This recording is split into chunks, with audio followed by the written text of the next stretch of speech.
If someone asked you to name the most expensive foods in the world, you might think of lobster, saffron, or Wagyu steak, maybe ice cream topped with 24-karat gold flakes. But sooner or later, caviar always springs to mind. It's widely considered to be the most expensive food in the world.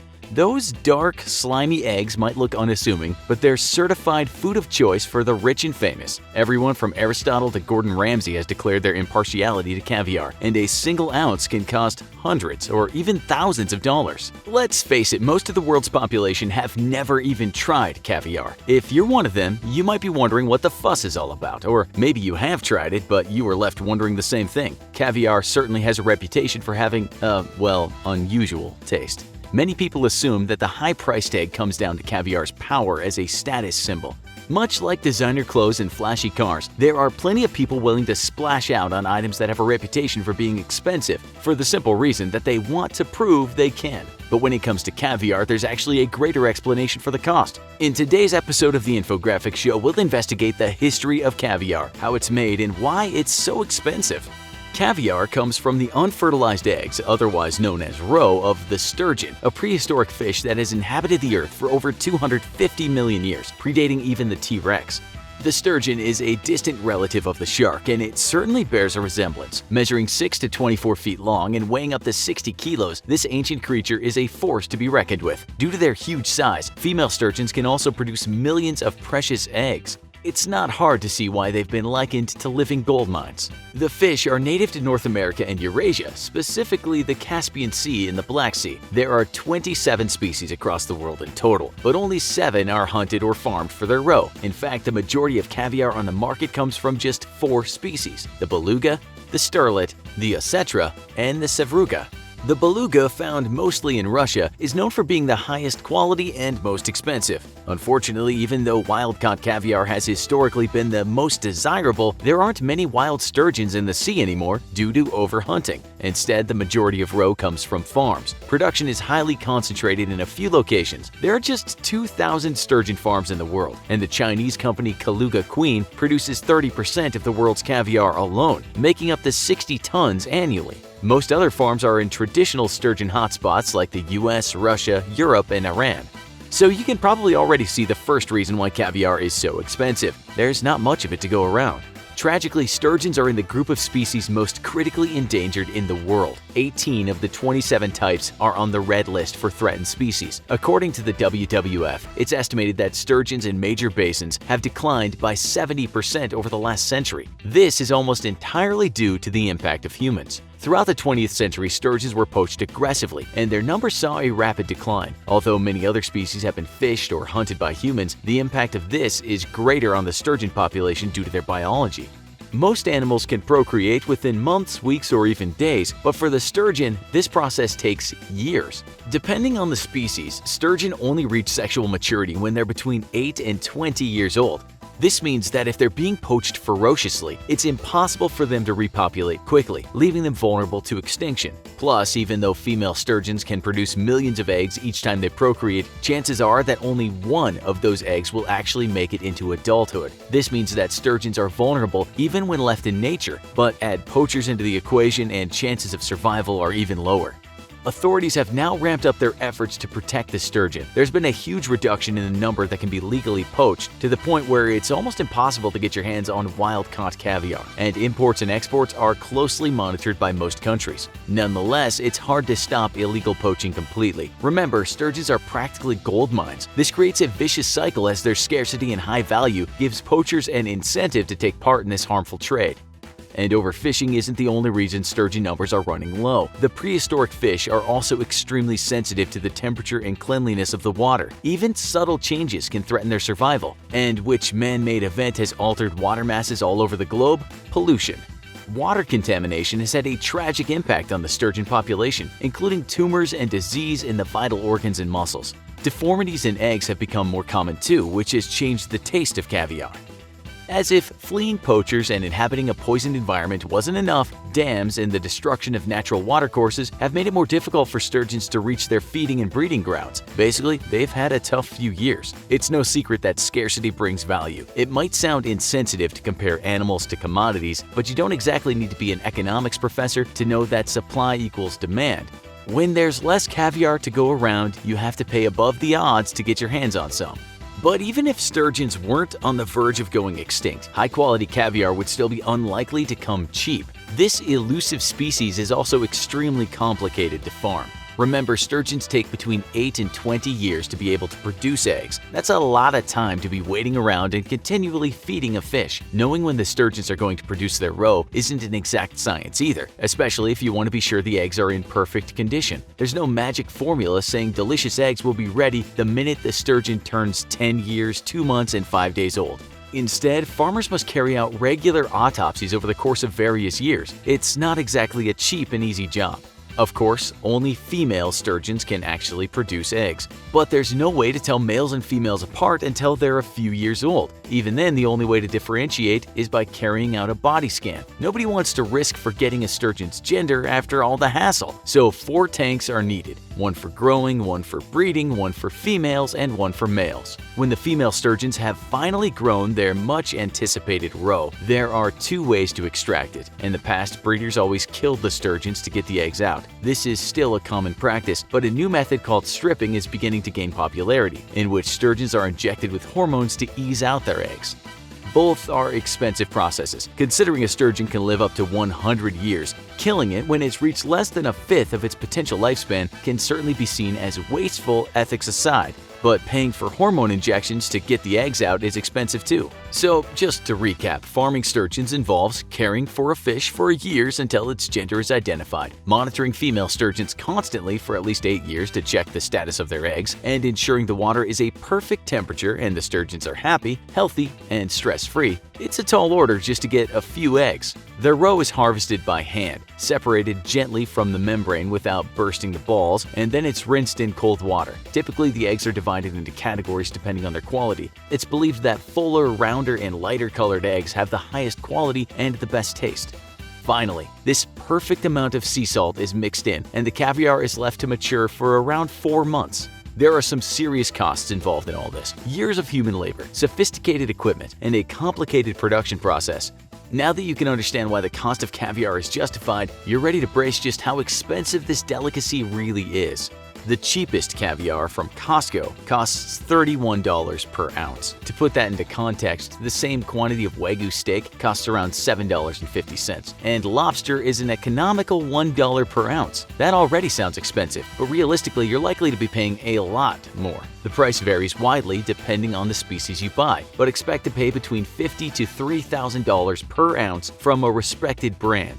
Beluga caviar, which is generally revered as the best tasting type, costs $350 per ounce on average. Even a cheaper alternative like Siberian caviar costs $75 per ounce. If you come across something cheaper, you might want to check you're buying real caviar. Sometimes eggs from other fish like salmon are sold as caviar, but true caviar always refers to eggs of a sturgeon.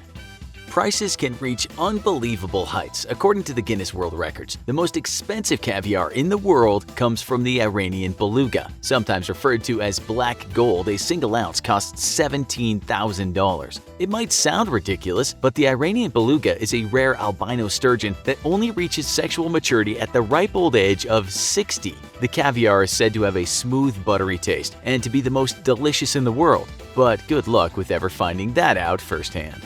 Naturally, you can't even eat caviar in any old way. If you have the audacity to use a spoon made of metal, even silver, it could react with the roe and ruin the taste. Instead, opt for mother of pearl. We all have a mother of pearl spoon lying around in our cupboard somewhere, after all. Alternatively, the traditional way of eating caviar is to place it on the skin between your index finger and thumb, then roll the egg slowly around in your mouth. The eggs are supposed to pop in the mouth and release the flavor. As for serving suggestions, you can either eat caviar on its own or accompany it with neutral foods like potato or cream cheese. So next time you feel like burning some money, you at least know how to do it properly. Sturgeons have been around longer than dinosaurs, so the rich and the famous of the modern day aren't the only ones who've had the chance to indulge in this luxurious food. Various pieces of ancient literature contain references to caviar, and some say it could be one of the oldest delicacies in the world. It's been desired by kings and aristocracy for decades, including the ancient Greeks, the Romans, the Russian czars, and in fact, it was Russian czars that first pushed the idea of caviar as a luxury item after the French began to import the food from them. But caviar hasn't always been so expensive. Once upon a time in the 19th century, sturgeons were so prolific within North American rivers that roe was thrown away as a waste product onto the beaches and streets. It was often served in saloons for free because owners believed that the salty taste would encourage customers to buy more drinks. So what's changed? Before pollution and the destruction of waterways became an issue, conditions allowed sturgeons to thrive in their environment despite their challenging biology. This meant they could be caught in the wild instead of farmed, which was cheaper. And even though people did go fishing for sturgeons, caviar wasn't internationally sought after to the extent that overfishing became an issue. Eventually, the proliferation of sturgeons in the areas with a surplus began to be noticed. Entrepreneurs arrived with an interest in exporting the product, which led to the US producing the majority of the world's caviar in the 19th century. This caused a caviar boom, which eventually led to a shortage in sturgeons and an increase in prices. It's hard to separate the story of caviar from the tale of environmental destruction at the hands of humans. Sturgeons were going strong for literally hundreds of millions of years, surviving everything from ice ages to meteorites until we came along and decided their eggs were a valuable commodity. It just goes to show that caviar isn't just expensive for being a status symbol. Not only are the species some of the most endangered in the world, but sturgeon farming is extremely labor-intensive and complex. But on a lighter note, there's hope for the future. New advances in aqua farming and production technology are making sturgeon farming more efficient and affordable. For instance, biologists in Wisconsin are helping sturgeons return to spawn in the area, inspiring similar schemes around other rivers in the US, as well as taking the species off the red list. This is likely to reduce consumer prices, so have hope. Maybe one day you too will be able to taste caviar. Imagine it was your job to protect objects of great value that are considered national treasures. Day after day, you witness hordes of tourists getting off the bus and rushing toward the place where you work. Some of those guys are half-baked from the afternoon drinking, and time after time, you have to tell people, "Don't touch. That's not a toy. Get down from there. For God's sake, be careful." Half the time, they don't understand you because they don't speak your language. Thankfully, no one on your watch has ever destroyed anything, but you are well aware that tourists have been walking disasters in other countries. We'll look at some of those things today, starting at the least expensive things damaged and then moving on to the most expensive things. To start, Italy has had lots of problems of late with tourists doing very silly things, but we think the Idiots Abroad award goes to a couple from California. In 2015, it was reported that they'd visited Rome's Colosseum, but they weren't happy just looking at things. The couple decided to carve their initials into a wall of the Colosseum and then pose with those initials for a selfie. Okay, so we can't put a price on this one, but we can say the act cost the reputation of Americans quite a lot. What's more, when the two women were asked if they didn't think that carving an initial into something over 2,000 years old was bad, they said they didn't think it was such a big deal. It was, and they were both charged with aggravated damage to a building of historical and artistic interest. For the rest of you out there, when you one day finally go visit that ancient place, you might also get to see a J and an N.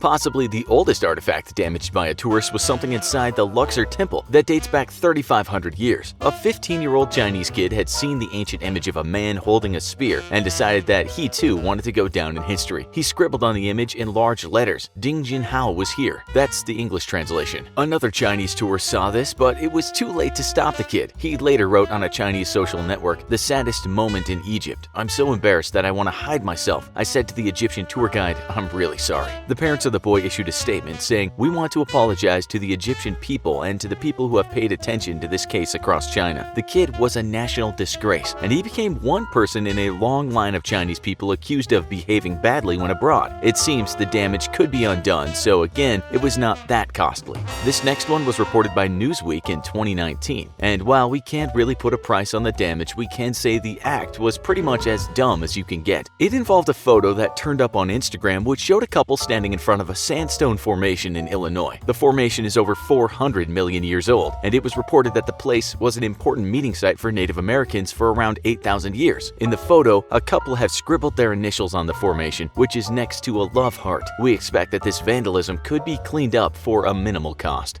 NBC News wrote about this next one in 2013. An American tourist in Italy has generated shock and outrage by snapping the finger off a 600-year-old statue at a museum in Florence. The news reports that a 55-year-old American man had seen a statue of the Virgin Mary. This was made by 15th century sculptor Giovanni D'Ambrosio, and it's considered a priceless work of art. The man from Missouri had wanted to high-five Mary. The cost of fixing the finger was not published, but since it was just a finger, we doubt the cost was high guy. Let's just say it was likely a cheap fix. Before any Italians out there start criticizing Americans, we'll tell you that in 2014, an Italian was visiting a museum in Milan, and he took a selfie with a sculpture known as the Drunken Satyr. The sculpture ended up losing a limb. The good news is that this was only a copy of a well-known ancient Greek sculpture, but the bad news is that it was an expensive and remarkable copy that dates back to the 19th century. Christie's estimated the value of an object like this one to be just $7,000 to $10,000. Looking at the damage, we would think it could have been fixed, although it would have taken some time and expertise.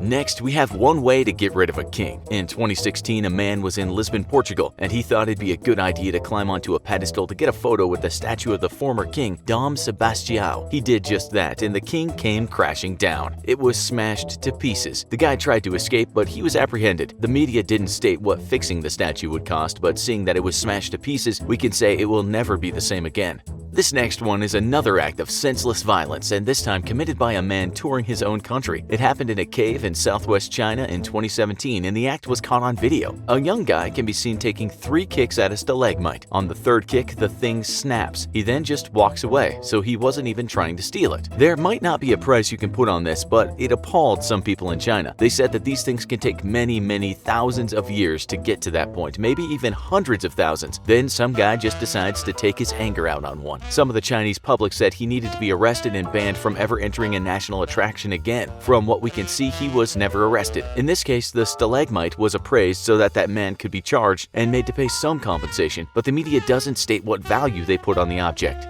Then there's the case of a British man who was visiting a museum in 2006 and had a bit of a comedy moment as well as an expensive one. The Guardian explained that his shoelace was undone and that tripped him up, but there was nothing for him to grab a hold of. He was actually coming down some stairs. It seems that he just went flying and he ended up hitting 3 Chinese Qing Dynasty vases worth around $120,000. He explained to the Guardian, "Although I knew the vase would break, I didn't imagine it would be loose and crash into the other 2. I'm sure I only hit the first one, and that must have flown across the windowsill and hit the next one, which then hit the other like a set of dominoes." He actually got banned from the museum, which seems a bit harsh considering a rogue shoelace was to blame. The guy admitted that what had taken place could have been right out of some old British slapstick comedy movie. Not to be undone by the Brits, this is the story of an Australian man named Laszlo Toth, who was likely suffering from a mental illness when in 1972 he went into St. Peter's Basilica in the Vatican City and attacked Michelangelo's Pieta statue with a hammer. He hit the thing 15 times while shouting, "I am Jesus Christ, risen from the dead." The man was 33 at the time, which is the age that Jesus is thought to have died. He wasn't charged with a crime and instead spent a bit of time talking about resurrection to Italian psychiatrists. One guy wrote that he knew Laszlo, and he said besides the fact that he read his Bible more than most people read Bibles, he seemed totally fine. The guy wrote, "At the time we were roommates. He didn't strike me as a Jesus Christ impersonator, and he never talked to me of such things. We spent most of our days drinking coffee, going to parties at night, and drinking beer and wine, and Laszlo often played his guitar." Others wrote that once he returned to Australia, he led a very quiet life. The good news about this act of vandalism is that when restorers were trying to put the statue back together, they discovered a secret signature written by Michelangelo. We don't know the cost of fixing the damage, but it took a lot of people with a lot of skill, a lot of time. The New York Times wrote that the statue was insured in 1964 for $10 million,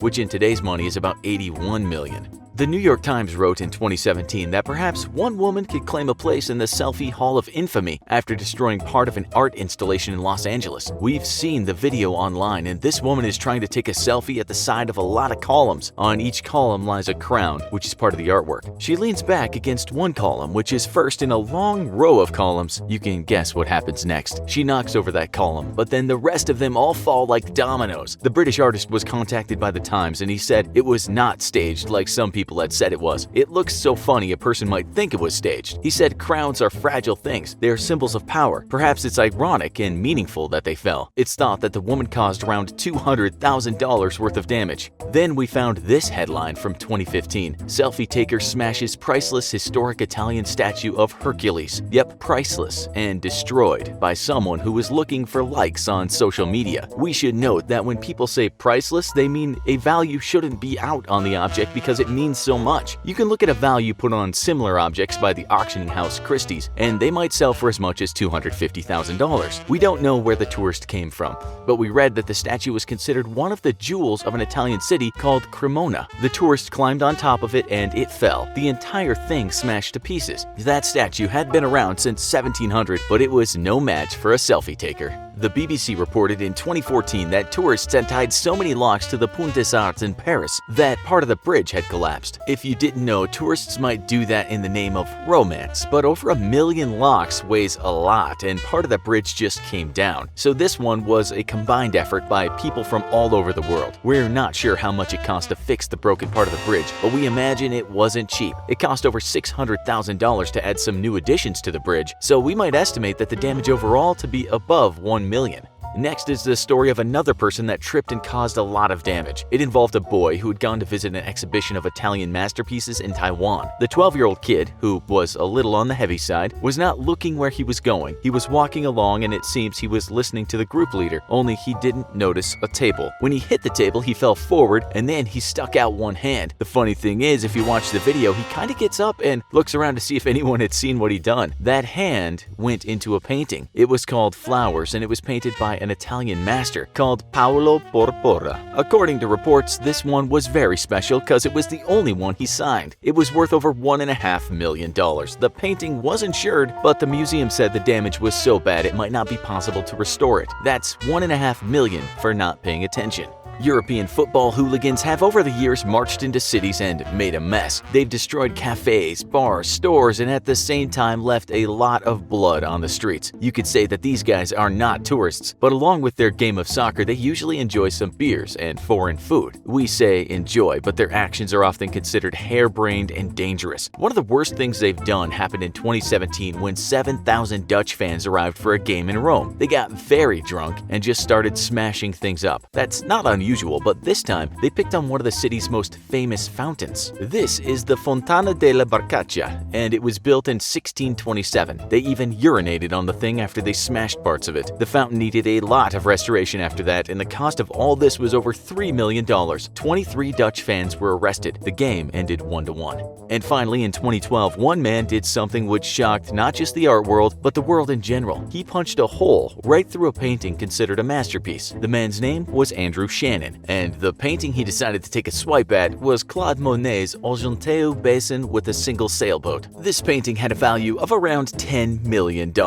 Okay, so the guy might not have considered himself a tourist since the painting was in an Irish gallery and he was Irish, but then again, he might have been what's called a domestic tourist. Why did he do it? There seems to be no clear reason. Some reports state that he did it to get back at the state, whatever that means. But other reports state that the guy was not feeling right in his head when he landed what might be the most expensive punch of all time. He didn't just make a dent either, he punched right through the thing. He was sentenced to 5 years in prison after that, and so you might consider this flash of anger totally stupid. It turned out that this guy was a bit of a crook and had handled lots of stolen goods in the past, including paintings and antiques.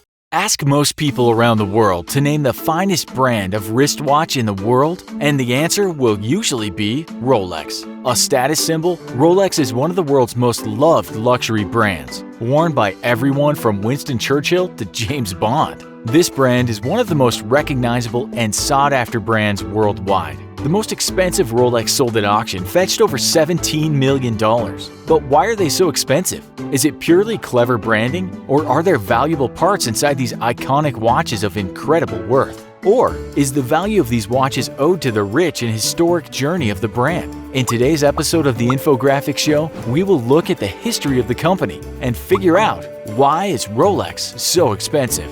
So first of all, just how much does a Rolex cost? Prices for a mechanical Rolex watch start at around £3,250 for the Oyster Ladies watch, and the James Bond Submariner will cost you as much as £5,000. A Colt Daytona costs around £8,250. Moving up the range, a Platinum Ice Blue Diamonds Daytona costs over £50,000. In 1955, the GMT Master was born. This timepiece was designed for Pan Am pilots, allowing them to see the time and day in different parts of the world. This model with a rotating dial retails at £5,600. Thus, while being expensive, Rolex offers a wide range of models that most people could afford if they were to save up or land a high-paying job. Despite their high cost, Rolex watches are obtainable to most consumers, and once you own one, you feel like you have arrived.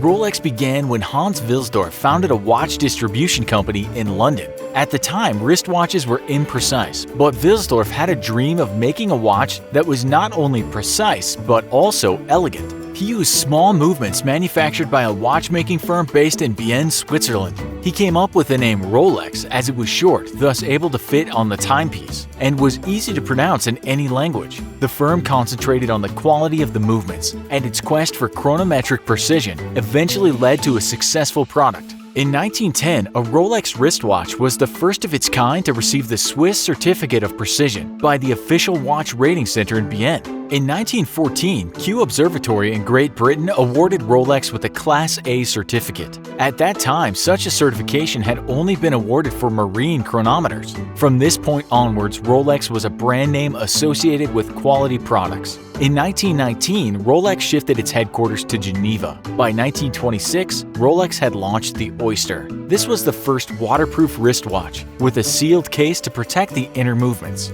The next year, an English swimmer named Mercedes Gleitz wore the Oyster watch while swimming across the English Channel. The watch survived the 10-hour journey and remained in good working order on the other side. This is an example of the company's excellent early branding and marketing strategies. In 1933, a team of explorers flew over Everest, all wearing Rolexes. In September of 1935, Sir Malcolm Campbell set a land speed record of over 300 miles an hour. And what was he wearing on his wrist? Yes, a Rolex. Sir Edmund Hillary climbed Everest wearing a Rolex. By this time, Rolex was well established as the wristwatch worn by high achievers. This was the watch for winners, record breakers, and adventurers. In the year 2000, the 4130 chronograph movement was developed and put together by Rolex. It was an admirable, simplistic chronograph made of just 290 components, which is far less than the standard chronograph movement. Rolex continues to lead the wristwatch market today. Each watch that leaves the factory in Bienne is tested to a high standard.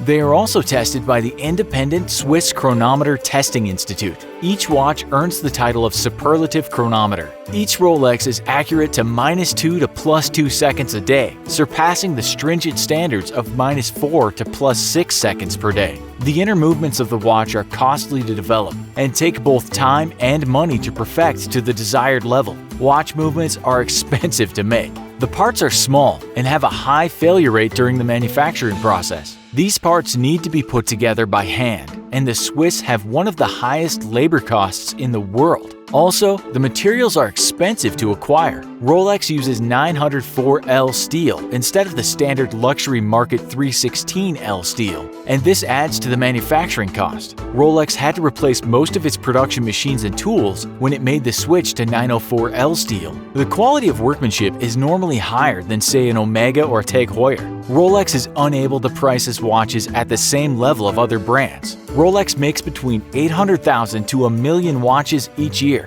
and it does everything itself, including the melting of its gold and steel. It could be said that Rolex watches are reasonably priced because their retail prices are close to their resale values. If you were to buy a new Rolex watch and wear it for a year or so, and then sell it to a new buyer, you wouldn't lose much money with the transaction. Some popular models after a period of 10 to 20 years might actually rise in value from their original retail price. This appreciation in value is rare with watches, but it is in line with Rolex intelligent marketing and brand value. Despite the high price tag of a Rolex wristwatch, you will find it difficult to find another product with the same level of quality. Over time, Rolex has built a reputation based on the length of time and quality of workmanship that goes into its watches. Mechanical watches not only cost a lot to manufacture, but they are also expensive to design. The movements must be designed and developed for each new timepiece. Rolex spends time developing products that will keep ahead of the industry curve. Rolexes are more than just practical objects to tell the time with.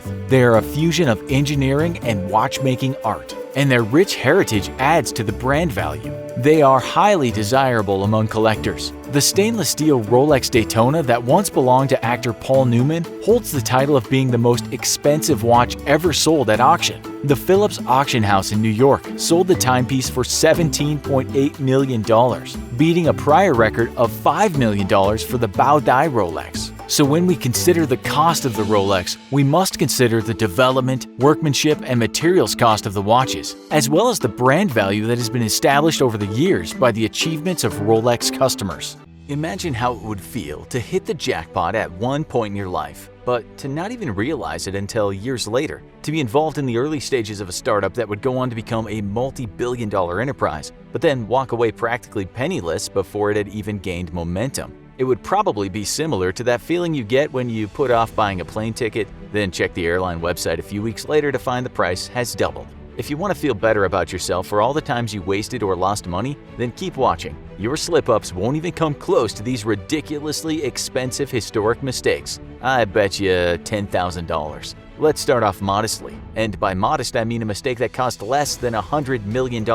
That's how expensive we're talking for the rest of this video. In 2014, a French train company ordered 2,000 new trains for its cross-country railways. The manufacturer proceeded to design, make, and ship out these trains, only for the French officials to have a horrible realization. The trains they'd ordered were too wide to actually fit on the rails. How could this have happened? Turns out those officials failed to measure all the stations. Some of the rails fit the train perfectly, but others were 50 years older and much thinner. Amazingly, everyone had forgotten that there were railways of different sizes. The good news is that they didn't need to throw away the trains, but the bad news is that the only way to solve the problem was to widen all the older, thinner rails to make them the right size for the trains. There were over 1,000 stations to change, making the total cost $68.4 million. That's on top of the $28.5 billion it cost to make the trains in the first place.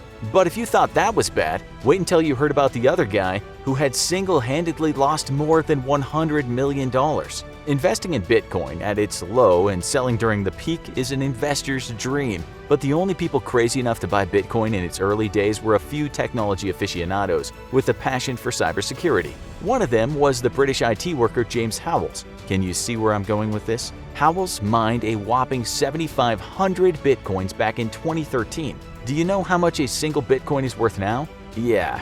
Unfortunately, James got careless and one day he decided he wanted a new computer, so he broke his old laptop into parts so he could sell them individually. Although he had the foresight to keep the hard drives in case the Bitcoins did gain value one day. Let's face it, keeping a hard drive worth millions lying around in your house is a disaster waiting to happen. One day, the man was cleaning his house when he accidentally placed the hard drive in the trash can. The trash ended up in the landfill site and James didn't even notice until years later.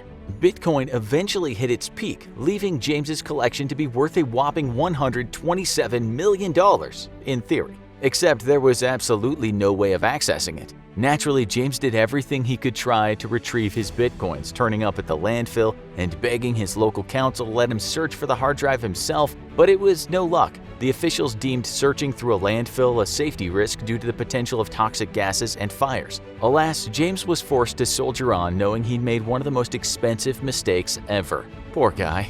You could say that investing in Bitcoin in the early days is just like winning the lottery, and losing the coins is like throwing away your winning ticket. But what about actually winning the lottery and losing it? Yep, that's happened too. Some more careless Brits bought a few lottery tickets, one of which went on to be the winner. Imagine the joy, the excitement, your mind racing as you thought about how you'd spend the money. But unfortunately, this pair made a fatal error. They'd also had a few losing tickets, so to avoid confusion, the husband tried to throw away the losing tickets, but you guessed it, he ended up throwing away the winning ticket instead. If ever there was a test of true love, it's gotta be that.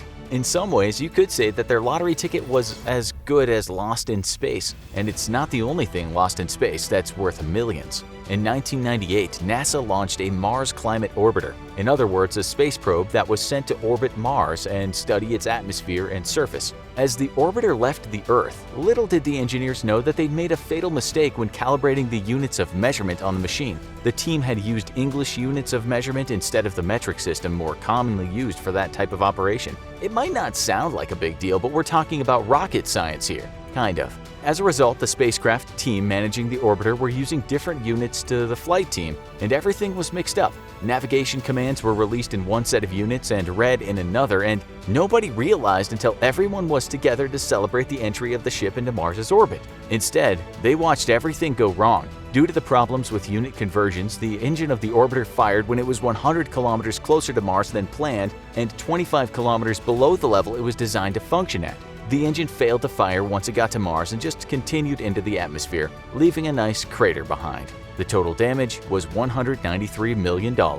But it gets worse. Far worse. We've all pressed send on a text in a split second only to realize that we had a stupid typo in the message. Most of the time, these messages are simply minor inconveniences or embarrassments, but occasionally, typos can be very expensive. This is one of those occasions. You don't want to make a slip-up like this when you're trading stocks and shares. In 2005, a Japanese broker listed a new company called JCOM at just 610,000 shares for 1 yen each instead of issuing one share for 610,000 yen. Oops, easy mistake.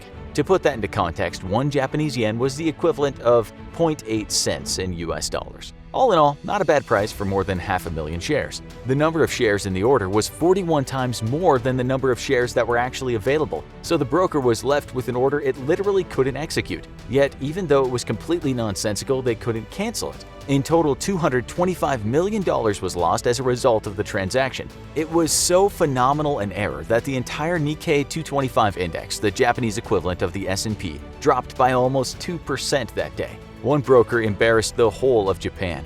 I can only imagine how he felt going to work the next day. Oh, what's that? You don't think anything could beat $225 million of damage? Sweet summer child, we're not even close to the level of economic damage humans can cause and have caused. Imagine being a visionary designer, convinced you've dreamed up the perfect car that the masses will flock to buy, only to find that in fact nobody gave a damn. Let's go back to 1958. Ford launched a new line of cars named the Edsel, a large family car. Supposedly, they'd proven consumer demand through a series of customer surveys. But at the time, Ford had a bad reputation for basing their data collection on false assumptions, giving them results that would stroke their egos rather than grow their business. Nobody cared much about the release of the Ford Edsel. As if making a car nobody wanted wasn't bad enough, they ended up launching it in an environment where nobody could have afforded it even if they did want it. Just as the model was released to the public, the stock market declined, spooking consumers and putting them off of making any big purchasing decisions. It's estimated that the car manufacturer lost around $250 million due to their poor research and timing. Ouch! But now it's time to take things up a notch. Before Alaska was a U.S. state, it was owned by Russia. But in 1867, the nation decided that the territory was more of a resource drain than a gold mine, and it decided to sell instead. So Russia struck a deal with the U.S. and agreed to sell them Alaska for $7.2 million. Little did they know how profitable Alaska would turn out to be. Russia thought they'd already exhausted the gold reserves of the region, but there turned out to be vast amounts of rich gold and oil resources still there. So much so that the U.S. made a profit of $700 million from buying its 49th state, meaning Russia lost the same amount. Come on, Russia. I don't condone colonization, but if you're gonna do it, then at least be smart about it. You might have thought that sounded like a big loss, but until now, we've been talking baby money. Now it's time to talk about those 9-figure numbers. The Northrop B-2 Spirit, also known as the Stealth Bomber, is the most expensive plane in the U.S. Air Force, worth a ridiculous $1.4 billion. So expensive that the government could only afford to make 21 of them. You'd think we'd handle something that valuable incredibly carefully, right? But you'd be wrong. One day, a pilot was on a test flight in Guam when the plane began to stall during takeoff, crashing straight away. Yep, that's right, the plane was completely destroyed, all because there was moisture in the engines and a technique to remove it properly got lost in translation, resulting in water entering a sensor and making it faulty. You'd think they might have given the job of maintaining a plane worth $1 billion to a world-class expert, not the intern. Luckily, the 2 pilots escaped carefully and their lives were priceless, of course. You might think you can never be in the running to lose so much money as long as you'd stay away from machinery and business, but billions have also been lost at the hands of man's oldest enemy, lust. After Tiger Woods' infamous cheating scandal, the golfer is estimated to have lost $12 billion. Now that might seem like a crazy amount considering he was never actually worth that much in the first place, but the estimate includes value lost by shareholders of his former sponsors as a result of the affairs, as well as the sports star's substantial personal loss. Would it have really been that hard to keep it in your pants, Tiger? Do you think we can triple the size of that mistake? You bet we can. Everyone has heard of Steve Jobs, and if you're a real Apple enthusiast, you might have heard of Steve Wozniak. But what about Ron Wayne? He's the third founder of Apple, but he decided to sell his equity back in 1976. Why would he make such a crazy decision? Wayne joined Jobs and Wozniak as an old hand with more experience and expertise, and it was precisely because he was at a different stage of his life that Wayne wasn't prepared to take the financial risks involved in pursuing a project like Apple. Whereas Jobs and Wozniak were younger men, aged 21 and 23, with nothing to lose. Wayne had assets and became terrified of losing everything he had, so he decided to sell his shares back to the co-founders. Wayne once held 10% of the shares for Apple, and guess how much he sold them for? $800. If only he decided to wait until 2013, his share would have been worth $35 billion. There's no two ways about it, that's a massive loss. But now, think even bigger. You might have heard of the dot-com bubble, a huge speculative bubble that built up at the start of the millennium. Investors had begun to suspect that the internet and technology would be big, but they weren't quite sure what form that would take or which companies would make it. Basically, lots of people got overexcited and started making some pretty big gambles. Two companies pitted as future successes were Time Warner and AOL. The two media companies merged together in 2000 at the height of the bubble. It was believed to be a genius move that would revolutionize the industry. Hey, stop laughing.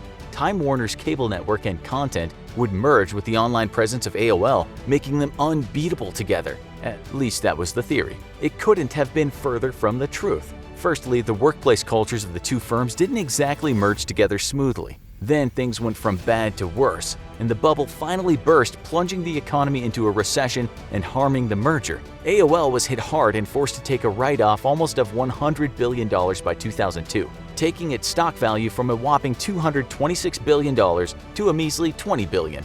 Ouch! By 2009, Time Warner left AOL with a valuation of $36 billion, leaving AOL with a value of just $2.5 billion.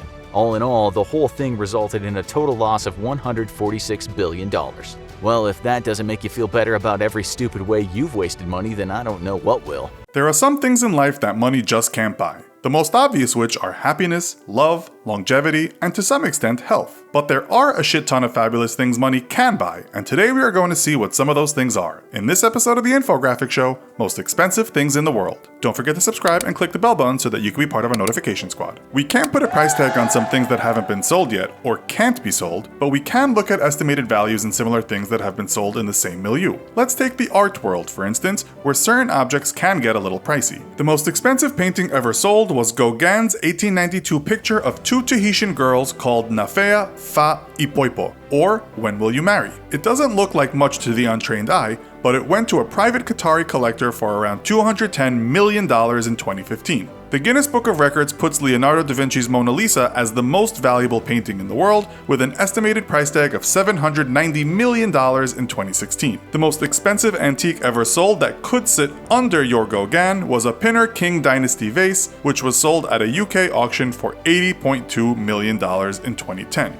You'll need a good-looking house for your precious decorations. In 2017, it was reported that the USA's most expensive abode was a 380,000 square foot mansion known as the Bel Air Spec Manor located in Los Angeles. It was listed as being worth $250 million.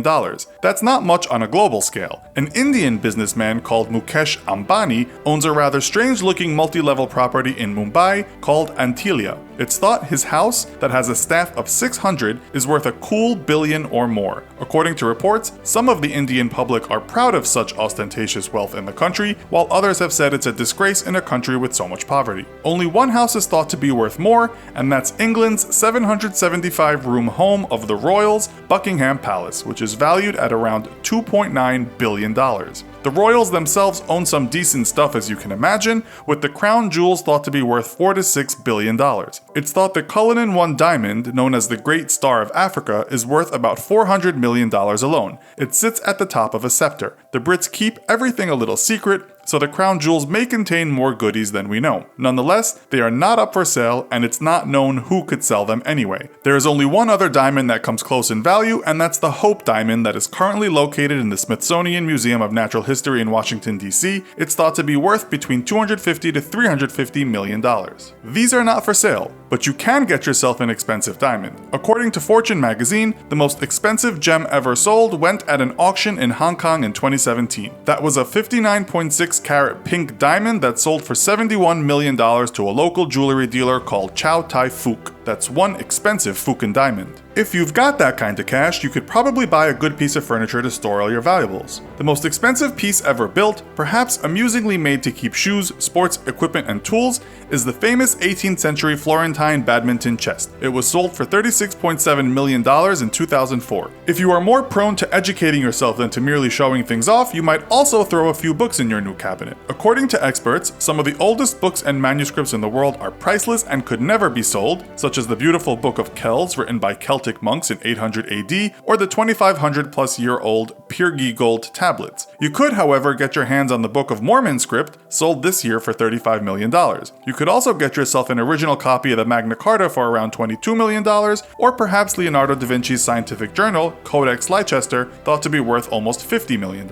But staying home can get boring, so let's see how much going out can possibly cost you. You could just spend your money on regular upmarket clothing labels, but we may as well push the boat out, given that we just chilled out with Da Vinci's scribbles. According to Time magazine, one of the most expensive items of clothing ever sold is Marilyn Monroe's dress that she wore when she sang Happy Birthday to President John F. Kennedy. It was sold for $1,267,500. It was later beaten by the dress she wore in the film 7-Year Itch, which went for $4.6 million in 2011. To go with the dress, why not wear a pair of ruby slippers modeled on those worn by Dorothy in The Wizard of Oz? Designed by Harry Winston and sprinkled with 4,600 gemstones, they went for a cool $3 million and are the world's most expensive shoes. The original pair from the movie was auctioned for $2 million, but just one shoe sold for $612,000. If you men are feeling left out here, you may have to drive, as long dresses and slippers are not conducive to getting behind the wheel. According to Forbes in 2017, the world's most expensive car is the $2.7 million Bugatti Chiron. Bugatti called it the world's most powerful, fastest, most luxurious, and most exclusive production sports car. It can reach 62 miles per hour in 2.5 seconds and has a top speed of 260 miles per hour. It isn't, however, as much as someone paid for a vintage Ferrari 250 GTO built in 1963. It went for $38.1 million to a collector in 2013 and is the most expensive car ever sold. You may as well eat at the world's most expensive restaurant, which according to numerous sources is the Submarine located in Ibiza. A meal for two there should be about $4,400. You could wash that down with a bottle of wine called Chateau Margaux 2009, which was priced at $16,250 per bottle. It only comes in a case of 12 for $195,000. The Dubai airport shop offering the wine said it was the most expensive wine ever to be retailed, but buyers also got a first-class trip to France thrown in with the deal. More expensive wines have sold at auction, such as a $275,000 bottle of shipwrecked 1907 Heidsieck champagne. If you don't like wine, you could see about buying the Macallan M Imperial bottle of scotch, which was sold in 2015 for $628,000. When you are too drunk to stay out, head over to Geneva, Switzerland and stay in the world's most expensive hotel room. A night in the Royal Penthouse Suite, Hotel President Wilson, will cost you $80,000. If you soon get tired of all the social stuff, you may as well just take off and buy your own private island. One website, Private Islands Online, puts the most expensive listing as Rangay Island, Thailand, which is currently going for $160 million. Forbes reported that Oracle founder Larry Ellison's $500 million Hawaiian island called Lanai is the most expensive ever sold. You could take the world's most expensive private yacht there, the UK-built History Supreme, which was sold to a Malaysian businessman for $4.5 billion. It's not only a feat of engineering, but it also contains precious metals and stones, as well as statues made from dinosaur bones. It's actually tiny compared to the $1.1 billion Streets of Monaco, which is described as a floating island. You could of course just fly. Most rich people are okay with a small private jet, but some very wealthy people make a passenger jet their private flying home. One such person is Saudi Prince Al-Walid bin Talal. He spent about $500 million on his customized Airbus A380. According to website Luxatic, it contains a concert hall, a Turkish bath, a garage for a Rolls Royce, and even a prayer room with electronic mats which automatically rotate to face Mecca. You're on a school trip to a museum and, to be honest, not taking the tour all that seriously, laughing at how stern the curator guy is when describing the magnificence of centuries-old European paintings. At one point, the curator tells your group that you're now looking at one of the most remarkable and most expensive paintings that exists in the world today. So naturally, as your group moves on, you decide to take a selfie with it. This doesn't end well, because as you turn to take that shot, you trip, fall backwards, and stick your free hand right through that multi-million-dollar piece of art. Oops, you say, wondering how you'll get the $68 million to pay for it. This kind of thing has actually happened, and today you'll hear more about the dumb and clumsy destroying things. Number 10. Pink grass. It's not always about money. Some things that get destroyed are more beautiful than costly. As this story goes, in 2016 in a city in China, it decided it wanted to create an area of beauty. The plan was to import special pink grass seeds from Australia and then plant those seeds in one of the city's parks. The caretaker responsible for cultivating the area said it took her 3 years to get the place looking how it should,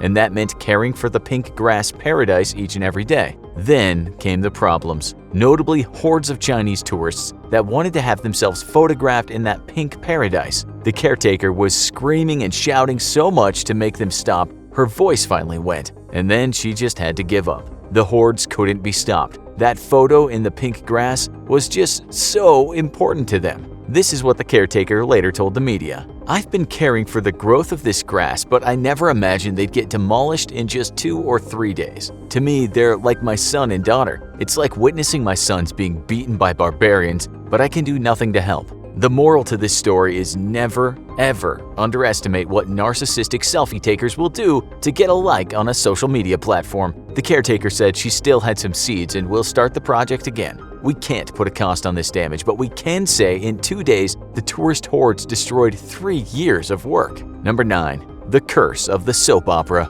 One of Thailand's most cherished ancient temples is called Wat Chai Wat Anaram. For the most part, people walk around the magnificent structure, and by no means would they ever start walking on top of the thing. But then in 2018, the temple suddenly started seeing 10,000 tourists a day, many more people than had come in the past. The reason for the massive tourists was because it had been featured in a very popular soap opera called Love Destiny. This had been watched in translation all over Asia. Tourists even turned up wearing Thai traditional costume because the soap opera depicted older times. And that was fine, but these new tourists went a bit too far and started climbing all over the temple, and in doing so destroyed parts of it. They weren't exploring, of course, and only wanted to get that perfect shot for Instagram. The temple started looking like a scene out of World War Z, albeit the zombies were armed with smartphones. Authorities didn't put a cost on the damage, but when you've ruined parts of a cultural treasure, it's a cost to the country. The authorities eventually had to temporarily close the temple off to tourists so they could begin putting the parts back together.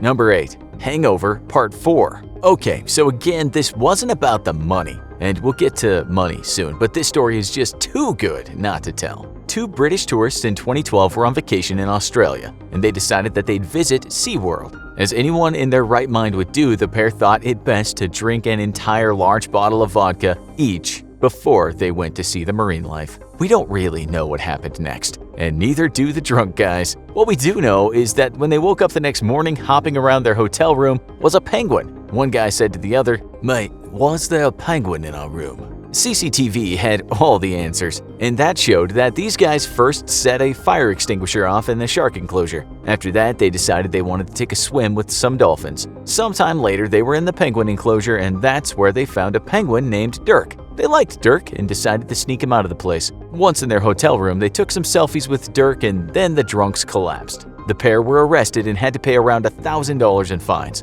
Dirk was returned, and SeaWorld's main concern was that those guys were pretty close to jumping into the polar bear enclosure, and that would have been what you call a mortal selfie. Number 7. It seemed like a good fit. In 2017, a British family had taken their small child to see an exhibit that was an 800-year-old sandstone coffin. It's believed that this coffin had once been the resting place of a British monk. Obviously, you're not supposed to touch something that old, but the family wanted to take a pretty morbid photo of their child lying in the thing. That didn't end well, and the coffin fell over, breaking a part of it. The family is still at large, but the good news is the cost of fixing the coffin was only $130. Number 6. Parental Guidance. In 2014, a sculpture called Angel in Waiting, created by a famous Chinese artist, was on show at the Shanghai Museum of Glass. This thing had been painstakingly put together with tiny fragments of glass, and it took the artist 27 months to complete. What happened next is beyond belief. 2 mothers of 2 boys took their little angels to see the sculpture, but then asked the boys to go and play with it.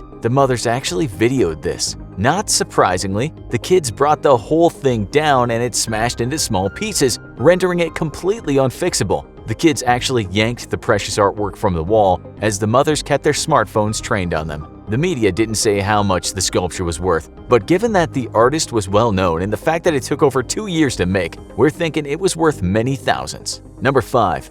Bananagate. At an exhibition in Miami in 2019, there was one piece of art that had boggled the minds of many. And that's because the artwork consisted of a banana duct-taped to a wall. This piece of transcendent art was the brainchild of an Italian artist named Maurizio Catalan. And yeah, you might be thinking that you could have created that, but somehow a French collector actually bought the work for $120,000. One day, a man was walking by this piece of art when he decided to take the banana off the wall and eat it. Now, only the wall was left, and so did that mean the thing was destroyed? Well, what is even more confounding is that the museum said it wasn't a big problem because a new banana could replace the one in the man's stomach. The guy was pulled aside, but he never was charged with a crime. The artist has since done another banana on wall work, and that one was sold for $150,000. And let's remember that the art consists of a single, normal, garden variety banana and a bit of tape. Please don't ask us why this is happening because frankly we have no idea. Here at the infographics show we have bananas taped on all the office walls and so far we have no buyers.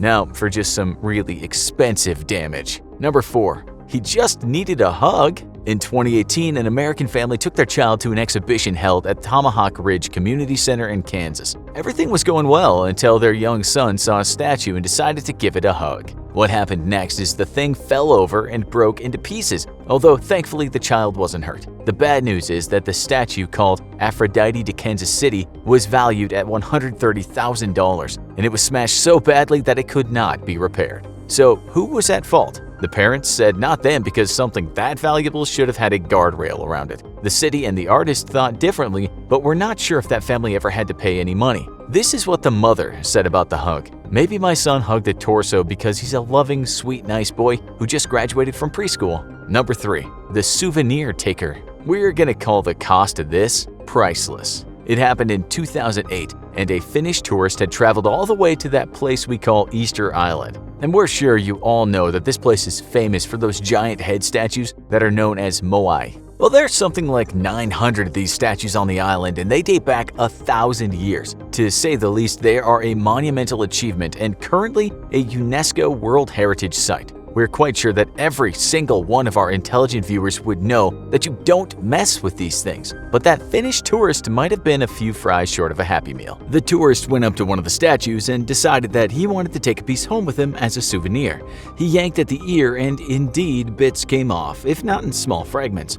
The guy was caught and he was looking at a 7-year prison sentence, but it seems the authorities were lenient and fined him just $17,000. If you think that's a lot, keep watching. Number 2. The painting needed my input. In 2012, a Polish man was visiting the Tate Modern Gallery in London. What the museum didn't know is that this guy had come to do some of his own handiwork. His plan was to improve a very famous painting called Black on Maroon. The painting was created in 1958 by an American artist named Mark Rothko, and while it might look rather dull to some observers, it's actually worth $15 to $20 million.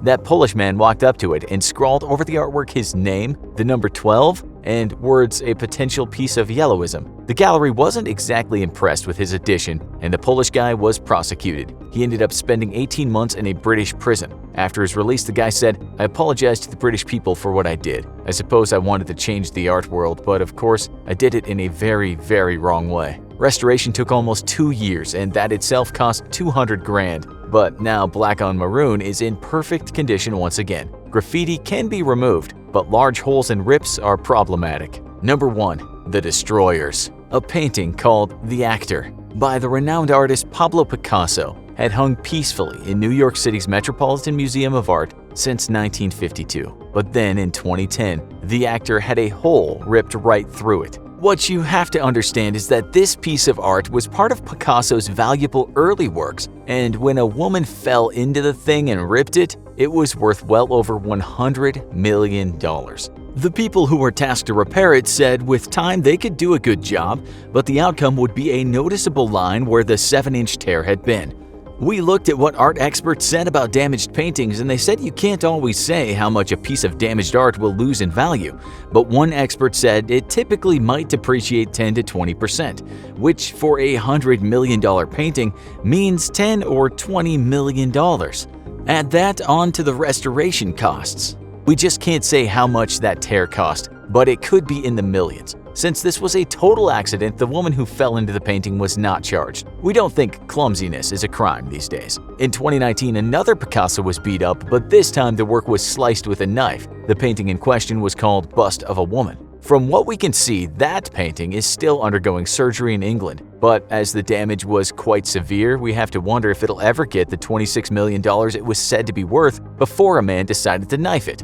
You've been working 7 days a week, all year round, taking only a few holidays, and being told constantly that your work needs to be changed. 2 guys on your development team have had to quit due to almost having mental breakdowns. You're working on what could be the greatest game the world has ever known, perhaps the most complex game ever created. Well, partly created, because every time you get close to finishing just one part of the game, you're told it's just not right. In fact, you're starting to feel like you're looking for a pot of gold at the end of a rainbow, chasing your own shadow, being asked to believe in something that doesn't actually exist. This is the story of the most expensive game never created. First of all, modern video games are very expensive to make, and they take a long time to complete. Here at the Infographics Show, we actually know a guy who spent years working on some very big video game titles. He had 2 nervous breakdowns in those years and said developing video games was the most stressful environment he'd ever worked in. We guess making games sounds like a really fun job, but trust us, playing them is not like making them. So you have these big teams of developers working really long shifts and going out of their minds. They need to be paid a fair bit of money for this, and then after that, you've got marketing and packaging and office space to pay for. You might have a team of, say, 150 core people to make a complex game such as Grand Theft Auto, and they might be working on it for 3 to 4 whole years before any cash comes back. Grand Theft Auto 5 is estimated to have cost anything from $139 million to $270 million to make. The good news is it also made tons of money for its publisher Rockstar Games. That was to the tune of about $6 billion in total revenue. The game Destiny cost about $500 million to make and market, which is more than any movie that's ever been made. Okay, so it can be costly to make a game, and of course it's a big risk, and it certainly paid off for Rockstar with their Grand Theft Auto franchise, and we reckon Nintendo with its Super Mario franchise has a bank full of billions in gold coins. But imagine this for a second. You're spending years and years on a game you and lots of overworked, stressed out, Adderall-eating developers, and you just can't finish the thing. It's like the search for the Holy Grail, but not quite as exciting. Maybe a better comparison would be Quarantine with a computer. The game we're talking about is called Star Citizen, and its story is mind-blowing if not confusing. You see, back in 2011, when this game got off the ground, it did so only with the help of the public. It had raised $2 million in crowdfunding by 2013. And the bosses said, okay, now we can start. Developers start writing code. And that was 7 years ago, and you know those guys, the ones that lasted, are still at their stations, no doubt now on an Adderall drip. The team of guys in charge of making this game belonged to a company called Cloud Imperium. They've been busy getting more funding, and believe it or not, they're now at around $328 million. That makes it the most expensive game ever in terms of development. The game Destiny might have cost around $500 million, but that was the full shebang. There was tons of money on marketing and packaging, and Destiny's creators actually said the production alone was not even close to $500 million. And Destiny is actually finished, which is quite important indeed. So we have Star Citizen, right now the most expensive game not ever made but never made. We're going to go into details about the game itself, but we'll tell you that it's in the space trading and combat simulator genre of games, meaning you'll be flying around in space, shooting things and buying things. Did we ever tell you this amazing fact? Space is a big place, like really big. There's a lot to work with if you're trying to make a space game seem realistic. Let's say there are around 2 trillion galaxies in the universe, and each of them holds millions and millions of stars. Then you've got a star system like our solar system, and that itself is pretty big. But we hear that Star Citizen wants to create 100 star systems. Maybe that's just too ambitious. We think you'll soon find out that it is. That's kind of the whole problem these guys are having making this damn game. Just how big do you make space when you're trying to make the best space game ever? How perfect do you make it all? There have been investors sinking millions into this game, but the majority of the cash, over $250 million of the money, has been crowdfunded. That's Joe Public putting in his hard-earned money into a game that can't seem to get finished. People are starting to say, well, if Rockstar could blow your mind and do a GTA title in 3 years, then surely Star Citizen is not just literally going to be out of this world, but figuratively too. Almost a decade on a game. Surely they've got something really special already, or maybe not. There are people out there that think Star Citizen won't be that mind-blowing at all. and the money has all been virtually vaporized. Those critics, and we're reading one right now, say there is no holy grail.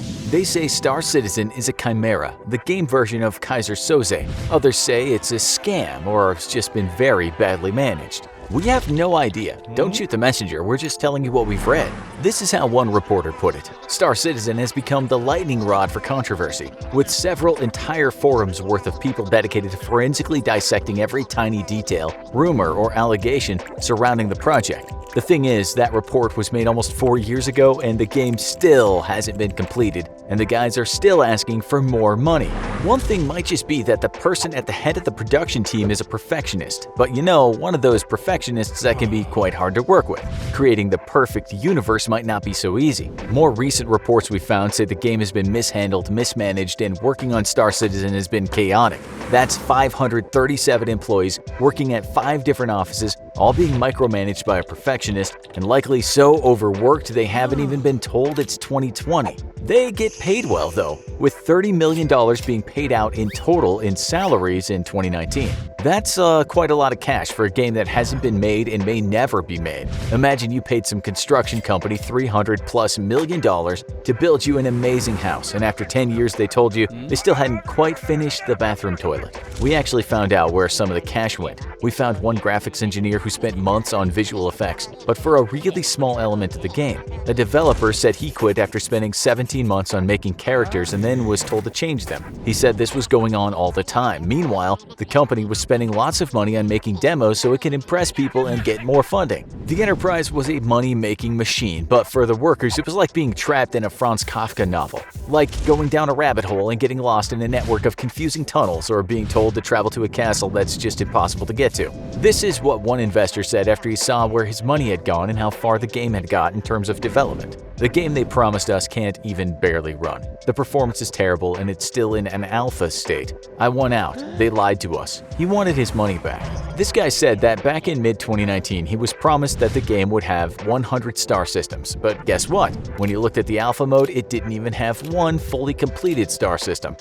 Not one star system in one entire decade. Let's do some math. 10 years, 100. Maybe the game will be completed around 2120. All of its fans will be dead by then, or at least have grown out of computer games. Have you ever wondered where you can literally get more bang for your buck? That's a question Globetrotters continually ask, and certainly the backpacker generation hoping to traverse the world on a shoestring budget. A slew of websites are now dedicated to adding up the cost of living in various countries, aimed at expatriates in the making and also the growing number of remote workers, sometimes called the digital nomad. Today we'll be focusing on the places only the most extravagant expatriate might lay their hat. The places where you cannot possibly live in reasonable comfort without a healthy bank balance, regardless of if you have a penchant for partying in the big city or prefer just nurturing your vegetable garden. Join us on this trip into the pricey climes in this episode of the infographic show, The Most Expensive Countries in the World. Don't forget to subscribe and click the bell button so that you can be part of our notification squad. One digital nomad writer calls Bermuda the impossible budget destination, giving the reason that this idyllic paradise of an island nation has absolutely nothing at all going for cheap. One of the reasons is that much of its $5 billion plus GDP is derived from offering a luxurious retreat to rich foreign tourists. A World Bank study in 2014 said Bermuda was 4 times more expensive to live in than the USA, but its median annual wage of $85,000 should help. That said, according to research on cost of living, Bermuda will soon eat that wage up. The average rental of a 2-bedroom apartment is about $4,000 per month, with an extra $300+ for utilities. Groceries will cost twice as much as they do in the US, while you can expect to pay a staggering $140 a month for internet. A nice meal for 2 should cost around $120, while a budget meal at a restaurant will still be around $30. A quick restaurant search reveals that at Flanagan's Irish Pub in Hamilton, Bermuda, 12 chicken wings will cost $22. Add to that a $9 mango mousse cake, a $15 beer, and 15% service charge, and it seems having fun in the Bermudan sun is not for penny pinchers. The expense hits the lowest wage earners hard, with the 20% of Bermudans on less than $42,000 a year, according to one news article, not even able to purchase the basic necessities for their children. If you've ever seen our other shows relating to money, you'll know Switzerland is notoriously expensive, where finding goodies for $1 might mean having to settle with dog food, and where a Big Mac holds the esteemed position of being the most expensive in the world. According to a salary survey report, the Swiss are the highest paid people on the planet on average, with the average wage being a little over $100,000 a year. The same survey put Norway in second and the USA in third. Low-paid workers in the country earn considerably less than the average, with domestic workers' wages being around $2,900 a month. While the impression we may sometimes have of Switzerland is everyone living the good life, yodeling the sounds of of comfort from snow-capped peaks of prosperity, reports suggest 1 in 13 Swiss people live in relative poverty. Relative poverty, however, does not equate to near starvation, but a person living on less than $2,466 a month. Considering Switzerland has some of the highest rental costs in the world, the amount would not go very far in a city like Geneva. According to McDonald's own website, at one point in time, 7 out of 10 of its busiest outlets in the world were in Hong Kong. This might have something to do with McDonald's being one of the only cheap places to eat, with a combo Big Mac meal in 2017 only costing $4.64. The average wage in Hong Kong is around $3,500 a month, but with so little space to move, a tiny one-bedroom shoebox apartment downtown will set you back a lot. We went online apartment hunting and found that furnished apartments downtown at the low-cost end of the scale were around $2,000 a month. A larger place for a family would take up most of your $3,500 average wage. As we said in another show, even a parking space this year was sold for $664,000. Nightlife is also very expensive, with a meal for two in a mid-range downtown restaurant costing around $60. A pint of beer will cost over $10, and that's why many Hong Kong expats only go out during happy hour periods. According to expat cost of living site Numbeo, the same McDonald's combo meal you had in Hong Kong will cost you over $12 in Norway. Rent should be cheaper though, with a one-bedroom apartment downtown costing around $1,200 a month. Salary polls tell us the average wage in Norway is around $68,000 a year, and while there is no minimum wage, it seems most workers do okay. Even a McDonald's starting wage is more than $18 an hour, and with that there is 25 days paid vacation and 12 days in public holidays. You'll pay high taxes in Norway, around 30% income tax, but you'll also get full healthcare for free or next to nothing. Norwegians like to say they are proud of their egalitarian culture, and while a hot cappuccino might cost almost $5, there is very little relative poverty in the country. At the same time, a 2016 report said more than a third of immigrants in Norway lived in poverty, while the number of homeless people was growing due to high housing costs. In 2017, the Iceland Review asked if Iceland is the most expensive country in the world. It gives some examples of how much more its citizens are paying than EU countries. It said Icelanders pay 44% higher than the EU average for accommodation and eating out, 52% higher for transportation, and a whopping 126% more for alcoholic drinks. A pair of Levi jeans in Iceland might be the most expensive pair in the world at $161, which is $40 more than the Swiss pay. It's also about $120 more than they are in their homeland, the USA. A pair of mid-range Nike running shoes will cost in the region of $190. The average wage in Iceland before tax is $3,160, but then on that you'd be paying 37% income tax. A one-bedroom apartment in the city will be about $1,500 plus $120 for utilities and about $60 for internet. In 2017, Forbes said Reykjavik was the most expensive city in Europe, along with Zurich in Switzerland. The nation that will host the World Cup in 2022 will spend a total of $200 billion on infrastructure in time for the tournament. The oil-rich country, Qatar, called the most advanced Arab state, is said to have the highest GDP per capita income in the world at around $138,000. This does not mean all the folks are sharing the wealth. The Guardian reported that the Indian laborers building much of the futuristic-looking buildings in Qatar are paid as little as $7 a day, while a taxi driver can hope for around $980 a month, according to the website Online Qatar. This is closer to the average wage of $3,250 after tax. Rent in downtown Doha for a one-bedroom apartment is around $1,900, while eating out isn't too expensive, with one online food ordering service showing that pizzas at an Italian restaurant are mostly around $15. Luxembourg is said to be up there in Europe's most expensive countries, but then it is also home to a lot of rich people. The average salary is said to be about $6,800 a month, and the median salary is $5,200 a month. The latest proposal for the minimum wage in Luxembourg is $2,234 a month. This won't get you too far, as it costs around $1,900 for a lower-priced 85 square meter apartment in the city, and utilities and internet will put you in the red. McDonald's can't even help you, as a combo meal is $10, while a basic meal on a night out will cost about $53, according to expatriate-focused websites. Movie prices are not too outrageous at $10 a ticket, and you can buy a pint of beer for around $4.90 in a neighborhood pub. The general consensus is that as Luxembourg is full of wealthy people, that can mean it's an expensive place to live, but visiting there isn't such a tax on the wallet. Many other countries could have been on this list, including Australia, where rents are rising fast in some cities and going out on the town can break the bank. In the USA, both New York and San Francisco are notoriously expensive, where living in comfort can cost you a metaphorical arm and a leg. Parts of the UK can be crippling in terms of costs, as can the small city country of Singapore.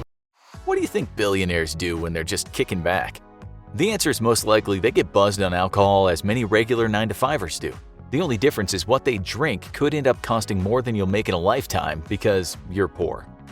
Number 7. The most expensive beer. Beer. It's the go-to alcohol for many people in the world. That's why it's arguably the most social of drinks, and luckily it doesn't usually cost very much at all. In fact, you can get yourself a beer in the Czech Republic for about $1.50.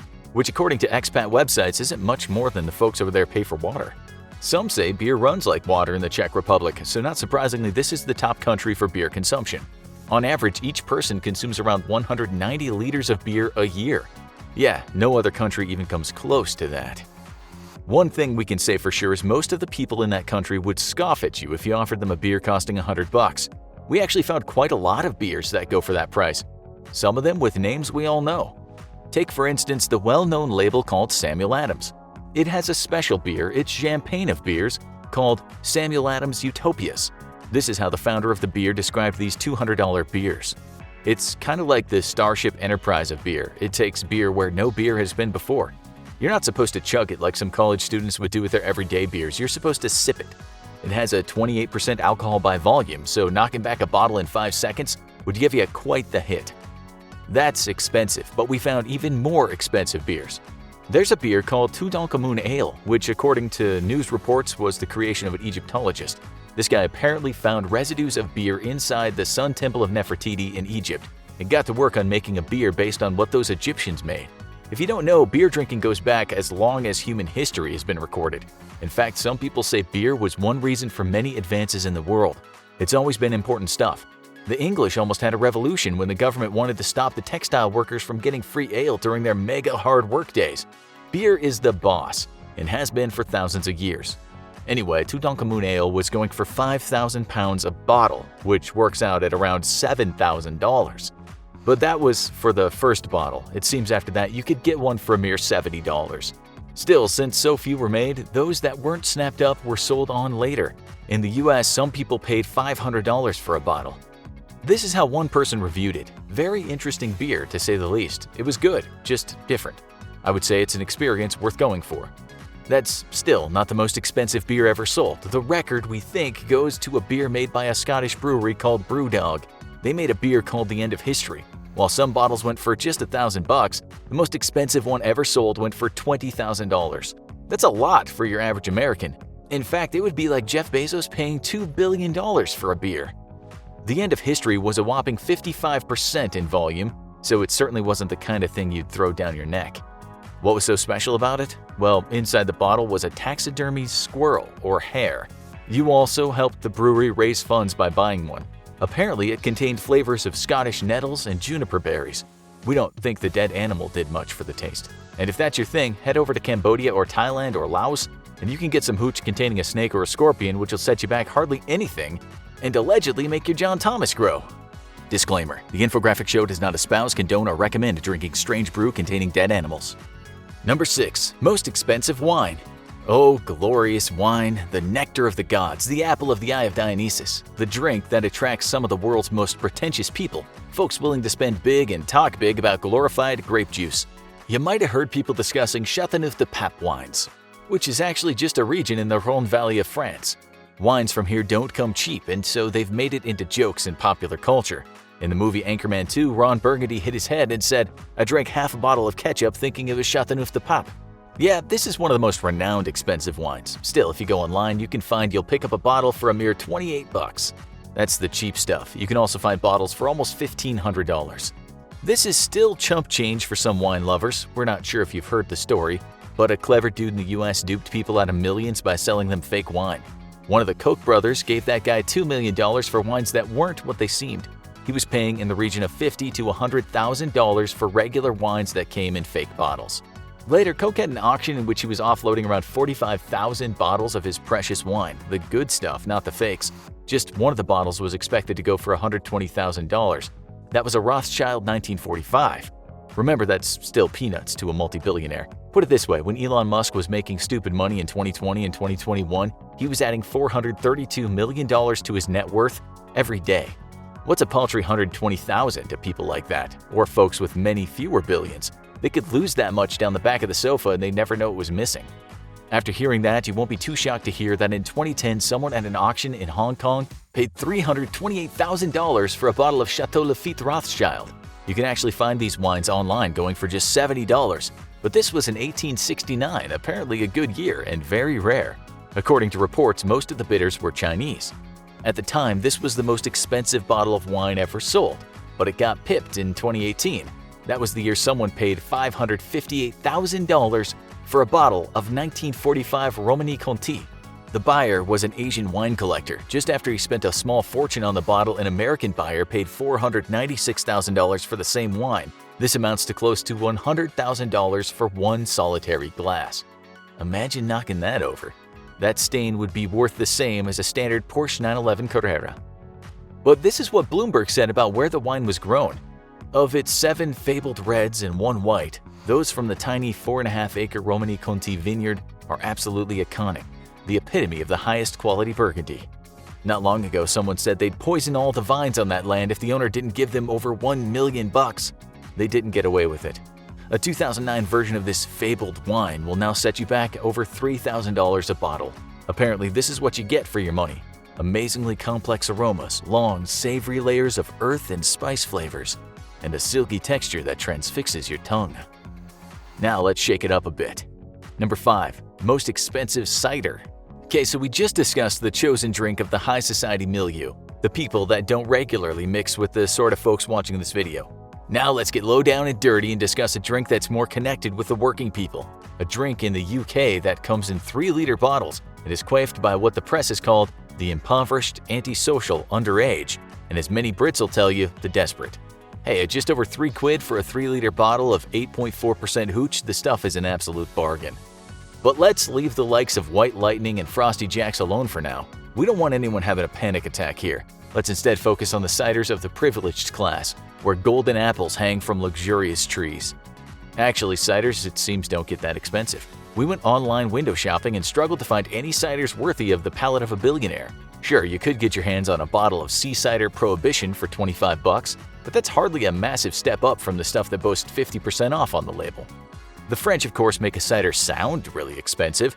Imagine telling your buddy you just cracked open your 3rd bottle of Frosty Jacks and he tells you, with an air of disgust, that he's about to quaff his first bottle of Eric Bordeaux Pelon Jus de Pommes Acide. Snob. He would have paid in the region of $18 for his drink. In your mind, you're a winner because after a bit of adding up, you worked out that you've effectively percent-wise gotten yourself a real bargain. A bottle of Cidre du Pont Reserve will cost you about $35. A bottle of Domaine de Cuvée Capedien Prestige, even though it sounds great, costs $25. Seems like that's about as much as an expensive cider will cost. So we'll leave it there for now and get to the most expensive kinds of booze you can buy. That's not wine. Number 4. The most expensive rum. Some of you Philistines out there will spoil a good rum by adding cola to it, but we know a few of you rum aficionados would never defile a good drink by mixing it with an unknown chemical. You'd never consider doing that with a glass of Legacy by Angostura. This is a rum that comes from Trinidad and Tobago and will set you back around $35,000. Unlike wine, people aren't buying it because it's old. It's just said to be of really high quality, and if you bought a decanter of it, you'd be one of only 20 other people who were rich enough to buy one. If you wanted to buy some rum right now and not have to go to auction for it, you could spend just over $5,000 and pick up a bottle of Appleton Estate 50 Years Jamaican Independence Reserve. Quite a few online stores say it's sold out, but we found some places that have a couple bottles in stock. We think the winner for rum is the J. Ray & Nephew 1940s rum, or at least it's the winner in terms of what you can find online and buy now. This stuff in the past has gone for $50,000. The 25-year-old of its kind you can see for sale now at around $12,000. Some of the most expensive bottles ever sold were found in a stately house in the city of Leeds in northern England. The rum was bottled with a few others back in 1780.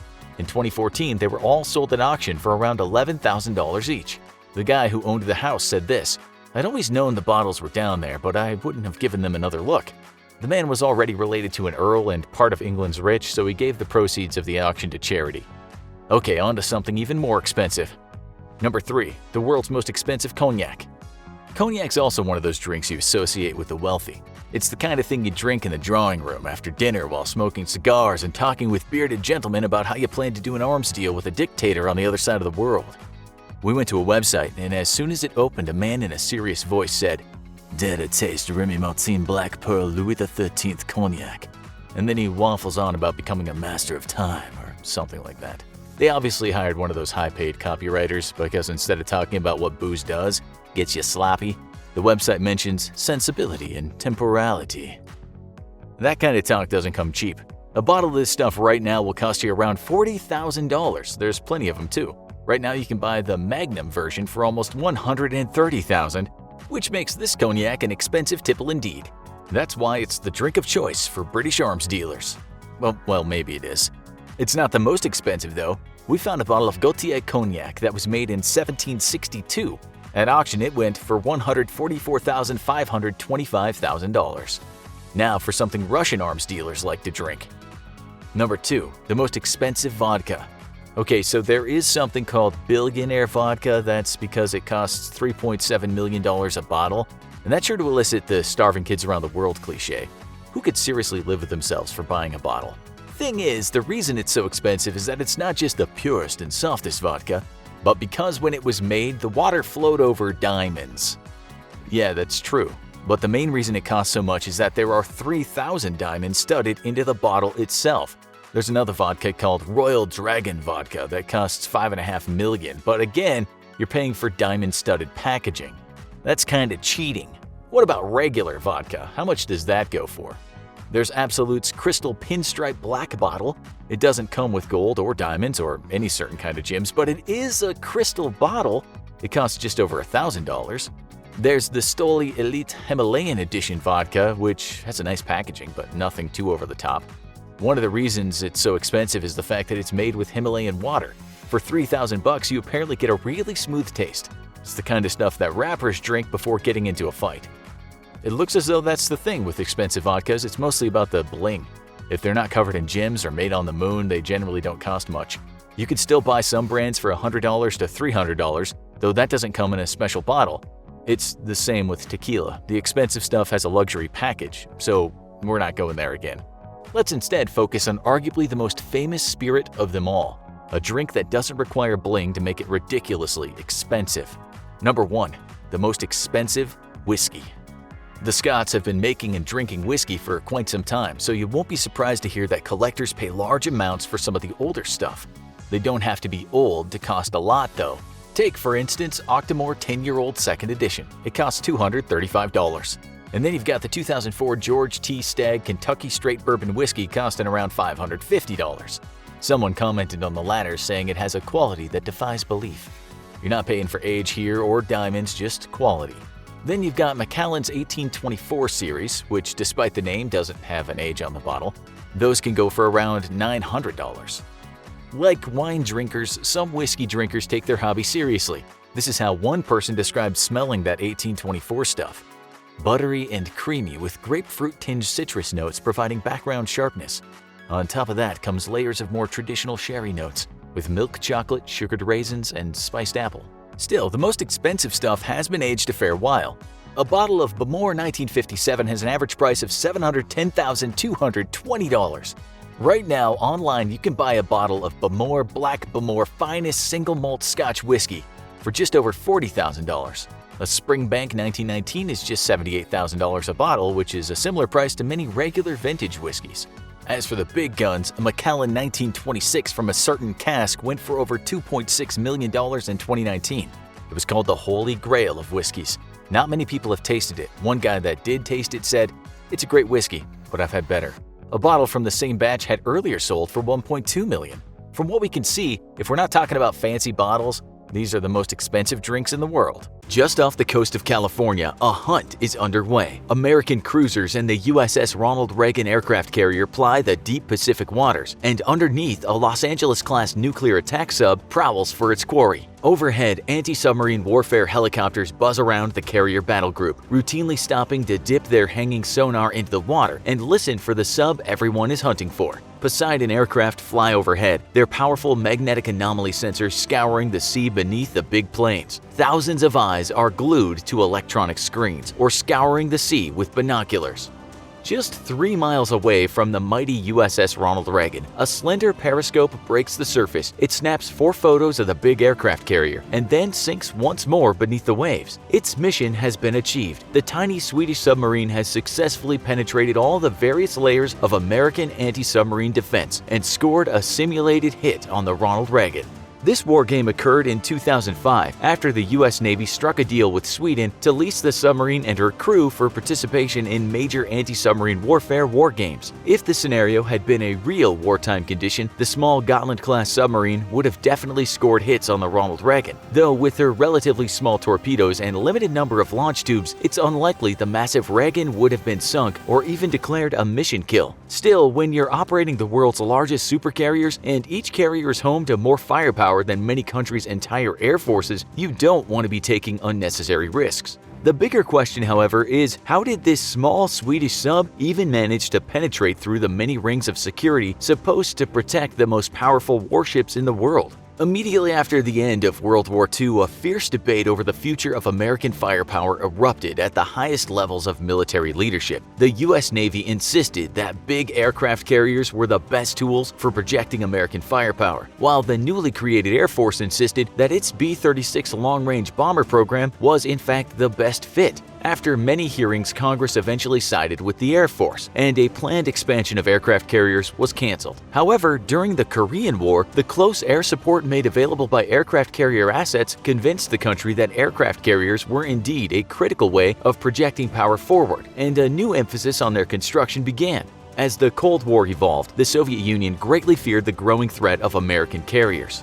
Once the U.S. developed nuclear weapons small enough to be equipped by carrier-based planes, those fears were intensified. This led them to aggressively pursue the use of nuclear submarines in order to hunt and kill American carriers in the event of war. The U.S. was well aware of this threat, and its intelligence on Soviet subs was far better than the Soviet Union ever truly knew. Thus, America quickly developed the most robust anti-submarine warfare capability in the world, and the U.S. was so confident it could defeat Soviet subs that aircraft carriers played prominent roles in warplane offensives against the Soviet Union. When the Cold War ended, though, the U.S. Navy found itself armed to the teeth for a war that never came, and with no significant opponent that could match the level of readiness that the Soviet Union had forced the U.S. Navy to maintain. China was a growing problem, but its Navy was and remains today decades behind the capabilities of the U.S., and its own submarines are so notoriously loud that sonar operators have described Chinese subs as washing machines being dragged behind a pickup truck down a gravel road. With no significant threat to American carriers, the U.S. anti-submarine warfare capabilities began to atrophy, and this only worsened with the retirement of the S-3 Viking patrol aircraft and the Oliver Hazard Perry class of frigates, both key tools in the Cold War Navy's anti-submarine warfare toolkit. To make matters worse, the launch of the dual wars in Iraq and Afghanistan saw the Navy shift its focus from blue water naval operations to coastal support roles, lending their surface and undersea firepower to land units in need of fire support. Budgets and technology were invested in giving Navy vessels improved ability to target and destroy land targets, and better support ongoing shore-based operations. Under the waves, though, the American subfleet was being slowly neglected, and it wouldn't be until President Obama's second term that a big investment in submarine purchases would see a growing gap in available vessels finally start to shrink. By 2005, it was growing increasingly obvious that China wasn't content to let the current balance of power in the South Pacific rest as it had for decades, and its aggressive and illegal seizure of maritime territory belonging to its neighbors proved to the U.S. that China could very quickly become the U.S. Navy's public enemy number one. While Chinese submarines were decades behind in stealth technology, many international shipbuilders were starting to produce new modes of diesel-electric submarines that could threaten America's big carriers. Despite these threats, the U.S. Navy had allowed its anti-submarine warfare capabilities to atrophy to disastrous levels. It was time to make a change. First, though, the U.S. Navy had to determine what kind of a threat these new air-independent diesel-electric submarines posed to modern carriers. A relatively new development, air-independent diesel-electric subs bridged the endurance gap between nuclear submarines and traditional diesel subs. Nuclear submarines are notoriously difficult to run silently, and the U.S. Navy has spent billions on research into quieting the many very noisy systems that keep a nuclear reactor running smoothly. The constant need for water as a coolant to be pumped into the reactor, for instance, is one hurdle that the U.S. Navy has long cleared, but navies such as Russia's own never quite did.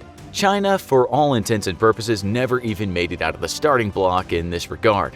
By comparison though, a diesel-electric submarine runs perfectly silent when it's underwater. That's because these subs use air-breathing diesel engines while on the surface of the ocean to charge massive banks of batteries, and then turn their engines off and cruise the depths on battery power alone, completely eliminating all the potential noise of a nuclear sub. Yet this ability comes with the obvious drawback that a diesel sub will very quickly have to resurface in order to run its engines and replenish its batteries. And this has traditionally limited the endurance of diesel subs to just days. A new development in diesel submarines, though, has resulted in what's known as air-independent propulsion systems, in which the diesel engines can still be run even while underwater. Typically, liquid oxygen is mixed with an inert gas and pumped into the engines so that they can burn the diesel as fuel, and then waste gases are vented into the ocean. Thus, this new generation of diesel subs can recharge their batteries while underwater and not give themselves away by having to resurface every 2 to 3 days. An AIP diesel sub can have an endurance of up to 2 weeks, which is far and away better than any other diesel submarine to date.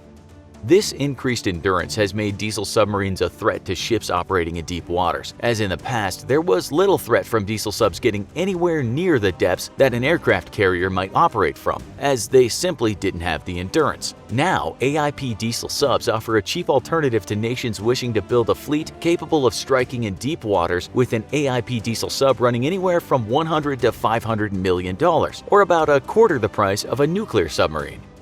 In 2005, the US got to see for itself just how effective these small lethal boats were, and though details of the war games remain classified, it's rumored that the Gotland and its Swedish crew managed to score many hits and even some kills on US vessels during the 1 year it was on lease to the US.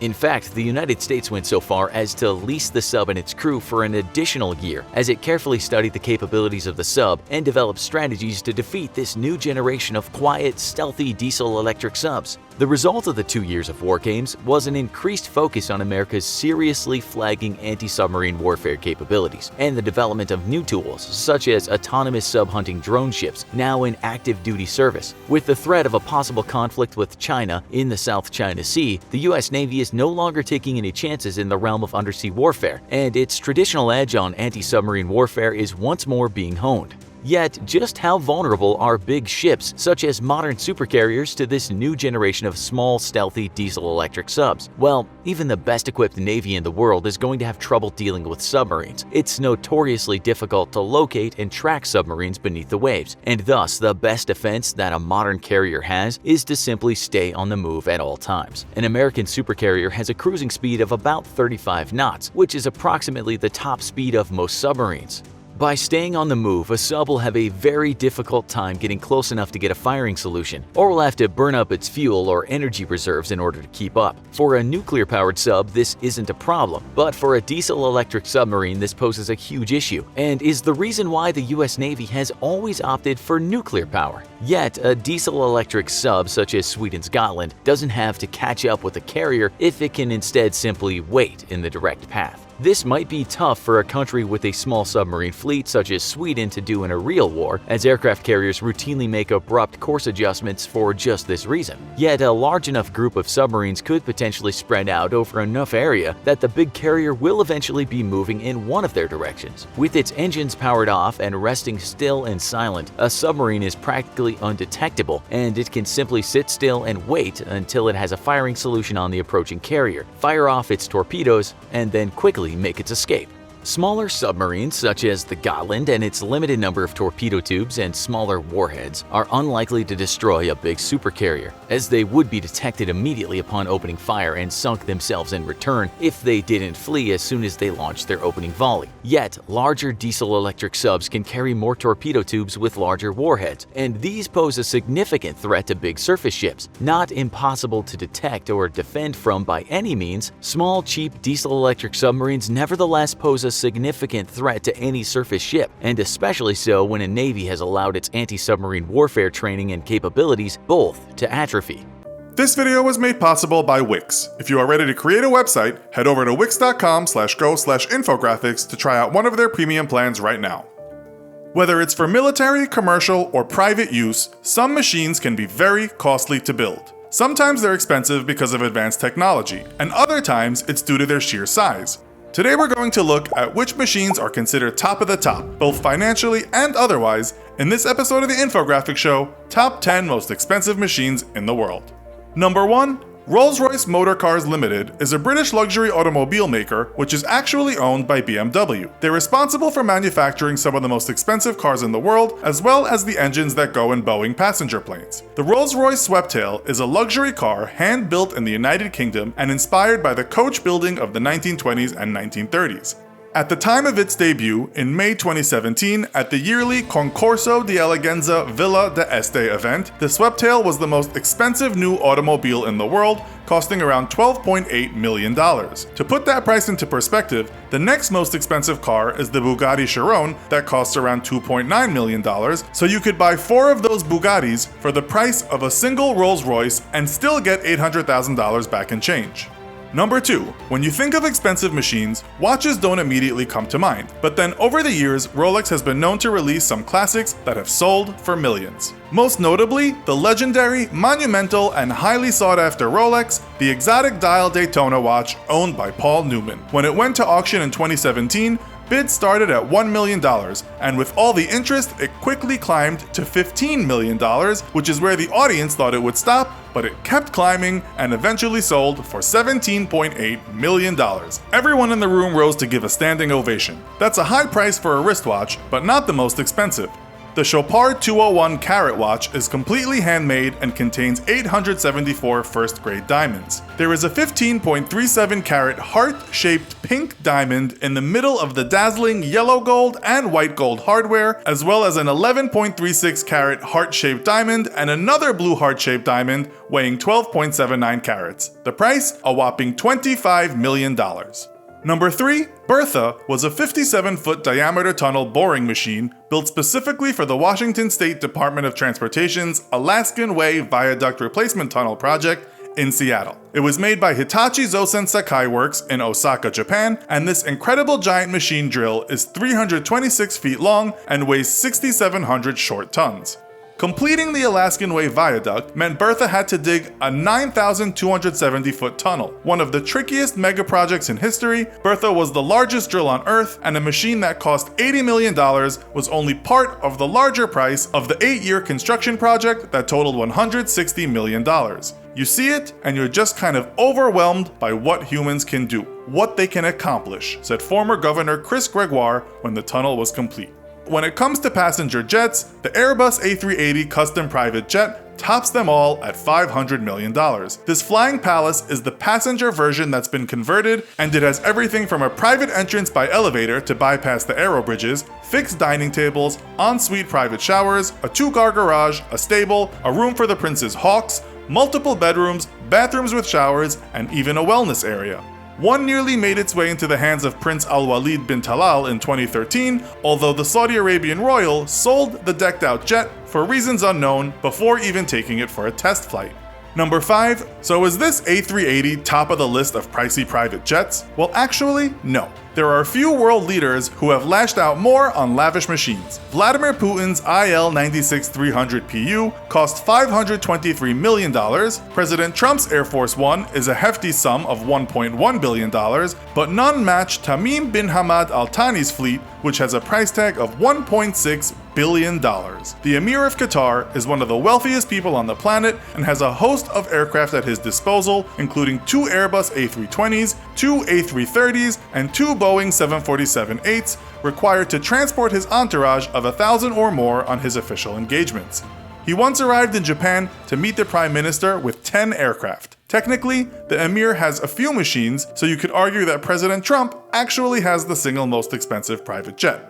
Number 6. We can't talk about expensive machines without mentioning a jet fighter, and the B-2 Spirit stealth plane is top of the list of most expensive military planes manufactured in America. It looks more like an alien spaceship than a fighter jet, and that's because it was designed to evade radar, electromagnetic, visual, and infrared signals. It was originally built to carry nuclear bombs, but was later updated to carry other types of missiles. The production program cost a total of $45 billion, and 21 units were delivered to the US military. Each B-2 Spirit plane cost $2.1 billion to make in 1997. The high cost was due to the fact that nothing had been developed like this before, the plane's large payload space, aerodynamic efficiency, advanced stealth technology, and avionic radar systems made it a unique and lethal fighter jet. Number 7. And again from the military, we have the Virginia class, also known as the SSN 774 class, a new class of nuclear-powered fast attack submarine in service with the United States Navy, with the aim of use for a variety of missions, including both knee-deep and deep water combat as well as stealth. It comes with a cool $2.7 billion price tag and includes 4 torpedo tubes and 12 vertical missile launchers, which are capable of launching up to 16 cruise missiles in a single burst. That's one serious sub. Number 8. In the realm of science, the Large Hadron Collider, or LHC, is the world's largest and most powerful particle accelerator. It's used by physicists to test the predictions of different theories of particle physics so they can better understand the universe. The LHC consists of a 27-kilometer ring of superconducting magnets with a number of accelerating structures to boost the energy of the particles along the way. This machine is nearly 30 years in the making and cost an estimated $6.4 billion. And there are also extras, such as detectors and computing capacity, that add millions more to the ongoing costs. The United States contributed approximately $531 million to the development and construction, with the US Department of Energy providing $450 million and the National Science Foundation fronting the remaining $81 million.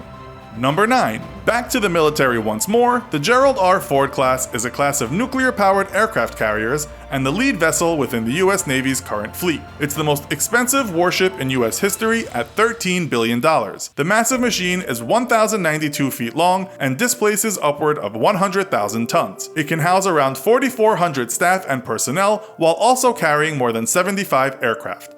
The amount of electricity on board makes the Ford-class carriers ideal for field laser and directed energy weapons, such as railguns and missile interceptors, the future of weaponry that's being developed. The ship's systems and configuration are optimized so that the Gerald R. Ford class can maximize the striking power of its F-35 air wing and cause maximum destruction in battle.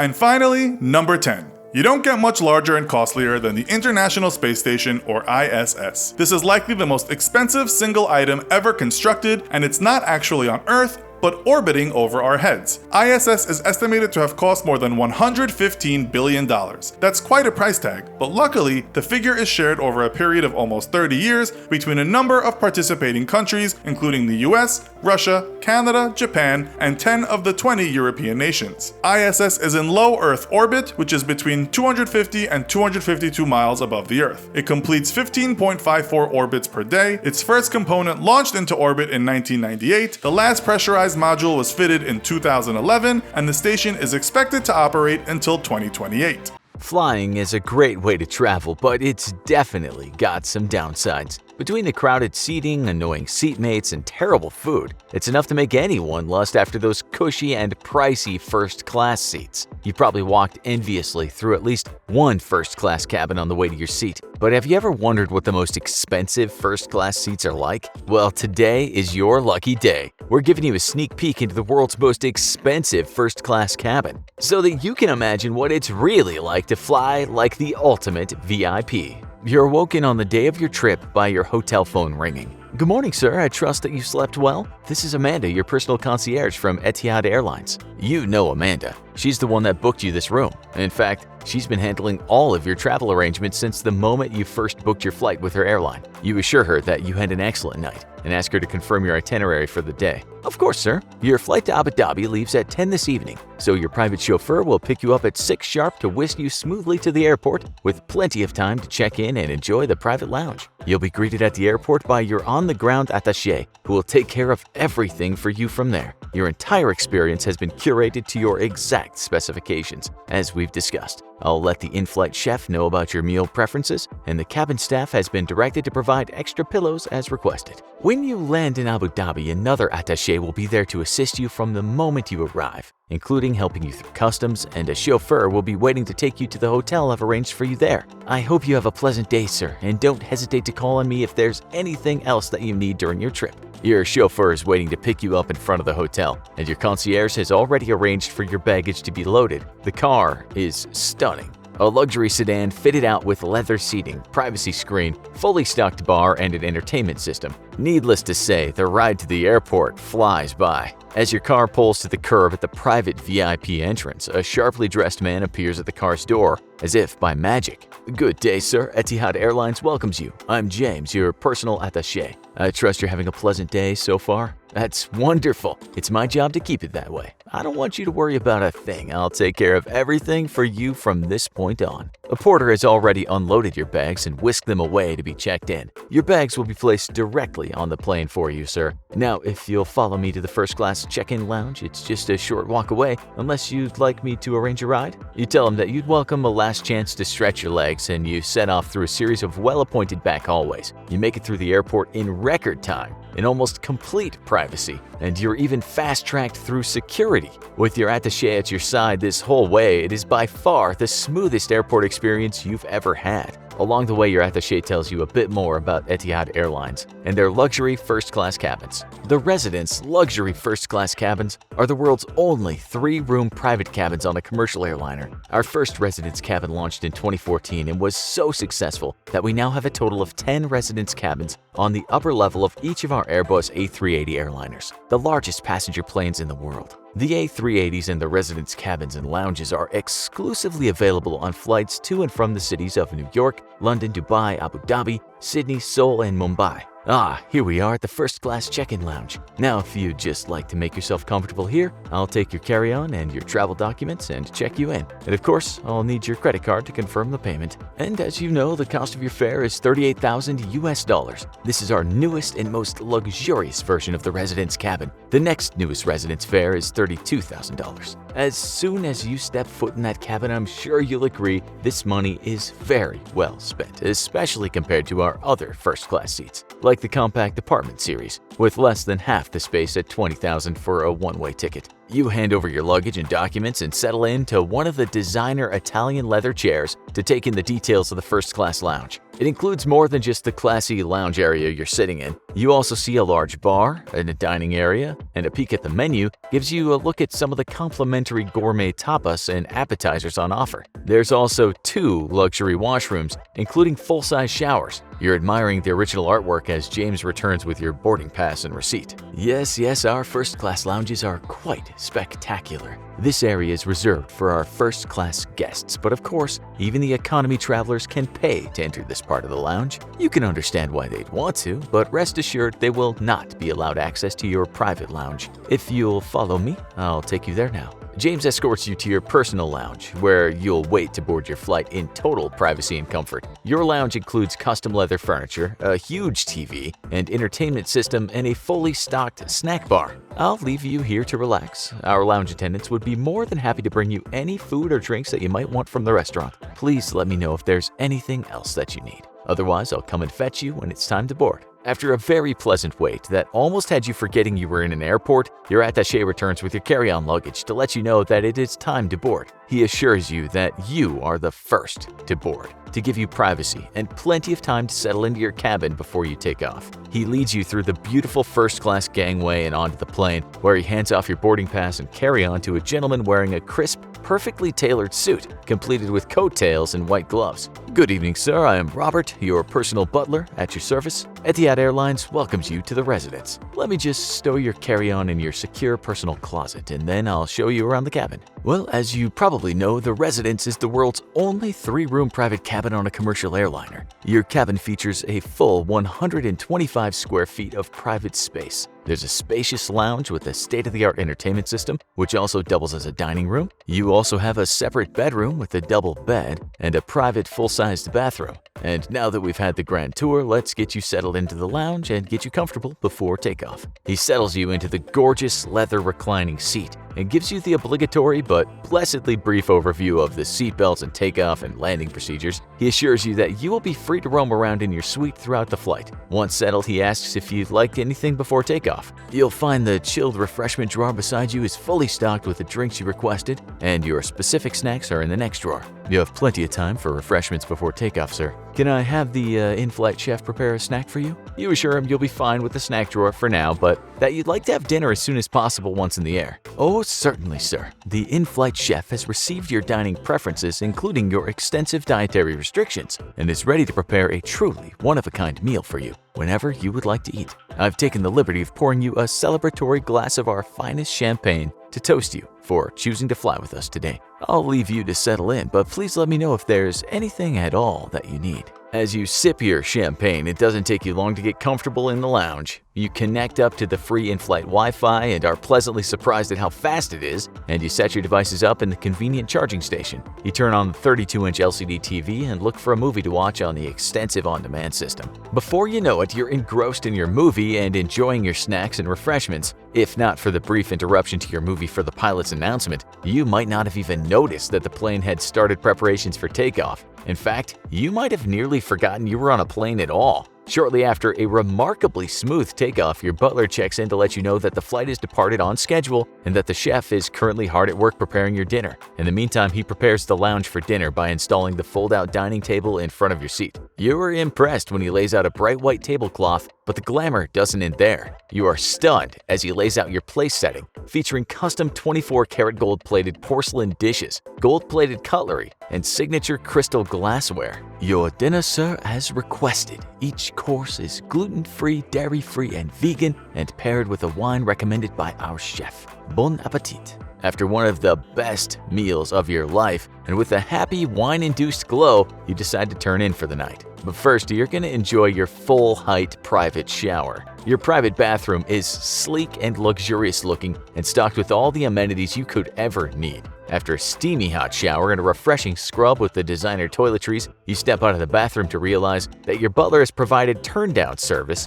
and even laid out a bathrobe for you. You crawl into the double bed and relax into the highest quality designer Italian sheets and quickly drift off into sleep. A few hours later, you're awoken by a gentle tapping on the door to your bedroom. It's your butler, waking you up a few hours before landing as requested. You tell him to come in, and he enters holding a covered tray. "Breakfast in bed, sir," he says, placing the tray at the bed in front of you.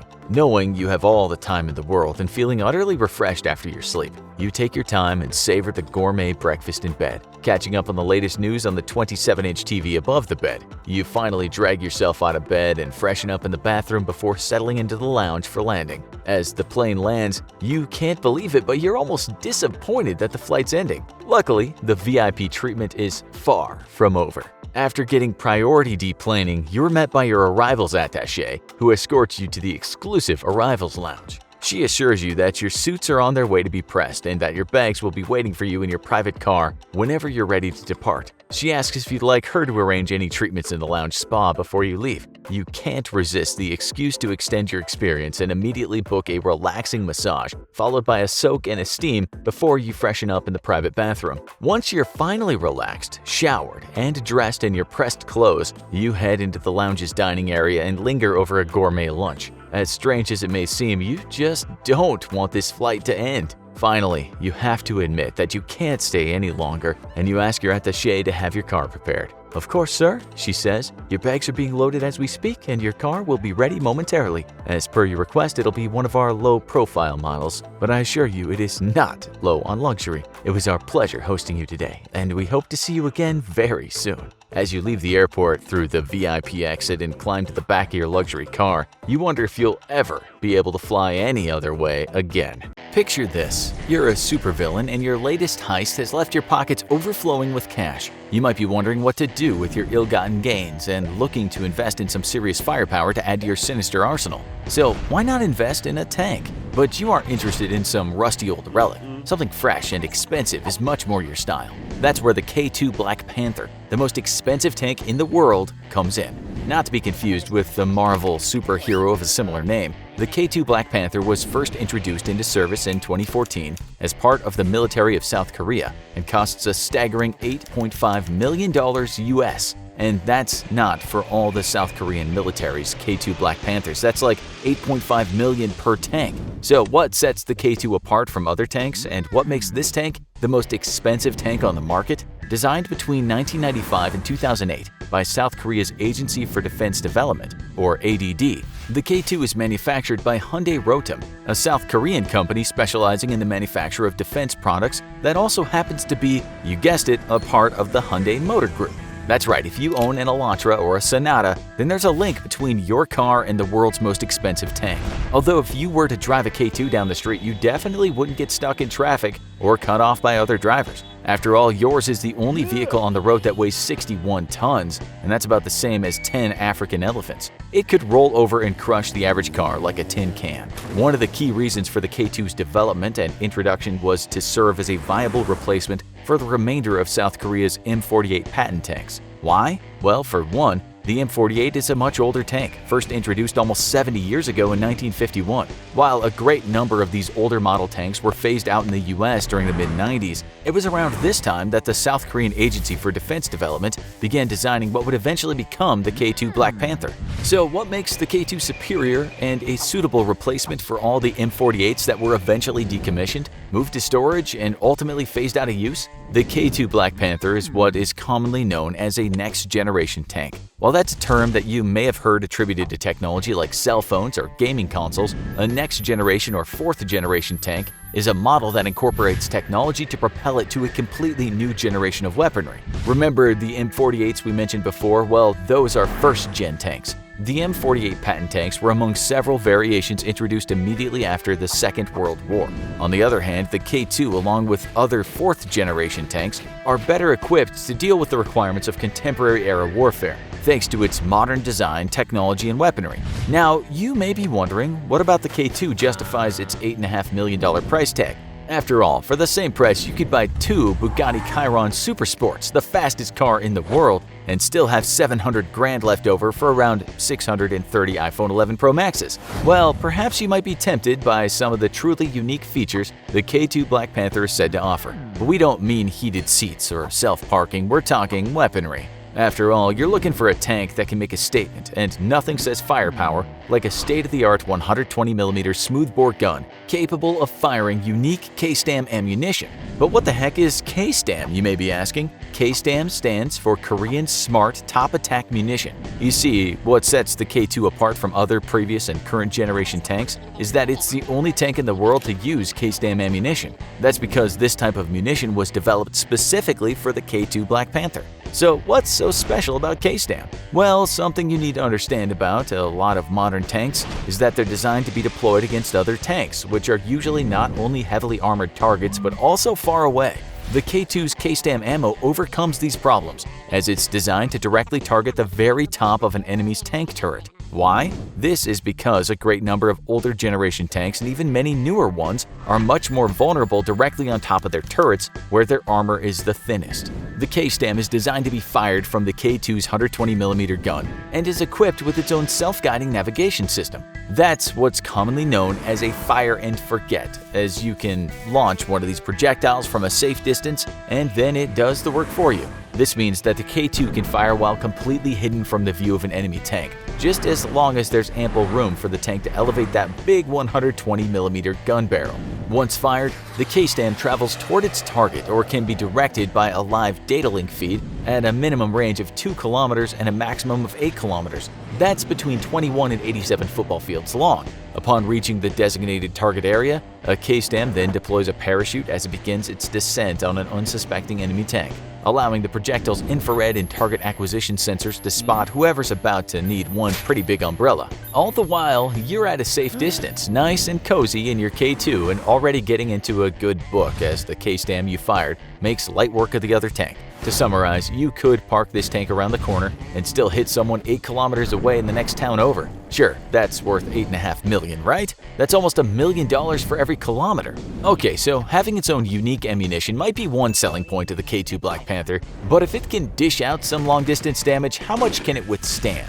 After all, the last thing you want is for your new K2 to get dented before you can drive it off the lot. Luckily, the K2 is a well-protected machine, sporting a classified type of composite armor. While the exact materials aren't available or known to the public, we do know that the term composite armor refers to layers of various material most commonly either metals, plastics, or ceramics, or a combination of these. This is done to give the vehicle's armor more resistance against oncoming fire, while also keeping the armor itself lightweight. Of course, this is a costly method of protecting a vehicle, which contributes to the expensive overall price of the K2, but at least it'll keep out any troublesome high-explosive anti-tank or heat ordnance. In fact, it's claimed that the frontal armor of the K2 is capable of withstanding fire from other tanks with similar 120mm armaments as the K2 itself. On top of composite armor, the K2 Black Panther also makes use of ERA blocks. In this context, ERA stands for Explosive Reactive Armor, and this is designed to offer further protection against chemical energy warheads. ERA commonly consists of a sandwich formed of a slab of high explosive between two metal plates. It's not the kind you want to have for lunch. Now, having a high explosive inside your K2 tank armor might sound risky, but this actually offers a counter-explosion to any incoming warheads. The primary purpose of all anti-tank weaponry is for the ammunition to pierce the outer armor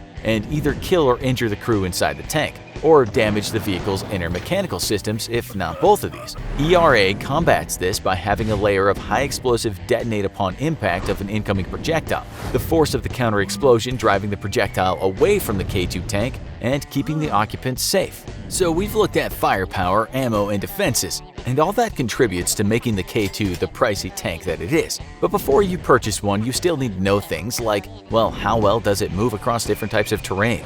What's the K2's top speed? And how many of your evil henchmen will you need to help you operate the tank? The first batch of South Korea's K2 Black Panther tanks, 100 of which were created between 2014 and 2015, all featured an MTU MT883 KA501 engine. This was then replaced with an engine known as the Doosan DV27K for both the second batch of 106 tanks built between 2019 and 2020 and the third batch, which are still in production as of March 2020 and consists of 54 tanks. This allows the K2 to accelerate from 0 to 20 miles per hour or 0 to 32 kilometers per hour in only 7 seconds. When traveling off-road, the K2 can reach speeds of up to 31 miles per hour or 50 kilometers per hour, which is about the same as a normal car moving at typical speed through a busy city or a residential area. On paved roads, the K2's maximum speed peaks at an even higher 43 miles per hour or 70 kilometers per hour, which is almost the same speed as a car driving reasonably fast down a highway. While this might not seem like much in comparison to the speed of an average car,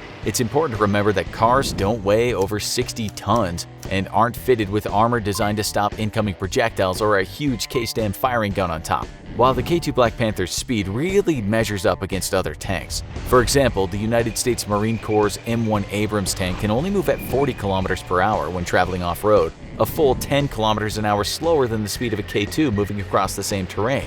Additionally, the British Army's Challenger 2 tank can only reach a speed of 37 miles per hour on open road, while the K2 can leave it in the dust moving 6 miles per hour faster.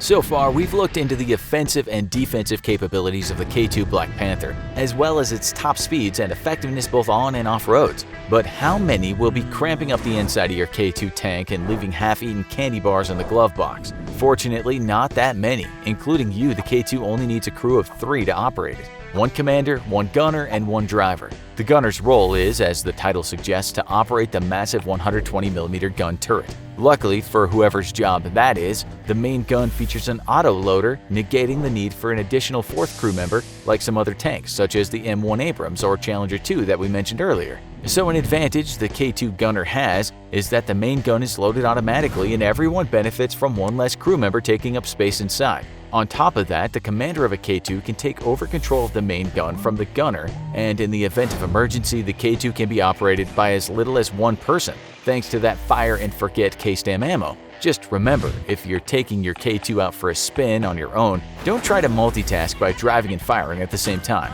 In summary, its advanced armor, weapons, speed capabilities, and need for minimal crew are what make the K2 Black Panther the world's most expensive tank. So, are you ready to get your own and continue your villainous reign of terror? Well, sadly, you can't, as civilians can only purchase military tanks that have been decommissioned, meaning all weapons and firing systems have to be deactivated. On top of that, you need a special permit to drive one in public, and rubberized treads to avoid damaging the road. So if you had your heart set on owning a K2 tank for global domination, it's probably better to give your $8.5 million back to whoever you stole it from and turn yourself over to the police. It's early on a cold, drizzly Thursday morning Lining 2 entire city blocks is a horde of people, mostly young teenagers, and most of them have spent the night in sleeping bags or camper chairs. Every single one is in line waiting for the clock to strike 9 a.m., yearning to be the first through the doors they've been waiting outside of for almost 24 hours. Is it a hot new movie release? A Star Wars that isn't terrible, for instance? A hot new video game? A life-saving miracle drug? No, it's a clothing store selling cotton t-shirts for almost $100 a pop. It is Supreme.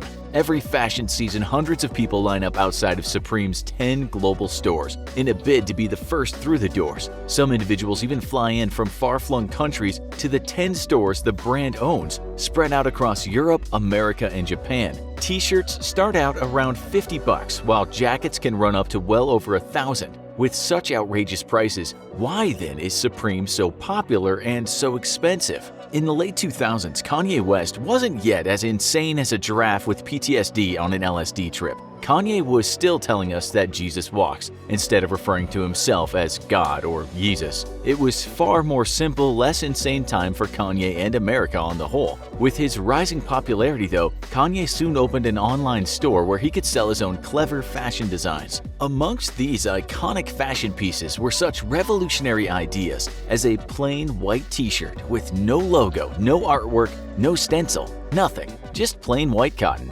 stitched together by Vietnamese children whose wages are sadness instead of actual money. This revolutionary t-shirt with no logo or artwork sold out within minutes of being posted online on Kanye's official store, a fact that's even more incredible when you consider that it sold for a whopping $99 per t-shirt, despite the fact that it was in no way any different than a plain white t-shirt you can buy at Target in packs of 6. Well, that's not quite true. There was one difference. A single reason why the t-shirt cost nearly $100. The tag on the inside of the shirt read Kanye. Finally, every loyal fan would have a way of letting the world know how much they loved Kanye, and all the world would have to do is to look inside their shirt for the half-inch tag that spelled his name on their body. That tag, minuscule and disturbingly intimate as it would be to show people, however, is why people were willing to pay $100 for a crappy t-shirt.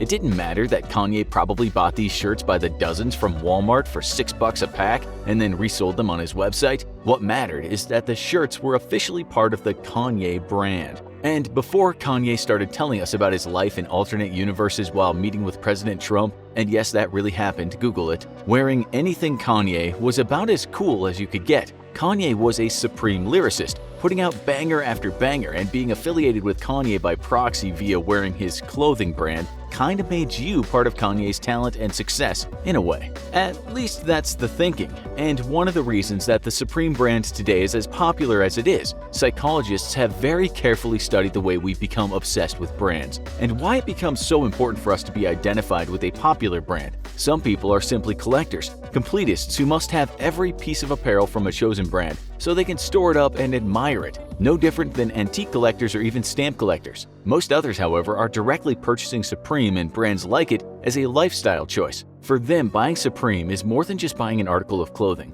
They're buying a piece of wearable culture, a way to differentiate themselves from the rest of the herd and project an image of themselves that they want others to see. In our ancient past, we might have adorned ourselves with feathers or animal bones in order to stand out from the rest of the tribe. These simple decorations were a way to make ourselves unique within the social group that we depended on for our very lives. Paradoxically, we as animals desperately need to fit in, but we also yearn to be individuals, and nothing mortifies most of us more than being seen as simply another one of the pack. Well, thanks to modern brands such as Louis Vuitton, Supreme, Ferrari, and Kanye West with his $100 plain cotton t-shirts, you don't have to be one of the pack. You can be exclusive. And so what if your exclusivity costs you an entire paycheck? How else will anyone know how special and unique you are? With a personality.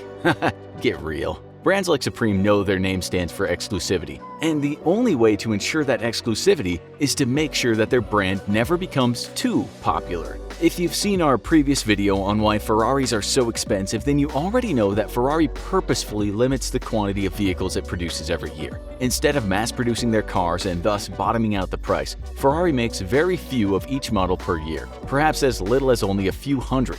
And this keeps the price and the exclusivity sky high. Without exclusivity, Ferrari would never be able to charge the exorbitant amounts of money it does for its vehicles. The same applies to Supreme and the other clothing brands. Being a popular clothing brand is a delicate balance between generating buzz and making product available and ensuring that your product is not nearly available enough to lose that exclusivity that your customers are willing to shell out hundreds or maybe even thousands for. Nobody buys Supreme so they can show up at a party and see a bunch of other people wearing Supreme brand clothes. They buy it because nobody else at the party can afford to spend a month's paycheck on some cotton rags with a brand name on them. If Supreme wearers started showing up to parties full of other Supreme wearers, then the exclusivity would plummet and so would sales, with the crowd moving on to the next niche but cool thing to throw on their bodies. But exclusivity is only part of the story. Another major appeal to Supreme and other brands like it is the lifestyle that a customer is buying into, or at least the illusion of that lifestyle. Supreme isn't just a brand, it's an image, an illusion of what the wearer of a Supreme hoodie's life is like. Hip, trendy, edgy, no holds barred, and ultra cool. Except most people's lifestyles aren't anything like that, because most people have adult responsibilities like school and jobs.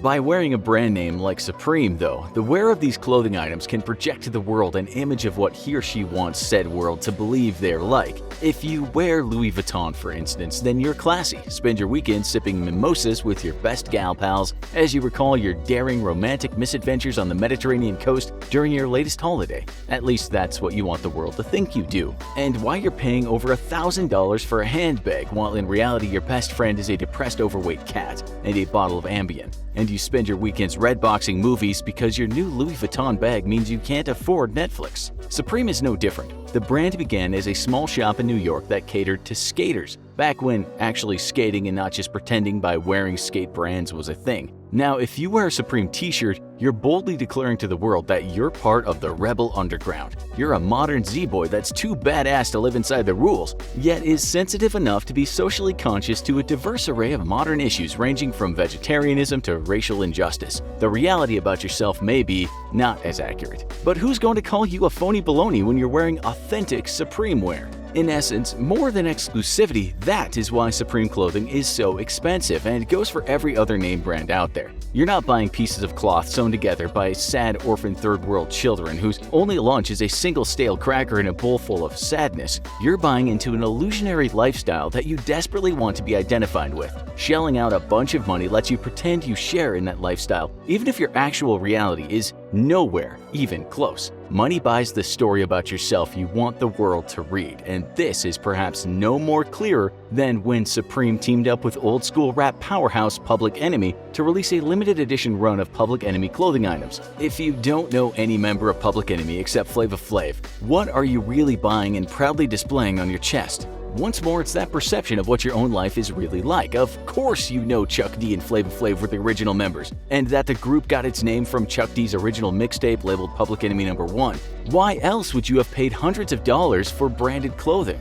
The Public Enemy line was a limited run just like Supreme's other items. The brand purposefully limits the amount of clothing it produces, and while it officially states that it does so to avoid having a warehouse full of dead inventory, the truth is that the brand knows that as long as it remains exclusive and there is limited availability, it can charge the incredible prices that it does. When that exclusivity begins to drop though, so will the prices, and that's a challenge that Supreme is already facing. Many longtime fans of Supreme already worry that the brand is becoming too popular, and soon they may find themselves turning away from a brand that used to be exclusive to them in search of the next way to stand out from the crowd. Supreme could respond in one of two ways though. They could initiate more limited edition lines such as the Public Enemy collaboration and drastically reduce the amount of available merchandise for those lines. Or they could jack up the prices so that even fewer people are able to afford their clothing. Either way, Supreme will likely soon see the inevitable fall from grace that most brands enjoy for a while before fizzling out. I mean, does anybody in the audience remember Ed Hardy or tap-out shirts? In the end, people will simply find something else to spend their money on. We've been pretty hard on fashion aficionados who spend hundreds or thousands on a single piece of clothing in this episode, but the truth is we all have our own one area that we're willing to spend silly amounts of money on. Some people spend hundreds or thousands on Magic the Gathering and Pokemon card collections, while others collect vintage automobiles or fine china. At the end of the day, our opinion doesn't really matter. If what you buy makes you feel good and happy inside, then job well done. After all, what price can you really put on happiness? And what business is it of anyone else just how much you're willing to spend on it? This video was made possible by Wix. If you are ready to create a website, head over to wix.com/go/infographics to try out one of their premium plans right now. Around 43 million Americans up and move every year. 60% of those are moving for work, and the other 40% move for more personal reasons. There are many trials and tribulations associated with a stateside move, finding new friends, exploring new avenues, and establishing new relationships. But what are the prime moving factors we should weigh before throwing a dart at the map and choosing our new destination? Climate, food, culture, and perhaps most important, affordability. So, we thought we'd do a little of the legwork for you and explore the most cost-friendly and the most pricey states to settle in the United States. Welcome to this episode of the Infographic Show, least expensive to most expensive state in the USA. So, we'll begin this journey by looking at some of the most cost-friendly states. First up, Mississippi. Mississippi is not only one of the least densely populated states, but it is also the least expensive state to live in. With a low per capita income driving the economy, the state's housing costs are kept really low. In decades past, cotton production drove the economy, but nowadays, agriculture has diversified and livestock industries have taken over. Products such as chicken, catfish, soybean, and rice are farmed here. The people are generally down-to-earth, God-loving Americans with a passion for hunting and rebel flags. There's a host of wildlife in the state to hunt, including everything from deer and wild hogs to alligators and crocodiles. Alabama is another good choice for new homeowners, with residential real estate exchanging hands for under $100,000. A meal for one at a restaurant in Birmingham can be had for around $11, and electricity, water, and trash collection would cost the average person about $190 per month. A movie and a meal for two might cost you around $60. You have access to both the mountains and the sea, and the southern hospitality is palpable here, making Alabama a good choice. Indiana is at the crossroads of America, so you can expect rock-bottom prices for groceries. The topography is rugged and full of creeks, wetlands, caves, and canyons, and home to deer, raccoons, beaver, and muskrats. The crossroads to America has more miles of interstate highway than any other state, and more major highways intersect here than anywhere else in America, making this a great place to use as a base for further American exploration. Next stop is Michigan. The Great Lakes state offers low-cost housing and is touted as a good business hub. Home of the American auto industry, gas here is cheaper than most states. It is here in Michigan that the Kellogg brothers made the accidental discovery of flaked cereal that revolutionized breakfast tables across the world. Arkansas is a rural state offering low housing costs and low business costs, attracting Fortune 500 companies to set up office in the state. Rent for a two-bedroom apartment is just $700 a month. The median home value here is around $110,000, which is $100,000 less than the national index. You can watch a movie for around $9, and if you hit a mid-range restaurant, you'll be looking at splashing out about $30 for two. Oklahoma is the home of wheat fields, and a loaf of bread costs less than $3. You can rent a home here for the median price tag of $950. Dinner and a movie for two should cost around $60, and utilities in a small unit come in at about $140 a month. Other expenses, such as gym memberships, are lower here than most other states too. But what about on the other end of the affordability scale? Well, the most expensive state for real estate is a vacation destination for many. With palm-studded sandy beaches, beautiful flora and fauna, and a diverse mix of cultures, take a gander at the Aloha state, Hawaii. Paradise doesn't come cheap, and with most homes changing hands for an astronomical average of $1 million, you may have to save up or rob a bank before retiring here. With an average home selling for $1.6 million, there are cheaper places to buy a new abode than Washington, D.C. You'll also be hit with an average $160 energy bill. And if you're planning on renting, it'll cost you just under $2,000, more than double the cost in some places. Dinner and a movie will cost about $100, so in order to be comfortable here, you'll need an annual salary of over $100,000. It comes as little surprise that California is one of the most expensive states to live in America. With high housing costs and a growing population, these prices seem set to remain sky high. Somehow, the state is in $1.6 billion of debt, and nearly 33% of all welfare recipients are Californian, but still, Cali remains an expensive place to call home. Next up, New York. Even a modest lifestyle can cost a fortune here in the Empire State. In Manhattan, the average home costs $1.6 million. This is a huge state, with areas such as Rochester where you might be able to find a home for under $300,000. But day-to-day living nowadays in New York is as pricey as anywhere else in the world. Massachusetts isn't that much cheaper. This state boasts a high price on groceries with a 24-ounce T-bone steak costing more than $60. The average rent for a 2-bedroom apartment in Boston is the 4th highest in the US, and it has a steep $287 energy bill. Alaska has only 760 farms, meaning they have to import much of the food products here, which isn't cheap. A loaf of bread that may cost $1.70 in other states is closer to $5 here. When you think of Harvard University, your mind probably conjures up images of beautiful historic buildings, illustrious professors pacing the hallowed halls, and preppy students lounging on manicured lawns. Sure, a degree from Harvard is valuable, but is it really worth the cost? Why is Harvard so expensive anyway, and what exactly do you get for all that tuition money? We can't talk about the outrageous cost of an elite Harvard education without first taking a look at why a college degree is so expensive in general these days. For the 2018-2019 school year, students at a private 4-year college paid an average of $35,830 per year for the tuition alone, meaning a typical 4-year degree cost nearly $150,000. Add in other costs like books and supplies, room and board, and you're looking at a whopping $48,510 per year, or nearly $200,000 for an undergraduate degree. The good news is that scholarships and financial aid do help to ease the burden on students. When these programs are factored in, the average tuition cost is actually more like $14,610. Still not cheap,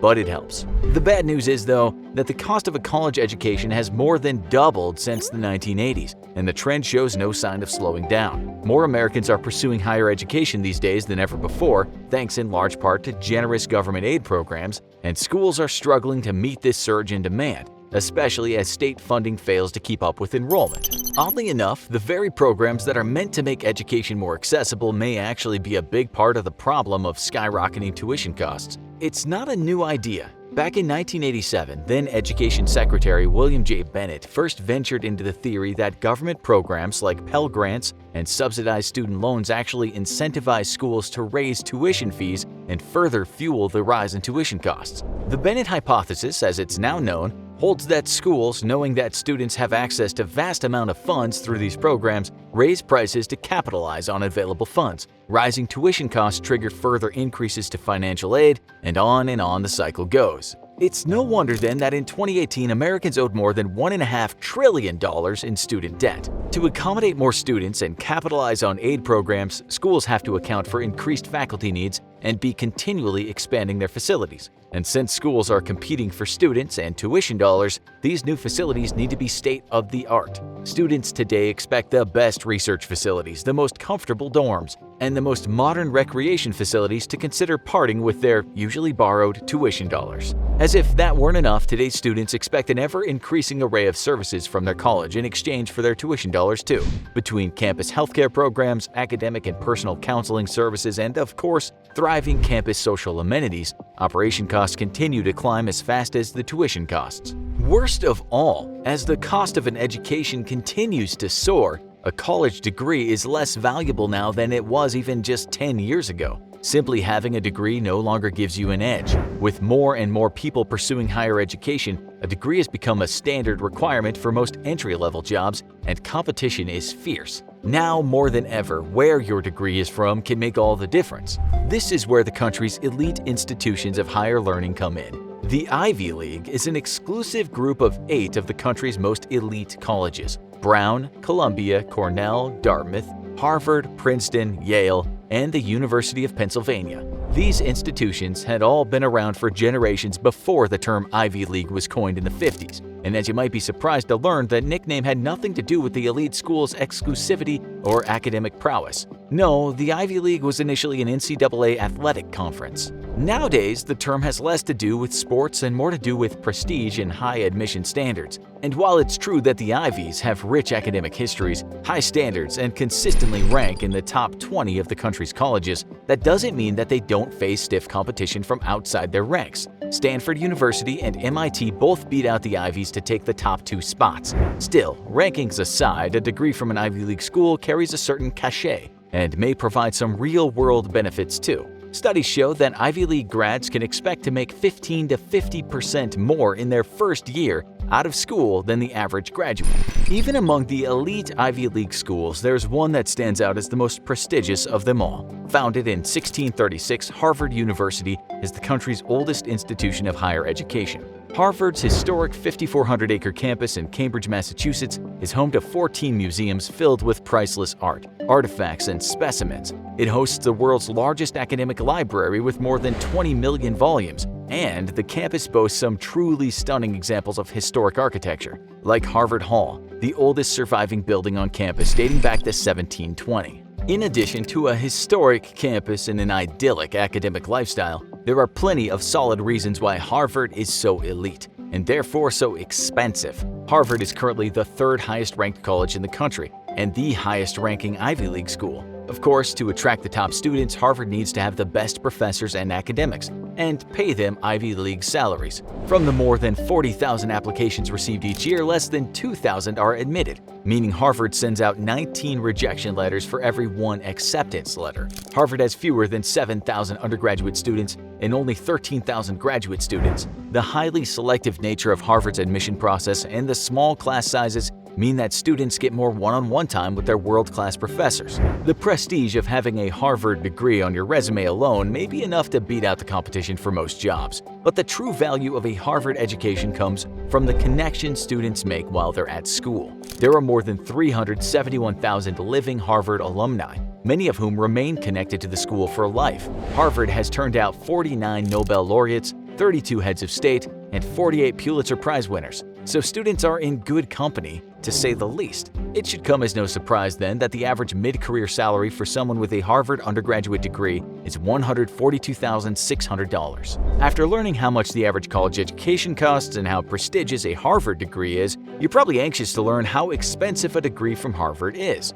Well, prepare to be shocked. On their website, Harvard claims that for 90% of their students, attending Harvard is actually less expensive than attending state school would be. If that sounds unbelievable to you, stick with us and you'll soon see how that's possible. Plus, when you find out what the other 10% pays, you'll be in a whole different kind of disbelief. Attending Harvard may indeed be less expensive than state school for 90% of its students, but you can't just decide to go to Harvard because it's cheaper. Admissions are incredibly competitive, and only the best of the best are granted admission to this most exclusive school. Nevertheless, if you're some kind of genius or prodigy and manage to be one of the very few people granted admission to the prestigious Harvard University, their generous financial aid truly can make Harvard more affordable than your local state school. Harvard claims that their admissions process is needs blind, and that low-income students have the same chance of acceptance as students from wealthier families. And that very well may be true once the applications are in, but that doesn't mean that low-income students have the same opportunities to earn the grades and extracurriculars needed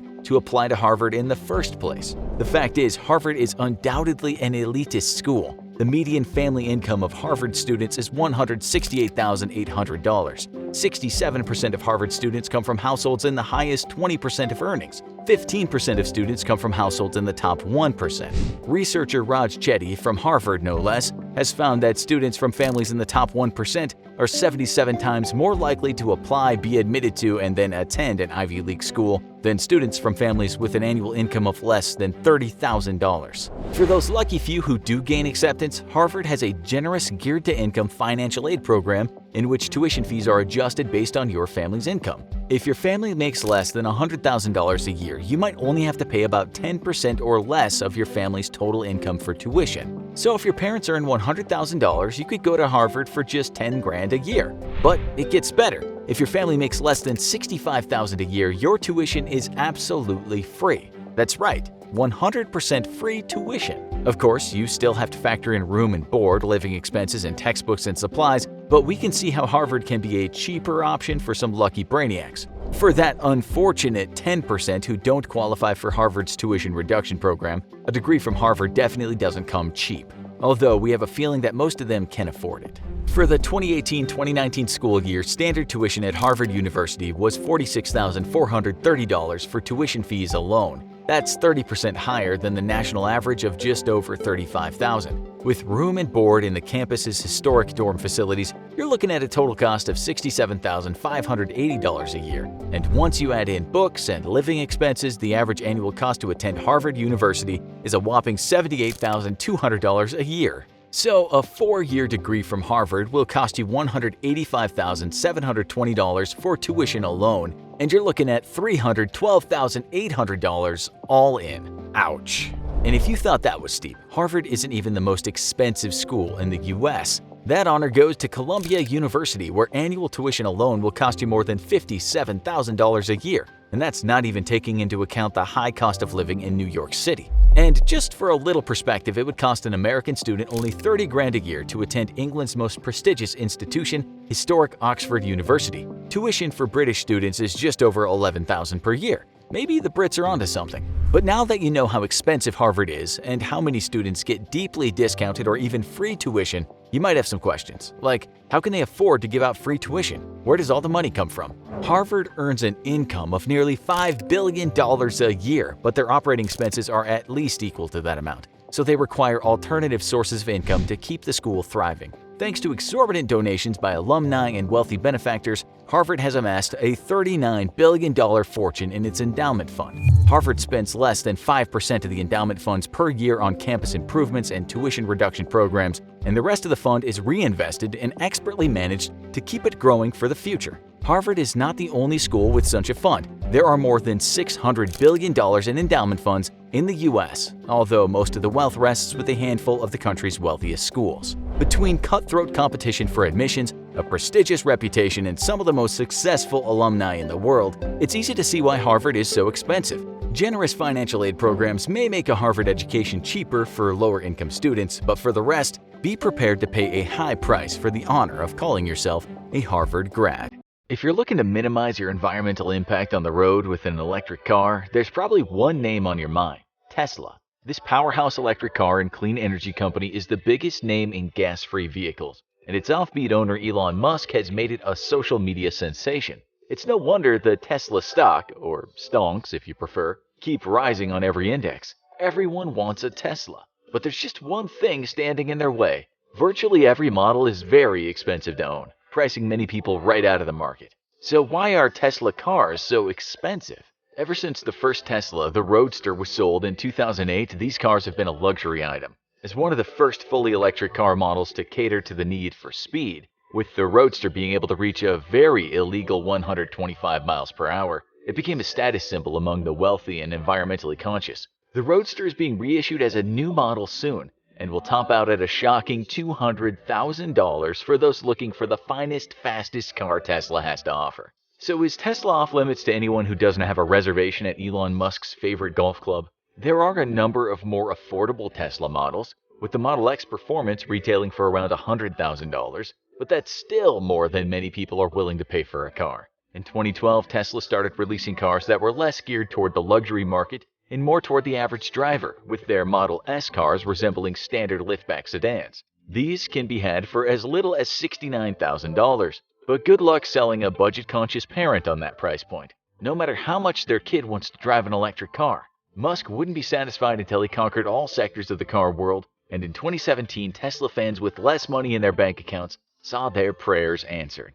The Tesla Model 3 was here to change the car world. This fastback sedan quickly became the fastest-selling electric car in history, selling 800,000 models by the end of 2020. Like the more expensive models, it has full self-driving hardware that can be updated regularly, and it works as a plug-in electric car like other Tesla models. It comes in two modes: a standard range model offering 263 miles per charge, and a long-range model offering 353 miles per charge. While the car delivers the same power and reliability of other Teslas, where it differs is the price. This Tesla finally brings the price down to a relatively modest $37,000 for the standard model, a far cry from the high-end early models, but still a great deal above what a similar car might cost. It seems like no matter what, Tesla products are never going to be fully affordable. The reason why is complicated, and it might be the only Achilles heel in Musk's business plan. While the company has a near monopoly in the electric car market, Musk has bigger ambitions. He doesn't want to compete against a small sector of the market. He wants to fill the road with electric cars and provide stiff competition for the classic internal combustion engine-driven cars. While his company keeps getting bigger and Musk is currently the richest man in the world, unless he or Bezos have traded places in the last 15 minutes, his monopoly essentially makes him the biggest fish in a small pond, unless Teslas start getting more affordable. So why doesn't he just lower the price? The main reason is because Tesla cars aren't just more expensive to buy, they're more expensive to make. Standard cars are mass-produced in factories around the world, using technology that's been perfected over the better part of a century. Tesla's green cars are driven by a modern, constantly evolving design and fast-changing technology, and only a small percentage of the factories can make them. That's why, while demand for Tesla cars is always high, supply doesn't always match that. It's very common to see a long wait list for popular Tesla products, especially after a new model's been released. Is there any way to speed up the production process? Ending the bottleneck for Tesla products that can lead loyal fans to wait months for their new product, similar to the crush that made it nearly impossible for video game fans to get their hands on a PlayStation 5, has been a priority for Musk. He's limited by physical space, as most of his factories are working at capacity. But like with most challenges that face Musk, he's thinking outside the box to solve it. Get ready to meet the Gigafactory. Tesla Giga Nevada, also known as Gigafactory 1, is currently under construction in Story County, Nevada. It has completed Phase 1. It produces Tesla vehicles and batteries needed to power them, and employs over 6,000 people currently. But that's just the beginning of Musk's plans. He estimates that to produce the number of cars he envisions to make electric vehicles the dominant force on the market, Tesla would need over 100 similar gigafactories worldwide. But that's not the only reason these cars have a high price tag. Tesla cars run on one powerhouse component at their core, the lithium-ion battery. This rechargeable battery is just about everywhere these days, being found in many portable electronic devices that can be charged by plugging them into a wall. But those batteries are tiny compared to the batteries that power Tesla cars and can send them racing at top speed.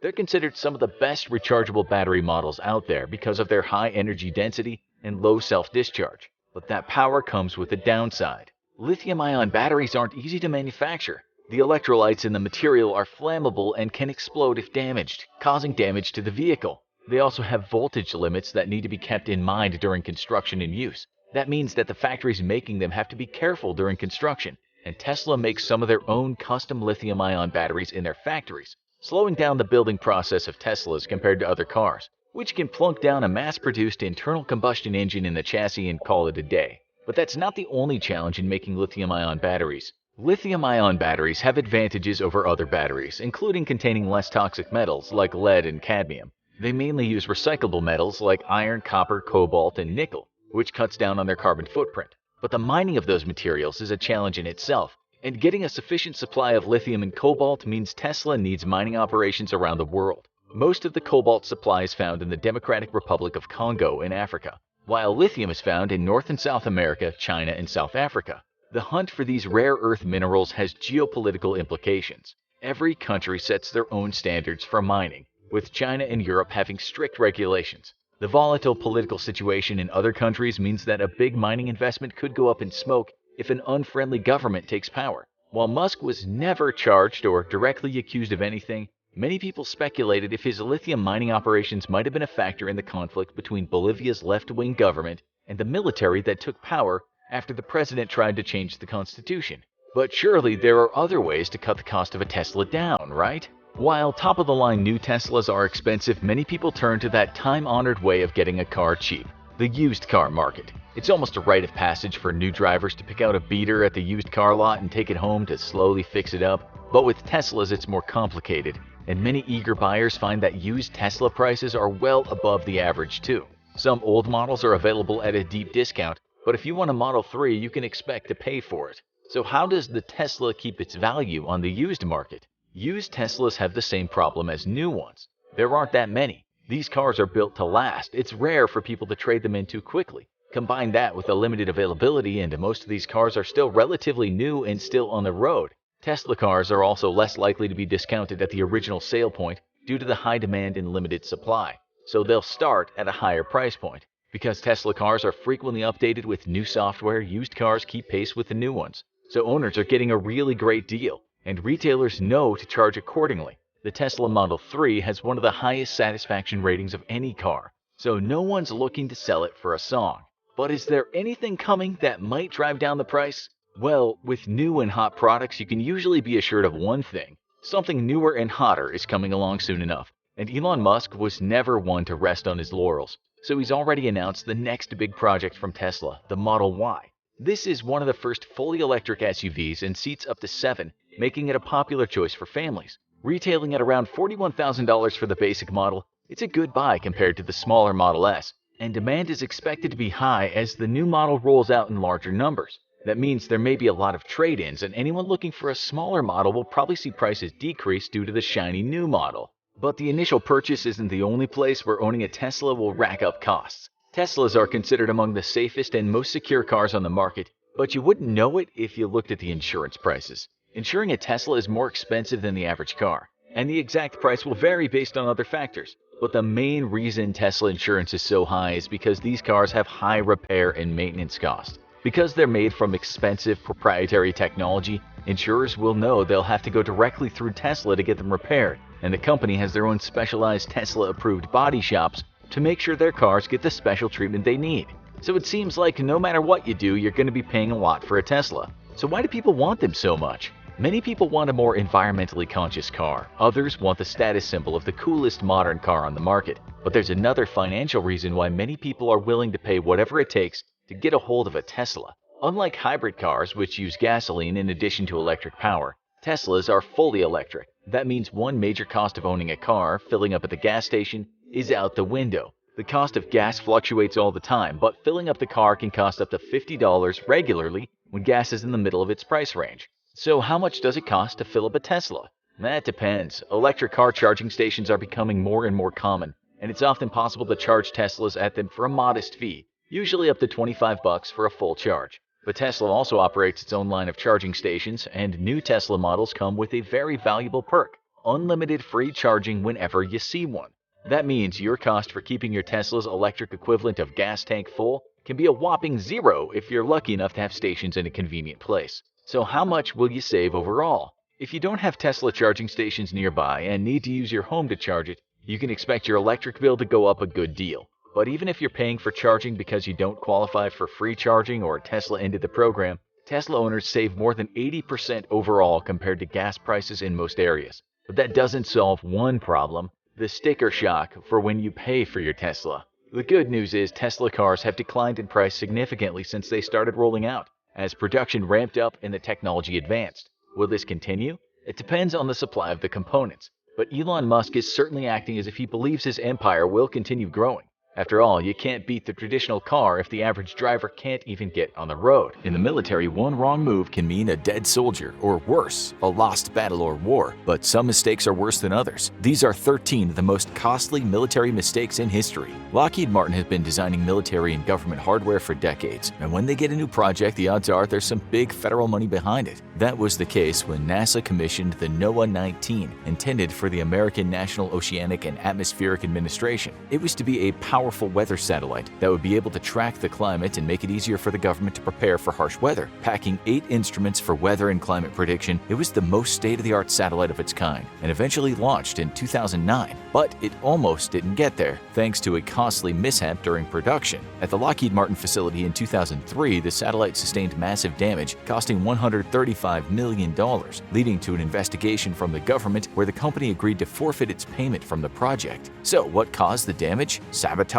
Technical issues? The investigation shows that the disaster was caused by the team at Lockheed Martin dropping the satellite. As the team was turning it from a vertical to a horizontal position, the tilt accelerated too quickly and the satellite crashed to the floor, sustaining massive damage. This shouldn't have happened, but apparently a technician had removed some key bolts securing an adapter plate, and no one checked that all the parts were in place before moving it. A tiny failure in factory discipline led to a massive disaster that nearly destroyed the future of weather tracking by the US government, and likely led to someone, if not many people, getting fired. Even after Lockheed Martin forfeited their profit, the US government still wound up shelling out over $100 million to get their prized satellite up and running again. Sometimes it's not one big disaster, sometimes it's a lot of little disasters. As many times as Lockheed Martin shows up on this list, it's surprising they're still in business. They must be doing something right, but it's not the F-35 Lightning II. The goal of the government starting in 1995 was to replace most of their existing fighter jets with a standard model that all branches of the military would have in common. The F-35 would also be available for sale to all US allies and could be adapted into different variants. Government contractors went to work, and they're still working. The F-35 F-35 has been plagued by development problems since the start, and government watchdogs were starting to get concerned. Not only was the program racking up heavy cost overruns, but it was well behind schedule, and the adaptation of the variants were essentially turning them into completely different planes. But eventually, the F-35 was ready to take to the skies in October 2000. The problem was, would it stay up there? It soon became clear that there were far bigger problems than the cost. The much-hyped new fighter plane didn't seem to have the same performance as existing, much cheaper planes like the F-16 Fighting Falcon. Plus, it was a single-engine plane, which meant greater danger to the pilot. If the fuel tank caught on fire or the engine encountered problems, it was going to be very difficult to stay airborne. The internal payload was much smaller than other planes as well, and the plane's biggest selling point, its stealth technology, had taken so long to perfect that many worried it'd be obsolete by the time it actually made it to the battlefield. Despite these problems, it isn't a failed project yet. It might be a failing one, though. The project is ongoing and currently estimated to cost over $1.5 trillion over its lifetime, and many government watchdogs are saying bigger isn't always better. Sometimes a split-second lapse can have devastating consequences. The MIM-104 Patriot, usually just known as the Patriot missile, became a staple of the U.S. military's defenses. This surface-to-air missile designed by Raytheon is an effective defensive weapon, but its secret superpower is its phased array tracking radar that makes it highly effective at shooting down enemy missiles before they hit. It's the best interceptor in the U.S. military and has saved countless lives since it was introduced in 1981. It's been sold to allies around the world, which made it all the more shocking when it failed dramatically. It was the Persian Gulf War in 1991, and the U.S. was at war against the forces of Saddam Hussein's Iraq. The U.S. bases in Saudi Arabia were under frequent attack from Saddam's Scud missiles, and on February 25th, one got through and delivered a devastating blow. A direct hit killed 28 U.S. soldiers inside their barracks, and an investigation quickly began. Why did the Patriot missile fail this big test? Turns out to be the tiniest of flaws, a software error. The system keeps track of time down to the hundredth of a second, but when you're dealing with life and death, there's no time to spare. But the longer the missile battery is in operation, the greater the chances of a tiny hiccup. In this case, the system's internal clock had drifted off by approximately a third of a second. Might not seem like much, but in terms of a speeding missile, it amounted to a difference of 1,800 feet in intercepting the missile. The system scanned the wrong part of the sky, found no missile, and didn't intercept the direct hit. Turned out to be not just a technical error but a human one, because the Americans had been warned. The Israelis had identified the issue 2 weeks earlier and recommended fixes such as more frequent reboots. Sadly, it wasn't followed, resulting in the worst loss of life for Americans in the war. What's worse than explaining a failure? How about never finding the answer? Mars, the furthest frontier NASA has explored in depth. The government agency continues to work toward landing a manned mission on the Red Planet one day, but to do that, they need more remote intel. That was the purpose of the Mars Climate Orbiter, a robotic space probe that was launched in 1999 with the intention of mapping the climate, atmosphere, and the surface condition of Mars. It would also link up to another exploration probe, the Mars Surveyor, to send data back to Earth. Designed by Lockheed Martin, it was one of the most advanced probes ever created at the time and took close to 5 years to develop. There were big plans for the probe as it launched, including learning about the distribution of water on the Martian surface. Despite being under 7 feet tall, it carried a lot of hopes with it as it launched, hopes that would soon be dashed, along with all the hard work on the project, because the Mars Climate Orbiter would never reach its destination. It launched from Cape Canaveral on December 11, 1998, neared Mars in September the following year, and promptly went out of contact with NASA. The spaceship was never seen or heard from again, costing NASA hundreds of millions of dollars and setting Mars exploration back years. The cause of failure? A combination of human error and the red planet's climate. While the Mars Climate Orbiter encountered Mars at a lower than expected altitude, it's believed it was either destroyed by the atmosphere or simply skipped off the atmosphere like a rock on the water. Blame was ultimately placed on the incompatibility between two software systems, as NASA used metric units of measurement and Lockheed Martin used imperial units like feet and inches. This led to irregularities in measurements, and when dealing with space exploration, the slightest irregularity can lead to total disaster. The US isn't the only space agency to run into disasters. On the surface, the Ariane program seems to be a massive success. The heavy-lift space launch vehicle was developed by aerospace engineers Arianespace for the European Space Agency. It's gone through multiple generations before getting to the current model, the Ariane 5, which has had 82 successful launches between 2003 and 2017. But getting there was not easy. This led to one of the most costly disasters in European space history. It was 1996 and the model had just recently been perfected. The test rocket would be fired from French Guiana on June 4th and was carrying equipment and cargo totaling over $500 million. The development process to get there had been more than $7 billion. Hundreds of people gathered to watch the rocket take flight and cheered as the flight sequence went off successfully. Then they watched in horror as it burst into flames. Less than a minute after the Ariane 5 took flight, the rocket veered off its flight path, it started breaking up and exploded in midair. The rocket was a total loss, taking countless pieces of carefully designed technology with it. The one saving grace was that the rocket was unmanned, unlike the Challenger disaster a decade earlier. But the damage to the European space project was massive, and an investigation ensued. They soon found the culprit was, sure enough, another tiny error. The crash had been caused by the complete loss of guidance and altitude data only 30 seconds after the rocket's engine ignition sequence started, and the source was an error in the inertial reference system. A failed conversion led to a total system crash, and the rocket was lost. The program charged ahead, and the next launch was a success, but let's hope the upcoming launch of the Ariane 6 is more successful. Sometimes one little flaw can put a whole project in danger. Spain had high hopes for its new submarines, the S-80 Plus class, also known as the Is Parmesan, after one of the most storied submarines in the country's history. They were first greenlit in 2003 and would herald the beginning of a new era of hybrid diesel-electric submarine that would be easier to run, release fewer emissions, and be faster and more effective than the competition. They would have state-of-the-art weapons and radar systems along with an air-independent propulsion system that would deliver low fuel rates. The submarine was designed to operate in isolated areas and move at high speeds without being detected. Submerging would be easier than ever, allowing the submarine to escape tense combat situations. But as tests began on the submarines, the designers made a disturbing discovery. Submerging might be easy, but surfacing was turning out to be a lot trickier than expected. And it all came down to one little dot. The submarine was too heavy, specifically 70 tons overweight, and that made it too heavy to effectively surface, which could have been fatal in a combat situation. The culprit? A decimal point in the wrong place early in the planning process. Somehow, this mistake had gone completely undetected during the entire design process, and the submarine had been built without anyone noticing the flaw. A lot of people likely lost their jobs over this, but there was only one choice for the people in charge: rebuild the submarine from the ground up. The overweight submarine had to be redesigned to add 6 meters to the ship's hull, balancing the extra weight. And while this was a costly mistake, with a redesigned price tag of over $10 million, it did have one benefit: the extended length of the ship made it more buoyant, and the project went full steam ahead for Spain, with the lead boat officially launching in April 2021. If you're going into uncharted territory, you'd better get everything right. It was the dawning of the space race, and every mission was high stakes. In 1962, the government decided to conduct the first planetary flyby of Venus. The notoriously harsh planet was a mystery in many ways, and NASA wanted to measure its magnetic fields and temperature. No humans would be on the mission, but an unmanned probe named Mariner 1 was developed. Probes had been deployed to the moon, and the nearby planets would be the next frontier. The project was troubled from the start, with the design having to be changed due to the Atlas Centaur launch system being behind development. NASA chose to go with a less powerful rocket, and a year-long development process began. Finally, the rocket was ready to launch in July 1962, and many felt the future of the space race was relying on this probe. That turned out to be a bad investment. Things went south quickly. As communications between the rocket and the guidance systems on the ground went awry, the unmanned rocket started veering off course, and NASA had to act quickly. Fearing a deadly crash on Earth, they activated the range safety protocols and used their own weapons to destroy Mariner 1, rendering the entire project a total loss. The rocket had cost over $18 million to build, one of the biggest expenditures in NASA's history, and a full investigation began. The culprit? Someone working on the code had omitted a hyphen from the guidance system's protocols, throwing the flight equation off and keeping the rocket from stabilizing itself. Science fiction writer Arthur C. Clarke would later refer to it as the costliest hyphen in human history, and the leaders of the Soviet space program no doubt rejoiced.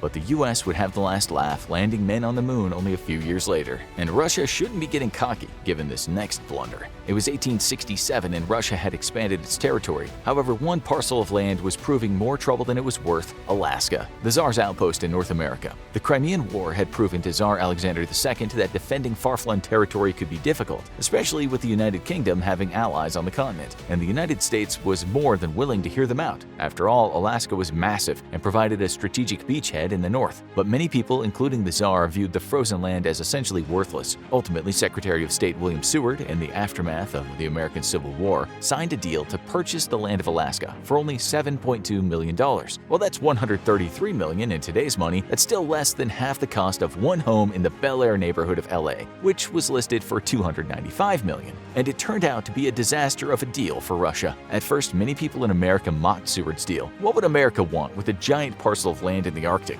But the land, nicknamed Seward's Folly, brought in a lot of people when miners discovered gold in 1896. The Klondike Gold Rush kicked off and brought settlers en masse. Russia lost a lot of money, but they lost something even more important later when the Cold War kicked off. In an alternate reality, when Russia never sold Alaska, the Soviet Union might have had a massive beachhead into America's backyard. Not only would they have been in prime position to attack at the first sign of aggression, but the proximity would have likely led Canada to align far less closely with the United States. After all, if you have two bickering neighbors, you don't want to anger either of them. Seward's Folly turned out to be one of the savviest purchases in American history and one of Russia's biggest blunders. How do you make $1.4 billion go up in smoke? Just ask the U.S. Air Force. The B-2 Spirit stealth bomber was one of the prides of the U.S. Air Force, a modern weapon of war that could elude sophisticated radar and deliver powerful payloads. It was so good at what it did, in fact, that no B-2 bomber had ever been lost in operation. That is, at least until February 23, 2008, when disaster struck Anderson Air Force Base in Guam. The Spirit of Kansas, one of the elite bombers, took off from the base, and soon it hit rough air. It spun out of control, and the two officers on board desperately tried to stabilize it. Soon it spun to the ground, and with only seconds to make a move, the officers ejected. They escaped safely, but the bomber crashed into the ground and exploded, a total loss. While one of the officers was hospitalized with injuries, both survived, and soon found themselves facing an inquiry for losing one of the most valuable pieces of equipment in military history. It wouldn't be long before some wild theories emerged. Air Force Times, a private magazine, reported that the plane was carrying classified intelligence, which the military didn't confirm because it would have been classified. The unit commander halted all flying operations at the base, but remained on alert in case the bombers were needed in combat. The officers would be questioned, but there was no evidence that they had broken any regulations or acted irresponsibly. Ultimately, the failure would be attributed to a combination of harsh weather conditions that affected the air data sensors. This led to incorrect airspeed calculations, which caused the vehicle to alter its speed and go awry before it could take off fully. Ultimately, all the conspiracies about the costly loss turned out to be false, that we know of, and the military has had to face the fact that even their most advanced technology can be undone by tiny little flaws. But the most costly military blunders of all time are usually human misjudgments. The year was 1982, and Argentina was led by a military junta following a coup in 1976. But the country was under increased pressure to end the dictatorship and was facing foreign and domestic isolation. So there was only one thing to do: start a war to rouse public support. And the perfect target was right in sight: the Falkland Islands, a scarcely guarded region off the coast that was currently under British rule, but was a subject of ongoing negotiations. The islands, called Las Malvinas by Argentina, were a point of pride, and the public would likely support them being reclaimed. After negotiations broke down, on April 2nd, the Argentine forces launched an amphibious invasion of the islands. While the small British forces put up a fight, they were quickly overwhelmed and forced to surrender. Argentina took the gamble that Great Britain would not bother to defend tiny holdings half a world away. They were dead wrong. Prime Minister Margaret Thatcher had been watching events carefully in the Falklands for weeks before and had already deployed submarines to the region. When the word came of the invasion, she quickly authorized a much stronger response. Soon, the Argentinian forces on the Falklands came under assault from the air, land, and sea by British forces, something they were woefully unprepared for. The war that ensued was bloody and lasted 72 days, cost over 900 lives in total, more than two-thirds being the outgunned Argentine forces, and in the end, Argentina was forced to surrender and return the islands to British control, where the residents had voted to stay part of the European nation. Not only did the military blunder cost Argentina $800 million, but it was a black eye for the government and sped up the downfall of the junta. But it doesn't always take a big mistake. Sometimes a split-second decision is all it takes to change the world. By all accounts, Henry Tandy was one of the greatest soldiers of the First World War. Only in his 20s would he earn the Victoria Cross for his heroism in combat and become one of the highest decorated British privates of the war. He was wounded twice in the war but never lost his heroic spirit, famously capturing 20 prisoners during the Second Battle of Cambrai. His greatest moment would be leading a bayonet charge that drove 38 enemy forces into his unit's line of fire. But even amid the horrors of war, he never lost his compassion, and he wouldn't shoot an unarmed man. Reports say that one night at the French village of Mâcon, he was patrolling when he came across a weary-looking German soldier. The wounded man didn't seem to be armed, and Tandy ignored the man and let him go unharmed. That man's name was Adolf Hitler. Was this truly a mistake? Tandy had been following the rules of war by not shooting an unarmed man, and he had no way of knowing that a lowly German private would one day become a monster. In later years, Hitler would identify Tandy as the man who spared his life, but no one was able to corroborate it on Tandy's end, which leads some historians to classify this as an urban legend. Was it Tandy? There's no way to know for sure, but the incident of Hitler being spared by a British soldier was corroborated by the Nazi dictator, and any soldier who realized what they had done decades later was no doubt haunted for the rest of their life. Of course, Hitler was himself no stranger to regrets. World War II had begun in earnest, countries across Europe were falling like dominoes to the Nazi regime, and Hitler's arch-nemesis Great Britain was finding itself isolated and under constant bombardment. Hitler was winning the war, boosted in no small amount by their non-aggression pact with Russia. The pact provided Germany a geographic advantage by making sure the war only had a single front. Any rational military leader would have realized this was an important state of affairs to maintain. But Hitler wasn't rational. All he saw was Russia's vast territory, and he wanted it. He planned to conquer the Western Soviet Union, fill it with Germans, and exterminate the native Slavic people. And on June 22, 1941, Germany invaded the Soviet Union in Operation Barbarossa. It would be the most costly mistake of the war. For one thing, you never invade Russia in winter. Hitler didn't invade in winter, but winter came around sooner rather than later, and the Nazi forces found themselves mired in hostile territory. But the biggest problem was that the Russians had many more troops than the Germans, and now they had a reason to deploy them. While the German forces were better trained and better armed and inflicted far more casualties on the Russians, the front ate up a massive amount of German resources. When the United States entered the war that same winter, Germany's enemies had now tripled. While there was no single cause to Hitler's defeat in the Second World War, most historians consider Operation Barbarossa the single most costly mistake of the war. But it might not have been the most costly German mistake in a world war. The year was 1917, and World War I was raging across the European continent. Germany had entered the war on behalf of their allies and quickly became the driving force of the conflict. And half a world away, the United States wanted no part of it. The US president had recently been re-elected on the slogan, "He kept us out of war," and isolationists wanted no involvement in the large European territorial skirmish. Even disasters like the sinking of the Lusitania couldn't move the isolationist sentiment. But Germany was worried. A US entry into the war could be devastating to them, so they decided to strike first. German Foreign Secretary Arthur Zimmermann dashed off a coded message to his counterparts in Mexico, offering them a shocking deal. If the US entered the war, Mexico would invade, and Germany would help them reclaim Texas, Arizona, and New Mexico. It was a bold deal, but it didn't stay a secret. British intelligence intercepted the telegram and decoded it in what many consider the greatest triumph of British spy agencies during the war. Not surprisingly, the US was enraged, and it galvanized the pro-intervention forces. After all, if Germany was planning for war against the US, why shouldn't the US do the same? Soon the US entered the war, and the tide of the conflict turned decisively against Germany. They were ultimately defeated and forced to sign a surrender and a treaty that required them to pay massive reparations. This included over 10% of the territory they'd held before the war, and other penalties that devastated their economy.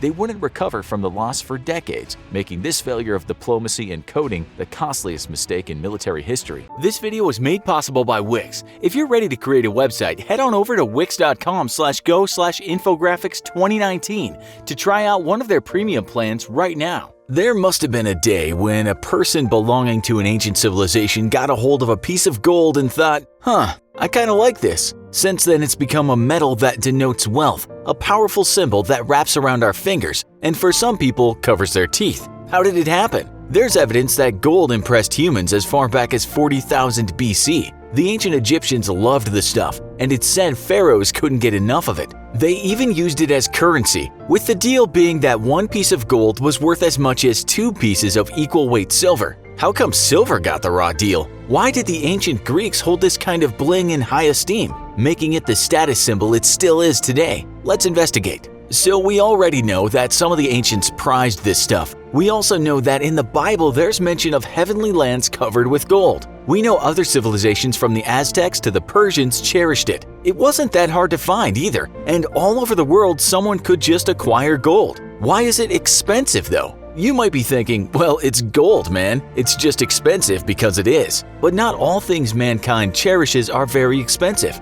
Maybe you have a thing for marble, and that's relatively cheap. Okay, so the first reason is a matter of geology. While gold can be found all over the place, it is still rare, rarer than, say, oak wood. So to get gold, you have to mine, and mining is labor intensive. You then have to clean up the gold and make it look nice, and that also takes hard work. That's one of the reasons gold is expensive, but it doesn't explain everything. You see, some metals that are very abundant are obviously cheap, but there are other metals that are just as rare as gold that are also cheap. One example is the metal called ruthenium. We just looked online to see the price, and we're told it's now going for $9,000 per kilogram. We're also told that if we buy a kilo of gold today, we'll have to pay $41,149. That just doesn't seem right. In the list of the rarest metals in the world, one metallurgy website tells us that gold is the 7th and ruthenium is 6th. The second rarest of them all, though, rhodium, is very expensive. You can get a kilo of that stuff today for $91,308. The 8th rarest metal, platinum,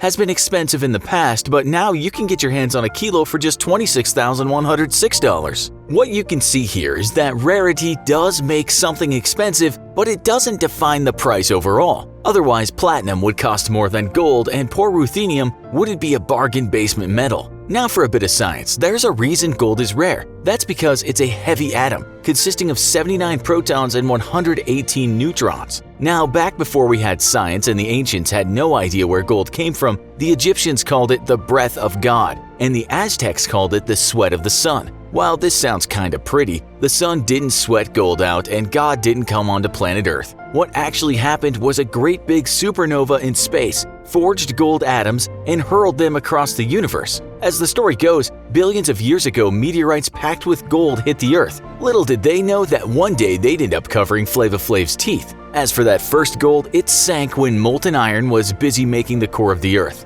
Now, we said it's rare, but it's not super rare. Say it's not as rare as a 5-legged horse. Yes, they exist. We don't know exactly how much gold there is because we haven't dug it all up. But the World Gold Council said that as of 2019, the entire amount of gold that has been mined is 190,040 metric tons. That equals about 418,878,298 pounds of gold, or 190 million kilos of it. Let's just make a quick calculation in our head. 190 million times 41 and a bit equals about $7 trillion.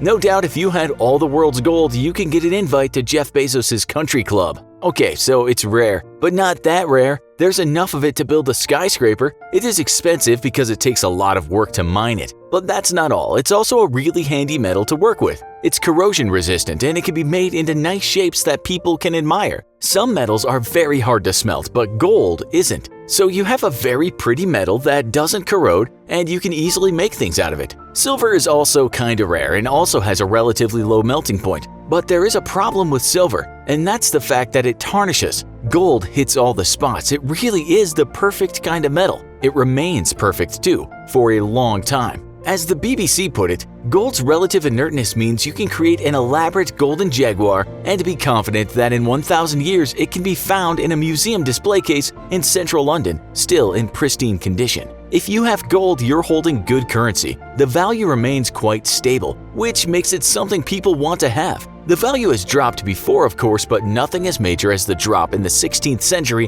when vast amounts of the stuff was discovered in South America. Back then, people used to talk about cities of gold, but they were never found. Still, if you look at gold prices from the low in 2001 to the high in 2011, there's a massive difference. What we are trying to say is that it always has been expensive, but it has been cheaper. So to recap again, gold is rare, rare means expensive. Gold also has a history of being admired, which does add to the cost. Today, it's still seen as something that denotes high status, and like Gucci bags, that keeps the price high. Not only that, it keeps its shape and it doesn't corrode. It's nice on the eye and you can easily make cool stuff out of it. That's about it, really.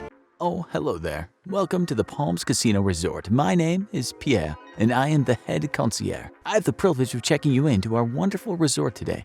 Please let me escort you to our VIP lounge, where you can enjoy a cocktail while I take care of getting you checked into your suite. I trust you had a pleasant trip from the airport? You did, excellent. Having a private chauffeur waiting to pick you up in a luxury car is certainly better than waiting for an Uber, isn't it? Don't forget, you have the use of your personal chauffeur and car 24 hours a day throughout your entire stay. So don't hesitate to contact me should you need to arrange transportation anytime, day or night. Now, you just make yourself comfortable and enjoy the art here in our stunning VIP lounge while I fetch you a tablet so I can complete your check-in. Let me just look up your reservation details.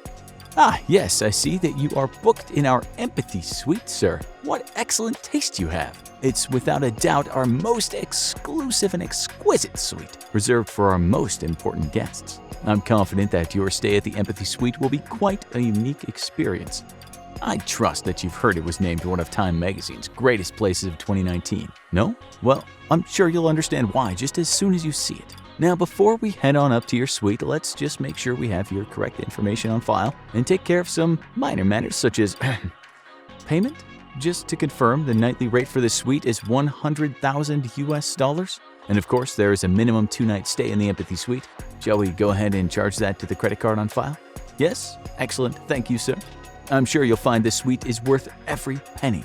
Now, let me ask you, is this your first time staying with us? It is? Wonderful! The Palms is truly a one-of-a-kind resort, and I can assure you that your stay will be most memorable. You must let me give you a private tour of the resort and, of course, show you our extensive contemporary art collection. It's no trouble at all. In fact, I insist. Besides, it will give your butler time to prepare your suite for you. Oh yes, your suite comes with a 24-hour private butler service in addition to your private chauffeur. And of course, I am always at your service. What's that? You didn't know there was a difference between a butler and a concierge?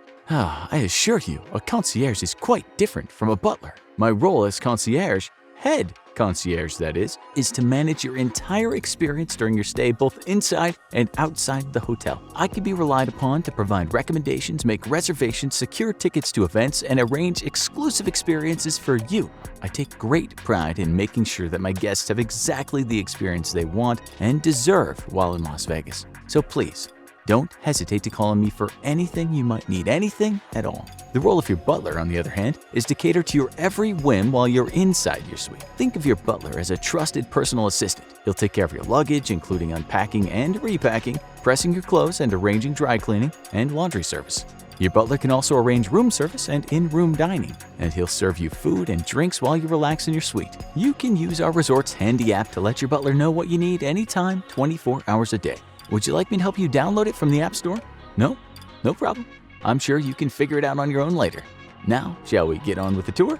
Excellent! It starts right here in the VIP lounge where I'm sure you'll notice this incredible art installation by street artist Revoke. And I'm sure you noticed one of our most famous pieces out in front of the hotel, Twin Turbo by Benedict Radcliffe, is a life-sized wire model of a luxury car permanently parked in our valet area. Yes, I know it is quite impressive, but these pieces are really only the beginning of our collection. The Palms Resort is a real treasure trove of contemporary art, and our collection is worth millions of dollars. If you look carefully, you may even spot one of our priceless Banksys or even a Warhol on loan from the owner's private collection. Of course, our benevolent owner believes that art should be shared, so he generously incorporated many installations by famous contemporary artists throughout the resort so that our guests can experience the power of art firsthand.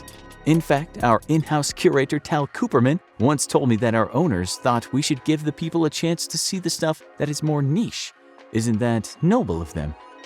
Here is one of those installations now. This is Till Death Do Us Part by Joshua Vides, a Guatemalan-American artist, and it is a life-sized black and white pop art chapel. The 800 square foot space is fully functional. That's right, at the Palms, couples can actually get married in a piece of modern art. How's that for life imitating art, or is it art imitating life?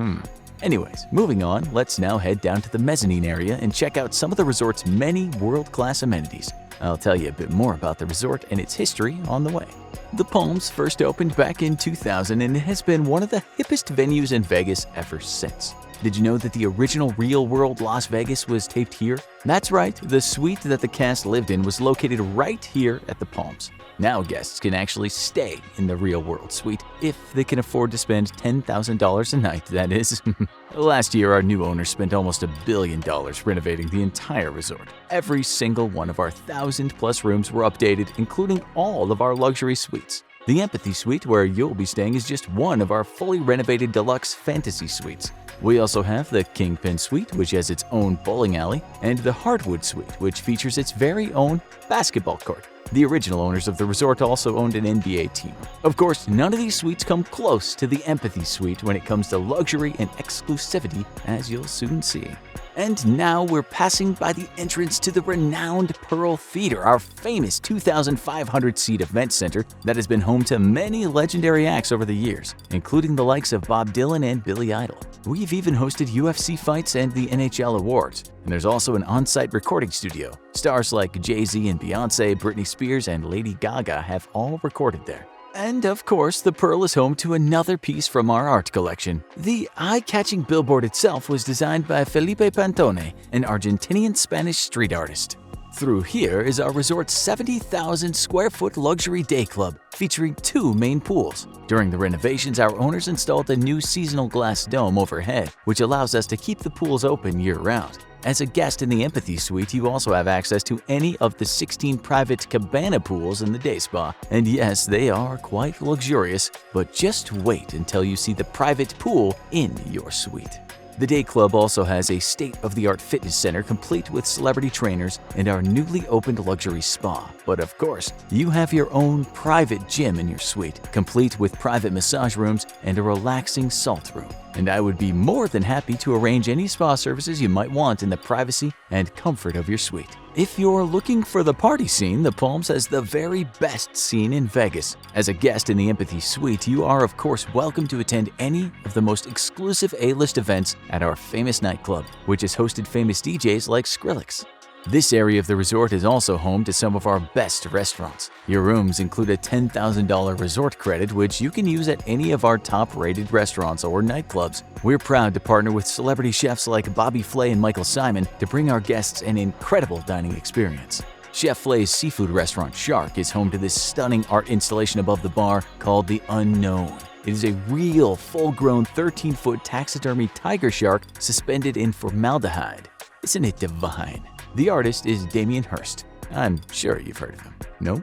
Oh, well, I'm surprised. He is quite famous and controversial. Anyway, if you're looking for something a little more low-key, Mabel's Barbecue by Chef Simon is the perfect place to grab a late-night burger or a nightcap in the attached speakeasy. There's also Scotch 80 Prime Steakhouse and our Scotch Bar and Send Noodles, a gourmet ramen restaurant that features yet another highlight of our collection, 2 murals painted on site by Taiwanese-American artist James Jean. And of course, no Las Vegas resort would be complete without a casino. Obviously, that's where you'll be spending most of your time, since our Empathy Suite is only available to million-dollar high rollers like yourself. Naturally, the casino floor features a number of show-stopping contemporary art installations from our collection. With more than 1,500 slot machines and sports betting bar with over 1,000 feet of TV screens and table games like poker, blackjack, and roulette, our casino has something for everyone. And of course, we have our exclusive high-limit room, where you can expect personal table service, higher-limit slots, and a more intimate gaming experience.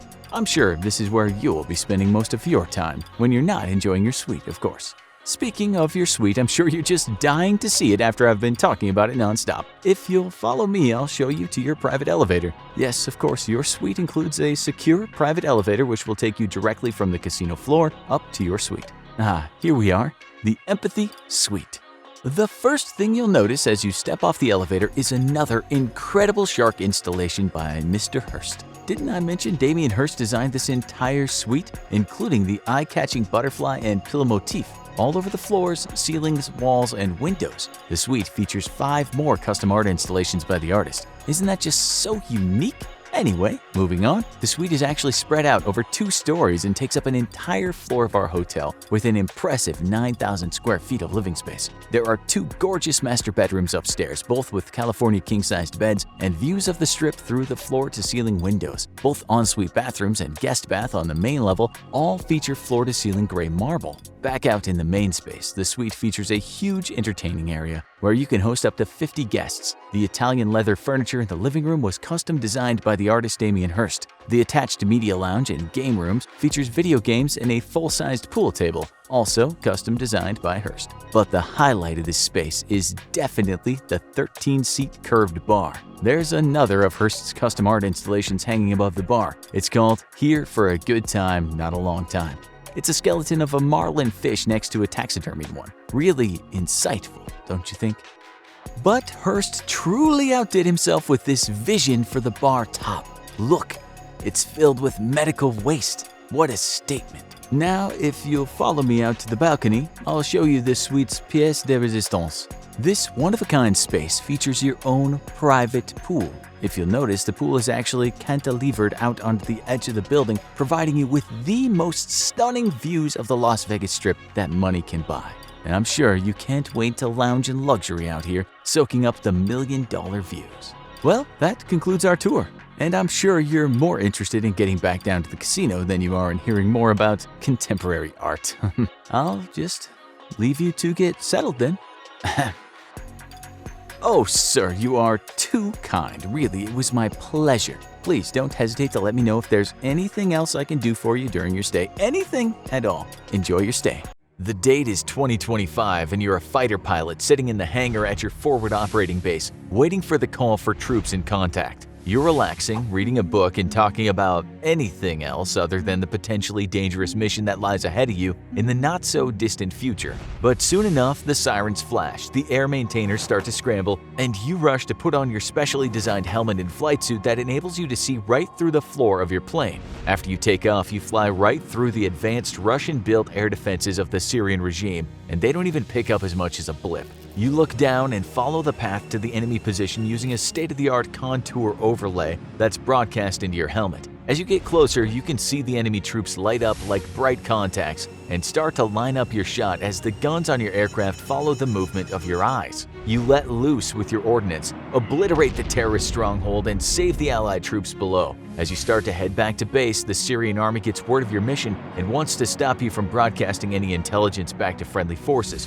They try and jam your aircraft with state-of-the-art jammers, but your aircraft not only stops the radar pulse, it directs it back and jams the Syrians instead. You can then safely send video feed and pictures back to the intelligence analysts who would love to see the Syrian and terrorist positions. Though this scenario might seem like science fiction, it's already entirely possible with the F-35 fighter aircraft. However, the F-35 is still a few years away from being able to carry out missions like this, mostly due to budget concerns over the enormous cost to develop and test this aircraft. But how much does the F-35 really cost? Since the initial estimate in 2001 of $38 million per aircraft, the price tag has soared to over $158 million today. In total, the cost of the program since inception has been estimated to be an eye-popping $1.1 trillion.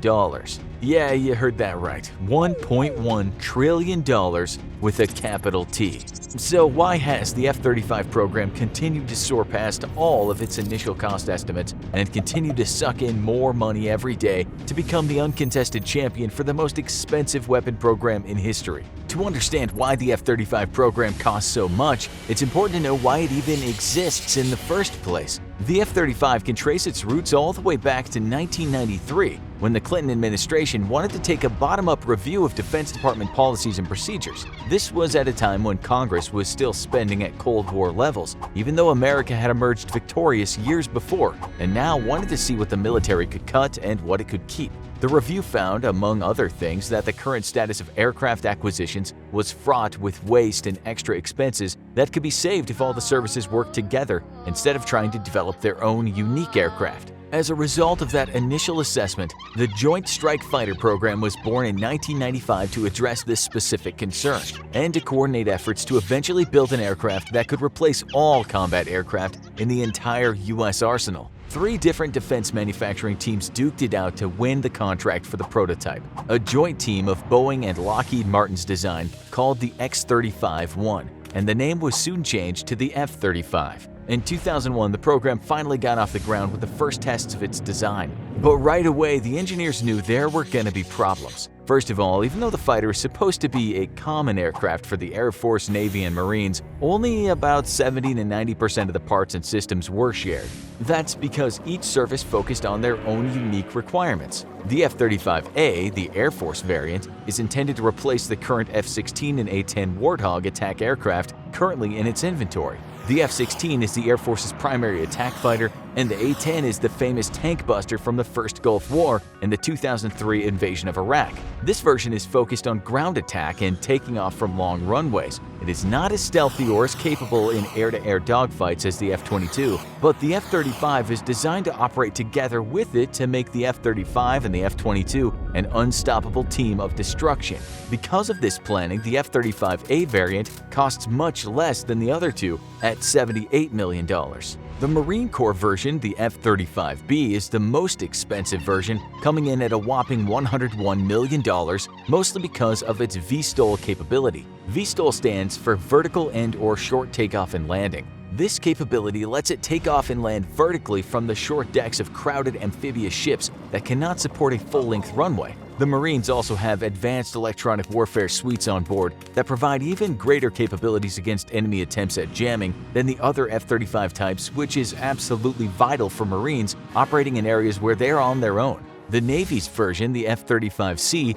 is designed to be launched from the catapults of aircraft carriers. This version is also the stealthiest of the three, since aircraft carriers often operate thousands of miles away from the nearest friendly forces. The increased stealth capability also comes in handy if they're conducting strike missions deep behind enemy lines, since having the element of surprise is crucial if there isn't going to be any backup available. Because of the focus on stealth technology, the Navy's version comes in at $94 million.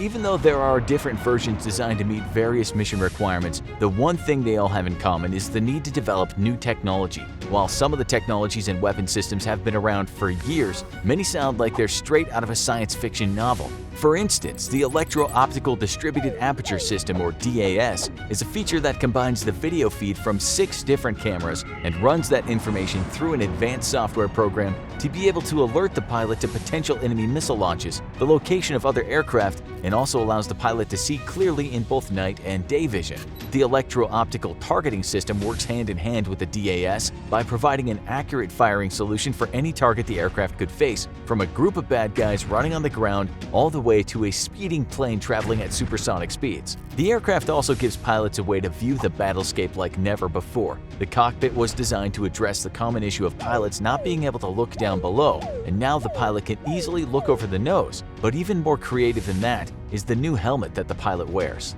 The helmet is made to interface with the optical targeting system to give a real-time display of everything both inside and outside the aircraft, giving for the first time ever the closest thing to X-ray vision a human has ever possessed. The helmet follows the movement of the pilot's eyes and is so sensitive that technicians have to spend 4 hours every 2 days to make sure the helmet is perfectly fitted to the pilot's head. One small error here could mean the difference between a successful mission and missing the target, or worse, hurting some of the good guys. The stealth feature of the F-35 has also not come without costs. One of the hallmarks of the F-35's design as a 5th-generation stealth fighter is its ability to detect, reflect, and confuse enemy radars that might be looking for it. Designers achieve this capability through a unique airframe design, as well as acquiring and crafting new composite materials to make the F-35 as invisible as possible. But of course, this takes time, which added greatly to the research and development cost. Another major reason why the F-35 is so expensive is the massive amount of delays the program has faced.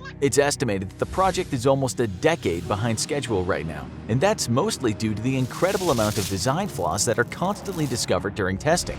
Though some of those can be contributed to the dozens of new technologies on the aircraft, there have been rumors that defense companies have been purposefully sabotaging the program to keep a steady stream of public money flowing into their bank accounts. This is evidenced by the fact that by February of 2020, 883 design flaws had been found, and 162 of these had no identifiable cause or way forward to fix them. These flaws have had a drastic impact on the amount of time these aircraft could even fly for testing, with the Navy and Marine Corps variants still unable to complete their minimum 8,000 flight hours to ensure safe operation, which has further delayed the program.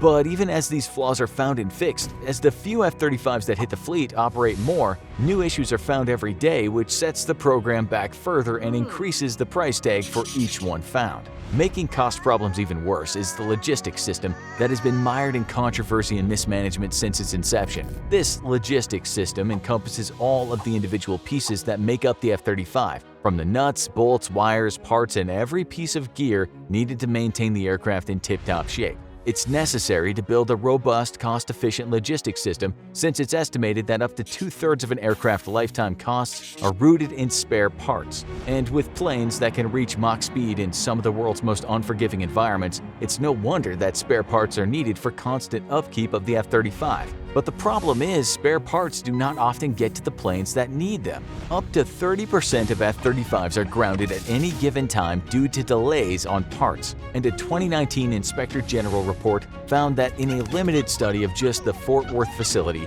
the main parts facility for the F-35, there were over $2.1 billion worth of unaccounted and lost parts. Compounding that problem is the fact that there are more than 350 such facilities across the country.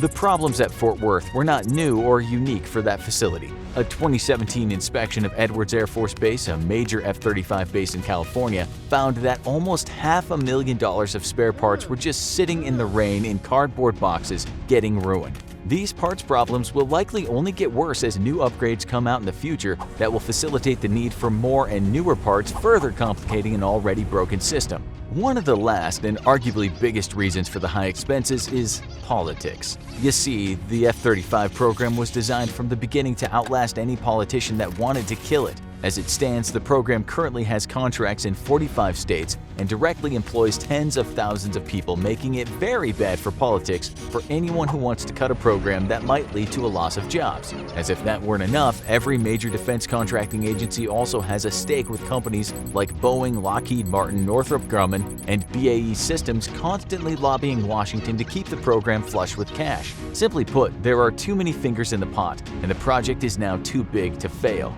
The F-35, though innovative and ambitious, has fallen short of most of its testing and operational timelines. And as a result of constant delays and new design flaws, the program gets further and further away from being operationally capable. Combined with the fact that the program was built with longevity and job security in mind, it's no surprise that any attempts at lowering costs or finding a cost-effective and timely solution have been squashed. The date is 1999, and you and the boys are getting ready for a night out on the town. First, though, you have to gas up the car, so you hit your local gas station for a quick fill and go. Pulling up to the pump, though, you throw back your Ray-Bans and press pause on your Smash Mouth CD and surprise! $1.09 for premium? Why in the world did premium prices jump up like that? Who would ever pay over $1 for gasoline? Has the world gone insane? You know that the global political events can affect the price of gasoline, so you call up your friend who's still at home on your Nokia cellular telephone and ask him to hop on AOL and see if there's news reports of any recent catastrophe. Nope, he says, and just to be sure, he double-checked his MySpace, but nobody had tagged his wall with any news reports. That's weird, you think, as you decide that today you won't be rocking premium in the tank after all. No sane person would ever pay more than 60 cents for gas, under any circumstances ever. Historically, premium prices have always been a healthy 20 to 30% higher than regular gasoline. But as many of our viewers have wondered, why in the world is premium so much more expensive than regular? And more importantly, do you even need to fill your tank with premium? No, you absolutely do not need to fill your tank with premium gasoline. It's a waste of money, and you should stop it immediately because it's not going to clean your engine or deliver better performance. No amount of octane is going to make your used 2008 Toyota Camry run any better than it already is. The only reason you ever need premium gasoline is if you're one of the elite who happens to own a luxury automobile or a high-performance sports car. And we're talking actual high performance, not your crappy Honda with a few aftermarket mods that sound like an angry lawnmower. Great. Glad we've got that out of the way. Now, why in the world is premium so much more expensive? Well, there's several answers to that question, and some of them aren't all that obvious. First, a focus on domestic oil production has increased the amount of light crude oil being refined here at home, which has created a surplus of naphtha, which is a sort of filler for gasoline that's unfortunately a lower octane. Octane is basically a rating which tells us how well a fuel operates in a high-performance engine. Low-octane fuels can pre-ignite, which can cause damage to high-performance engines that compress fuels to greater degrees than regular engines. Higher octane fuels can resist the tendency to ignite early, though, until the proper time, delivering more performance and burning more cleanly, thus reducing emissions. Again, though, this is only inside of high-performance engines, and over 80% of vehicles on the road today don't need to use premium fuel.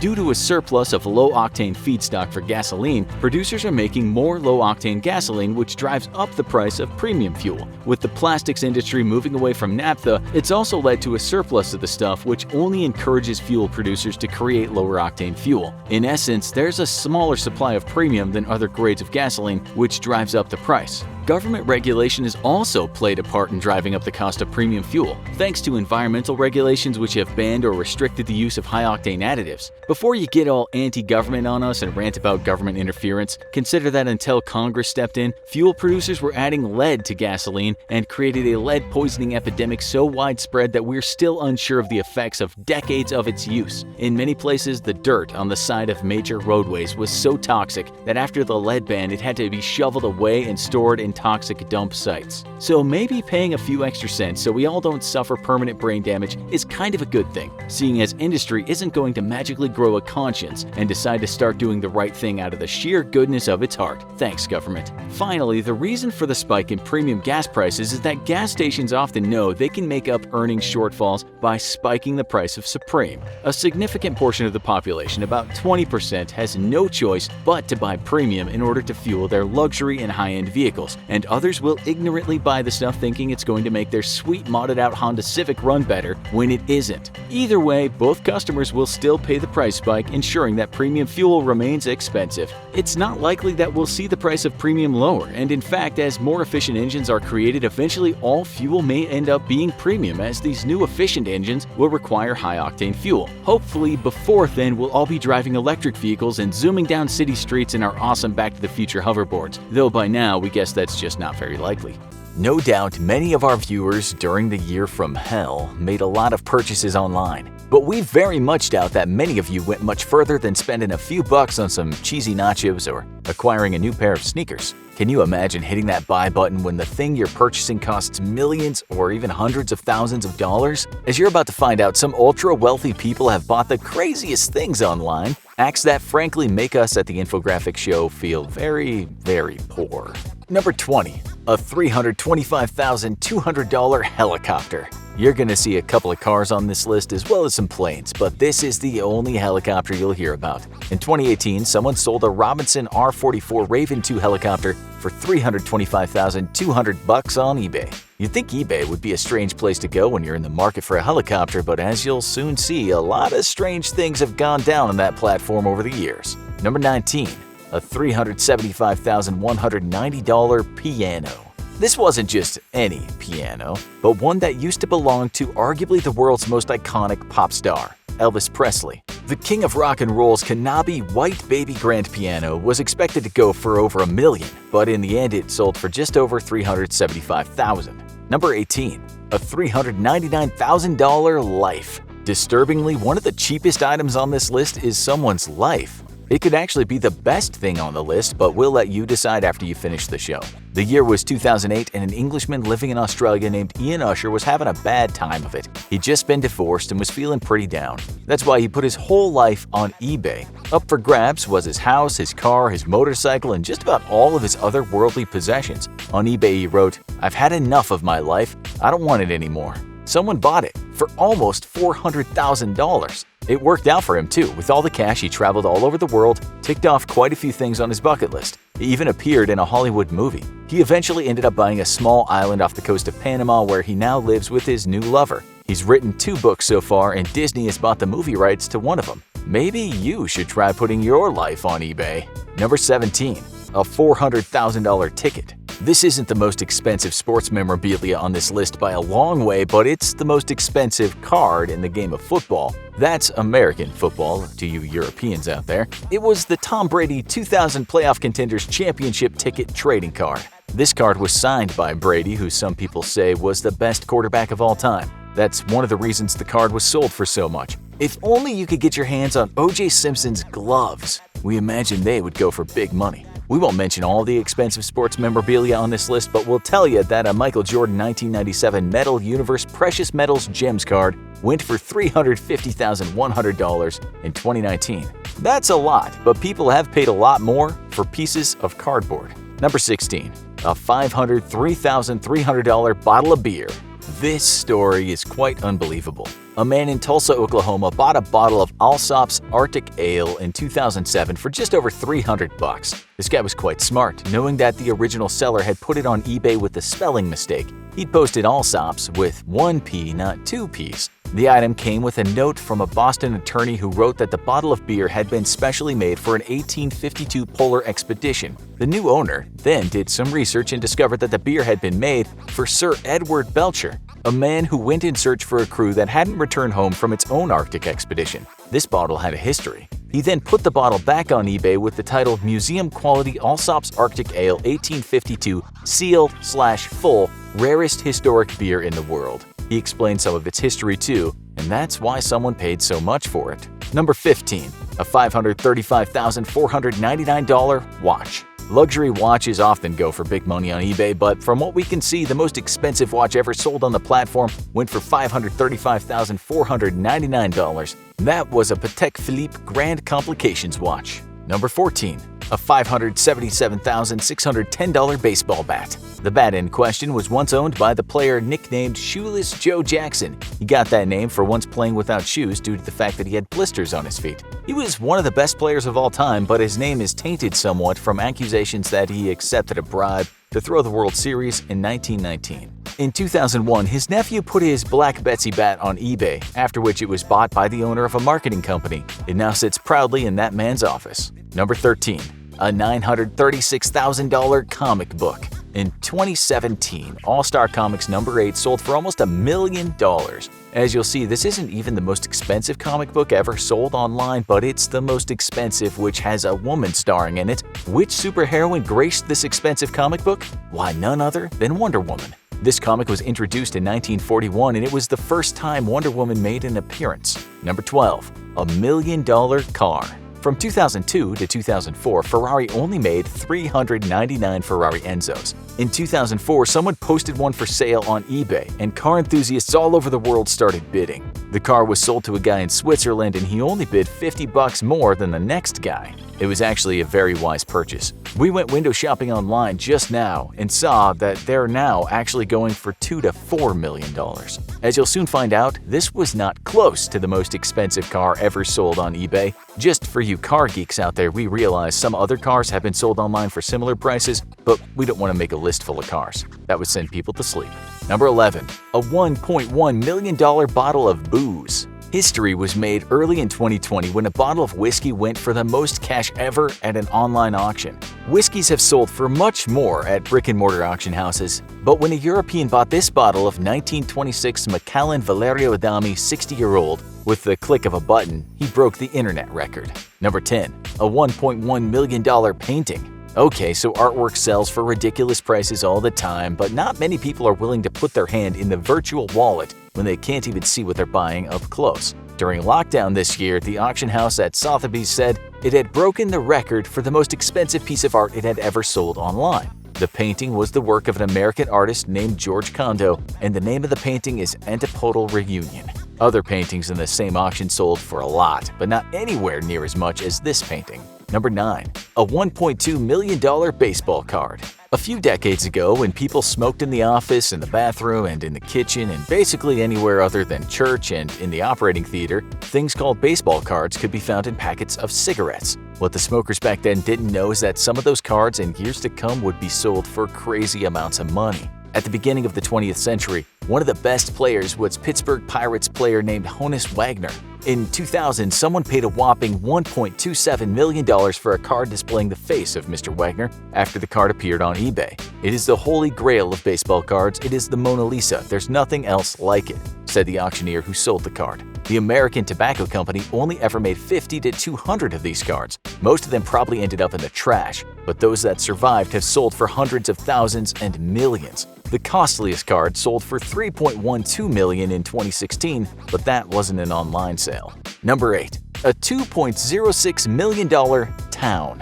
Maybe you fancy yourself as the type of person who would like to buy a town, just like that fallen fictional family that bought Schitt's Creek. In 2007, a town called Albert in Texas was posted on eBay by its owner, Bobby Cave. A few years earlier, he'd bought the town for $216,000. When he bought it, the place was pretty much a ghost town. Cave invested close to $500,000 in the town, and he managed to turn things around a little, and so when he put it on eBay in 2007, he asked for $2.5 million.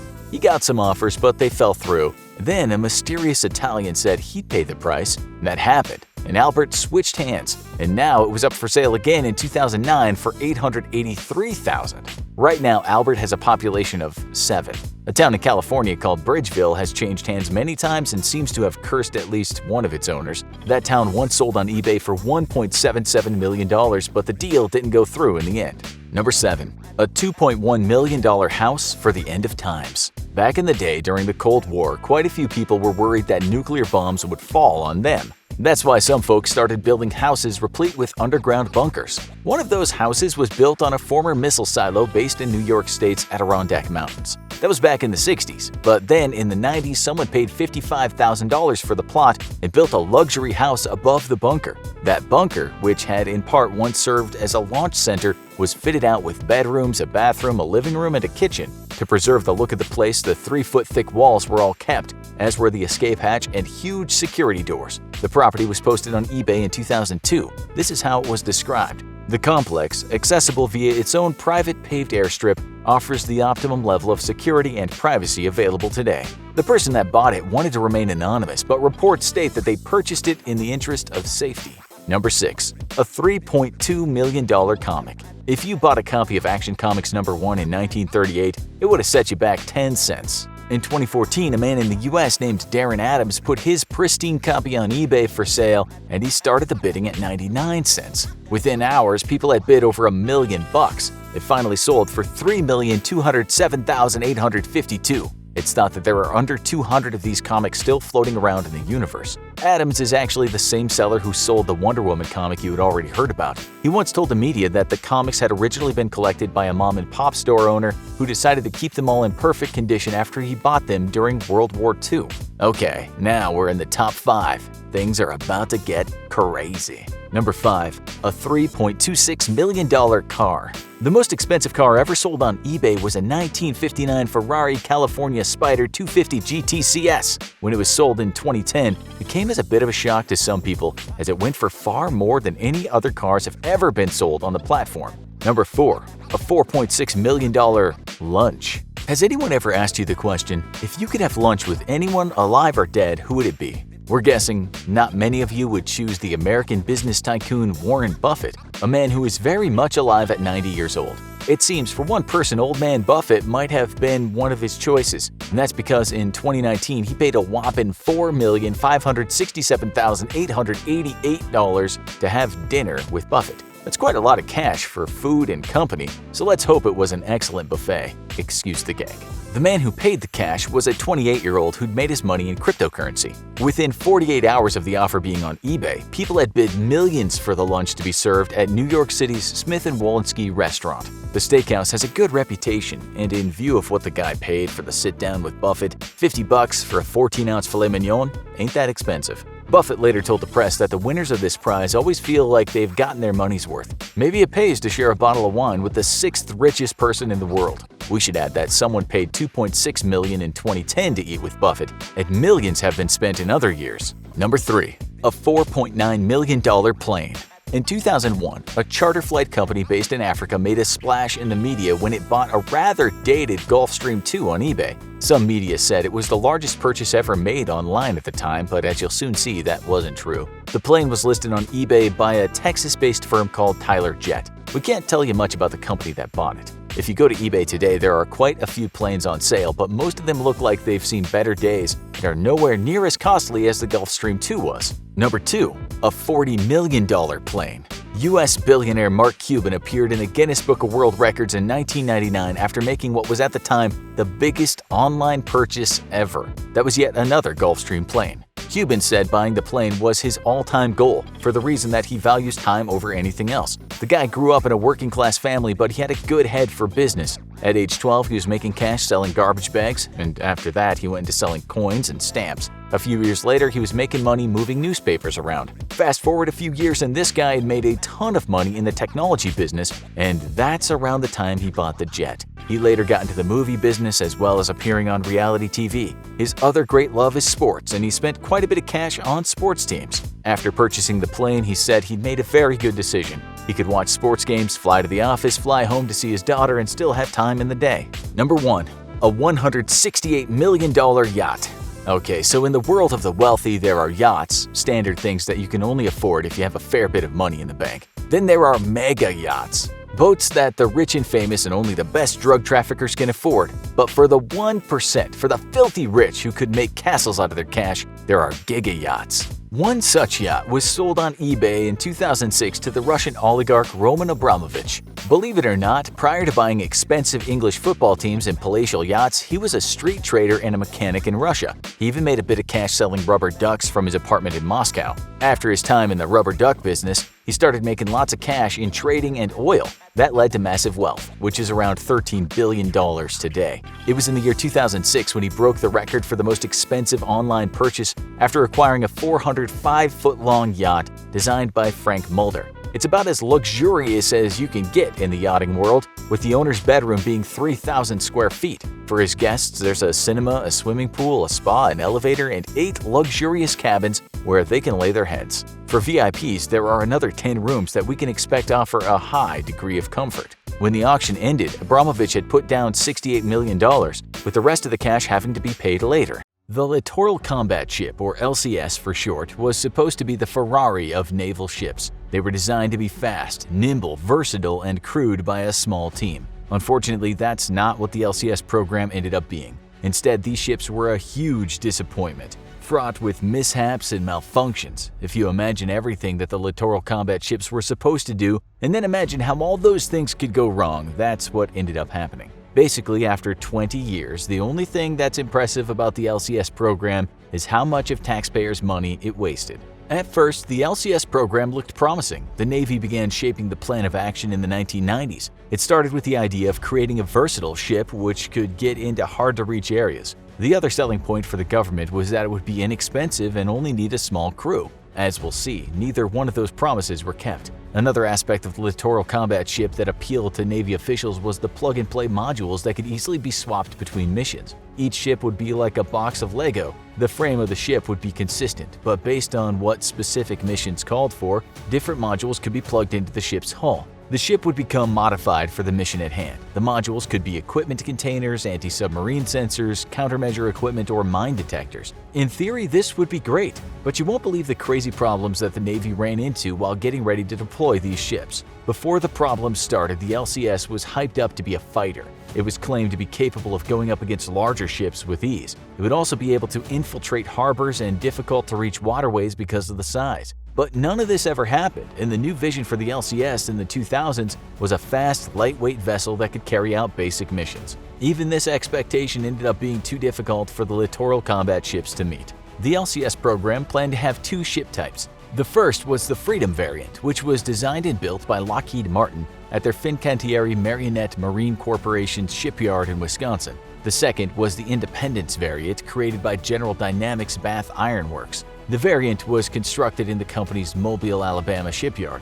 Something to note is that neither one of the variants was built by the Navy itself or at naval shipyards. This was most likely done to save money. In hindsight, it might have been worth it for the Navy to build the ships themselves to reduce the amount of problems they ran into in the future. Both the variants had to adhere to specific guidelines so the ships could be outfitted with modules, but the material and way of constructing the ships was left up to the companies. This meant 2 different ships were built, both of which had their own unique problems and ended up wasting much more money than was originally budgeted for. Let's dive into the problems of the Littoral Combat Ship and why it ended up being the most expensive mistake the Navy has ever made. The first problem with the LCS program was that the ships were unnecessarily complicated. The fact that 2 independent contractors were making the same ship in different ways shows how things could get confusing fast, and they did. The first iteration of the LCS was so ambitious that there was no way they could ever have completed within the given budget. Later on, we'll break down exactly how much money was wasted, but just know for now, it was a lot. The only way to complete the ships was by making concessions. The design had to change, the modules had to change, and the amount of crew had to change. Basically, everything about the Littoral Combat Ship had to change just to get it out of dry dock.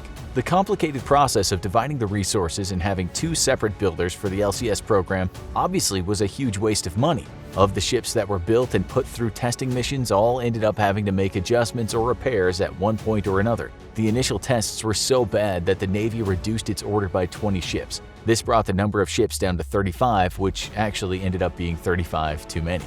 Some of the problems the Littoral Combat Ships ran into were so basic you won't believe it. The word combat is in the name of the ship, so you'd think they would be able to carry out basic battle functions. This assumption would be wrong.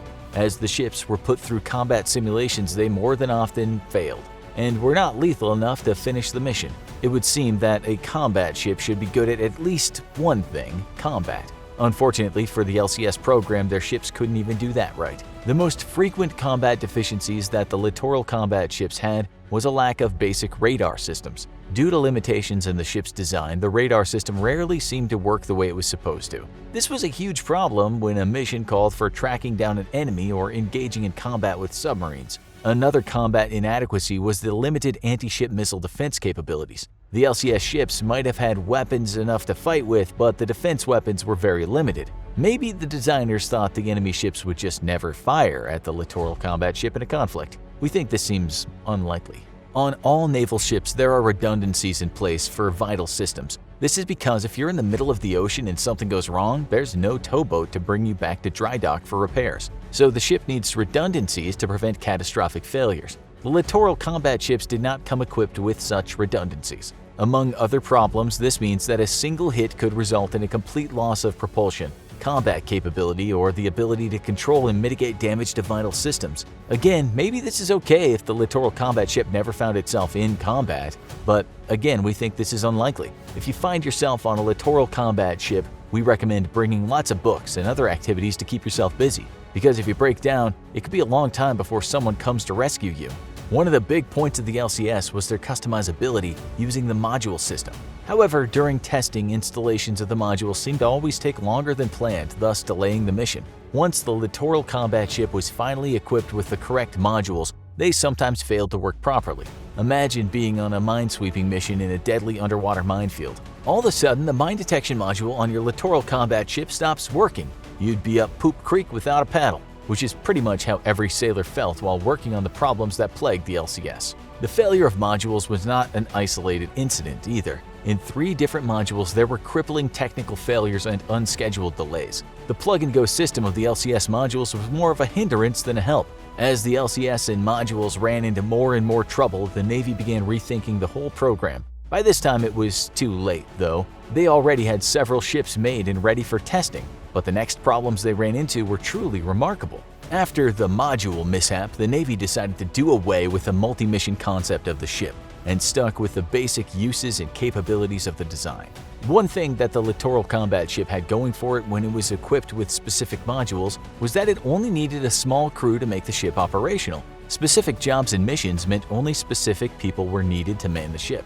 Less sailors meant less casualties in combat situations and lower costs when carrying out missions. Now that the Navy had decided the ship was going to carry out several functions all at once, it needed a bigger crew. This obviously led to higher costs to man the vessel and more sailors being put into harm's way. But even with the larger complement of crew, the sailors couldn't keep the littoral combat ship from falling apart, sometimes literally, as you're about to see. The littoral combat ship was designed to move quickly and to infiltrate difficult-to-access places. However, this can only be accomplished if the ship has working engines and fuel. 2 things that the LCS program seemed to fail to take into consideration. The Navy prioritized ship speed over most other basic functions. It was supposed to be able to reach 47 knots or around 54 miles per hour. The speed came at a great cost. The littoral combat ships burnt through fuel at an alarming rate. This meant that the ship would not be able to compete with similar crafts in the Chinese and Russian navies. The littoral combat ship may have been able to initially outrun or pursue another ship, but once it ran out of fuel, it'd be useless. Another problem with the propulsion system of the littoral combat ship was constant breakdown of the engine. One such breakdown occurred on one of the Freedom variants of the ship. Due to the lack of redundancies for vital systems mentioned earlier, a seawater leak flooded part of the engine on the ship. The salt water got into the engine's oil supply and caused a catastrophic failure. The ship had to be returned to dock, where most of the engine needed to be rebuilt. The engines are what make the littoral combat ship so fast, but if they're constantly breaking down, it doesn't really matter how fast the ship is supposed to be. All the failures of the LCS program has led the Navy to scrapping their plans for the littoral combat ships after 2 decades. Initially, each ship was supposed to cost around $220 million, but due to setbacks and poor designing, it's estimated that each of the 32 completed littoral combat ships cost around $655 million per ship. That's over $400 million more per ship than was budgeted. In case you don't want to do the math, the Navy spent around $21 billion on the LCS program, making it the most expensive mistake they've ever made. At this point, you may be asking yourself, what does the Navy plan to do to rectify their mistake? Can the littoral combat ship be fixed? The Navy has decided to take the money that was not flushed into the LCS program as of 2019 and use it to purchase 20 new missile frigates that have proven to be more reliable instead. As for the already constructed littoral combat ships, the Navy plans to retire them, even though they're only 6 years old. It seems as if the only way to mitigate the most expensive mistake the Navy has ever made is to get rid of that mistake and forget it ever happened, which is what the plan is for the littoral combat ships at this point in time. This episode is brought to you by Skillshare. The first 1,000 people to sign up using the link in the description will get their first 2 months free. The movie business might seem like a glamorous industry, with celebrities strutting down red carpets to watch premieres. But the economics of the biz is a complicated affair with many financial factors at play. Movies are media for the masses, and the price of a movie ticket remains affordable in most places around the world. The price of popcorn, sodas, and candy, on the other hand, is on the rise at movie theaters. Are moviegoers being ripped off? Or is there more behind these premium rates for low-cost items? And how did popcorn even find its way into the movie theater in the first place? That's what we'll explore today. In this episode of the Infographic Show, why is movie popcorn so expensive? Movie making is always somewhat of a gamble, can be fickle, and the industry is changing with new distribution methods evolving such as Netflix and Amazon. Even a film with big names and a huge marketing machine behind it can totally flop. The Motion Picture Association of America states that 2016 box office earnings for US and Canada stood at $11.4 billion, which was a rise of 2% from the previous year. In 2016, the global box office was set to earn $38.6 billion. In the early days of cinema, a movie would be made, hit the theaters, make the vast majority of revenue through ticket sales, then promptly disappear. Indie surprise hit Little Miss Sunshine was made for $8 million, sold to distributor Fox Searchlight for $10.5 million, and made $59.9 million at the box office. On the other hand, Walt Disney's John Carter had an estimated budget of $250 million, but made only $73 million at the US box office. Nobody in Hollywood really knows which film will be the next hit, but certain franchises, such as James Bond, usually do well at the box office, and superheroes remain super sellers. For a cinema to show a popular film, the chain has to bid for the right to show it. This model works to guarantee a high percentage for the film producers and distribution companies. Sometimes as much as 80% of ticket revenue goes to the film company. For a first-run release and over a normal year, most theaters lose a little or make just a little bit of money on the ticket sales. A cinema that takes in $30 million in ticket sales might get to keep about $30,000 or a profit of about 0.1%. When one adds up the cost of running and staffing the premises, utilities, etc., the theater will usually be running at a loss and need popcorn to pop them from the red to the black. Back in the day, a movie ticket would be a few dollars, and the matinee cheaper than that. Nowadays, taking a family of 4 to the cinema may cost $50, and once you add popcorn and sodas, the evening can add up to $100. According to a Dough Roller article, around 55% of each ticket sold goes to the studio that created the movie. So if a ticket is $10, the production studio gets $5.50. The article divided up the $5.50 into $2.11 for advertising and marketing, $1.71 is set aside for the production of the movie, crew, equipment, writers, locations, everything apart from the actors and talent. $1 goes towards movie distribution, and 68 cents goes toward the cast of the movie. This percentage will vary from film to film. A horror movie may have a low budget for its cast, whereas an action movie will no doubt have a star-studded lineup that will require a larger percentage. The theater chain sets the price for the ticket rather than the production studios. Theater attendance has been falling according to some studios, and this makes it more difficult for distributors and producers to make a profit from the films that they make and distribute. During the opening week of a film, the price of the ticket is divided between the theater owners, the distributor, and the production company. The longer the picture shows, the higher the percentage of the ticket price goes to the theater. Each film will have a separate contract. The films that flop normally give the cinema a larger percentage of the ticket price.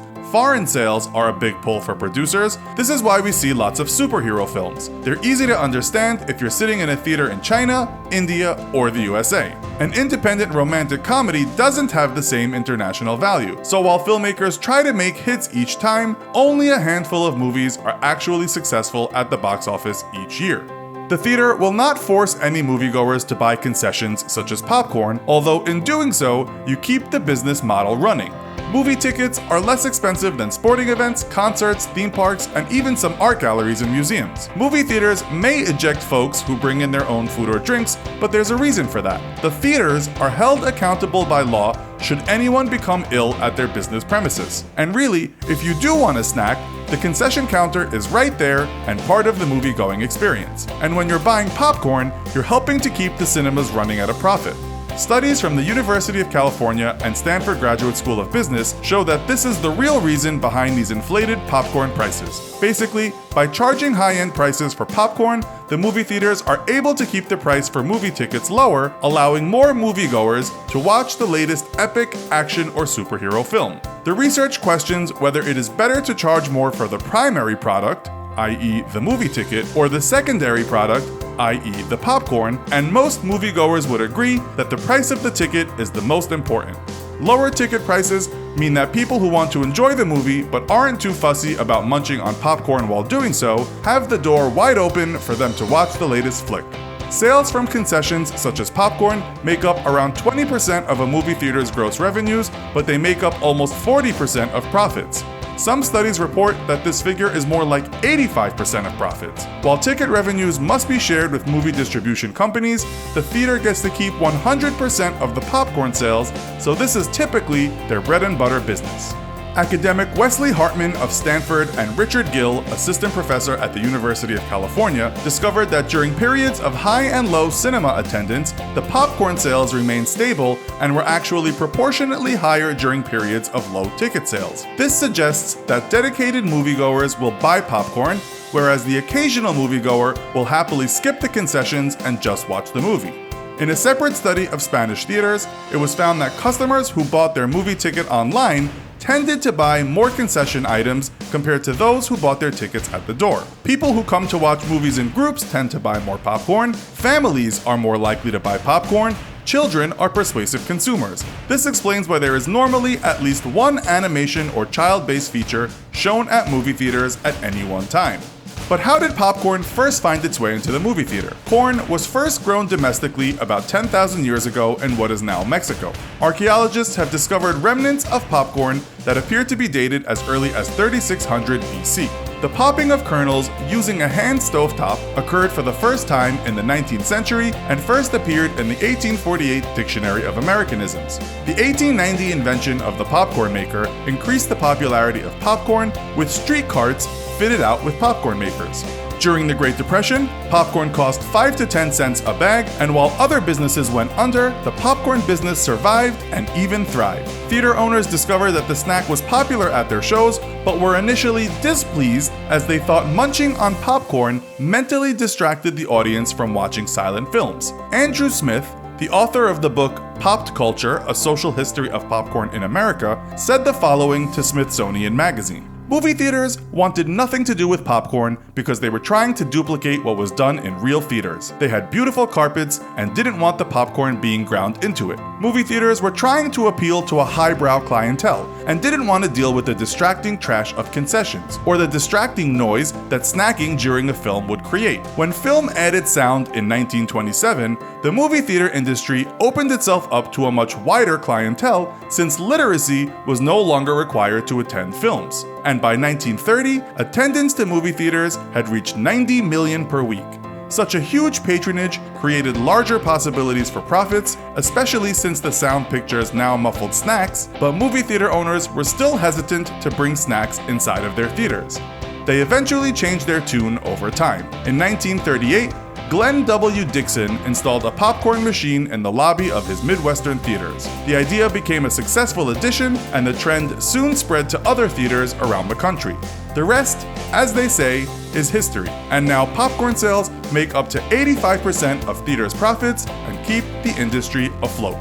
This video was made possible by Wix. If you are ready to create a website, head over to wix.com/go/infographics to try out one of their premium plans right now.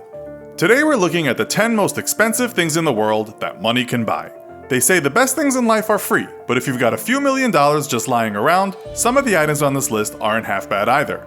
Welcome to this episode of the Infographic Show, the 10 most expensive things in the world, Part 2. At number 10 is the gold-plated Bugatti Veyron, with a price tag of $10 million.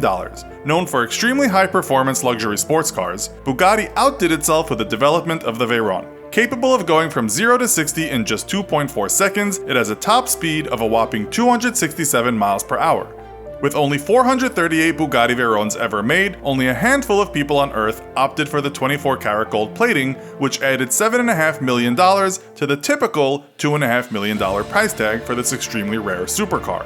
From Saudi princes to American hip-hop artist Flo Rida, membership to the gold-plated Bugatti Veyron Club is one of the most exclusive on Earth. If speed and adrenaline aren't your thing though, then maybe art is. What about art and dead fish? Coming in at number 9 of the top 10 most expensive things in the world is a dead shark.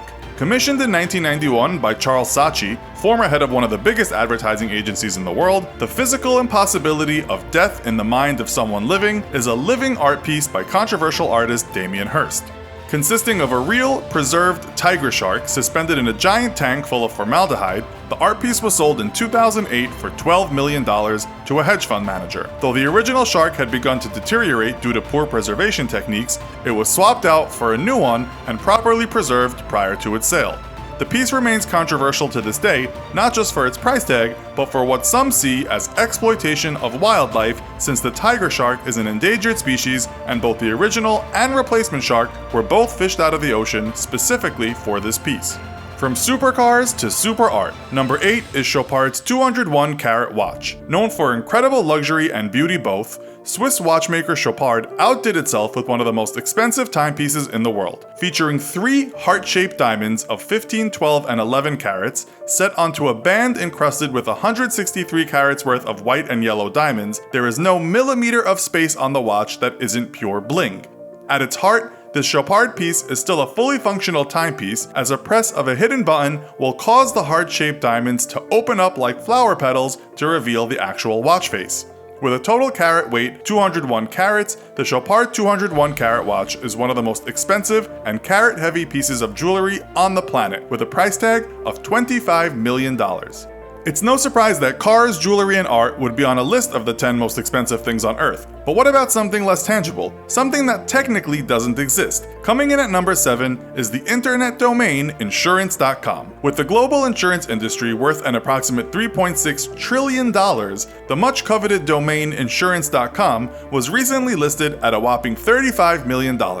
Customers prefer convenience and simplicity, and with the internet delivering both of those at the press of a button, having the right domain name is critical, which is why this simple URL is in such high demand. While 2 other domains, LasVegas.com and CarInsurance.com, are worth more at $90 million and $50 million, both other domains have not been available for sale for years, but once their 35-year terms come up, you can expect to see them at a top spot in a future episode.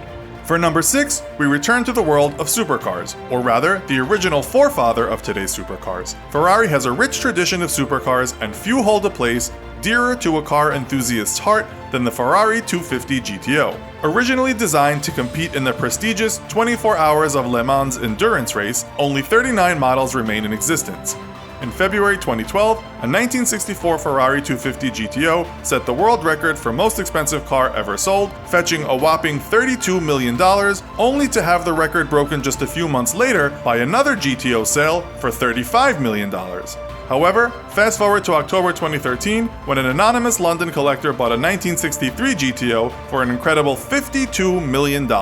With a price tag like that, it's easy to see why this collector thinks it's best to remain anonymous. Though conspiracy theorists continue to push the idea that diamonds aren't really all that rare and jewelry makers simply hoard them in order to inflate their value, people are still willing to shell out major dough on a particularly stunning diamond. Bought at auction in 2017 for $70 million by the jeweler Chow Tai Fook, the Pink Star diamond is number 5 on our list and one of the rarest diamonds in the world. Receiving the highest color and clarity grades possible from the Gemological Institute of America, it is also of a rare subgroup of diamonds known as Type 2, the most chemically pure of all diamonds.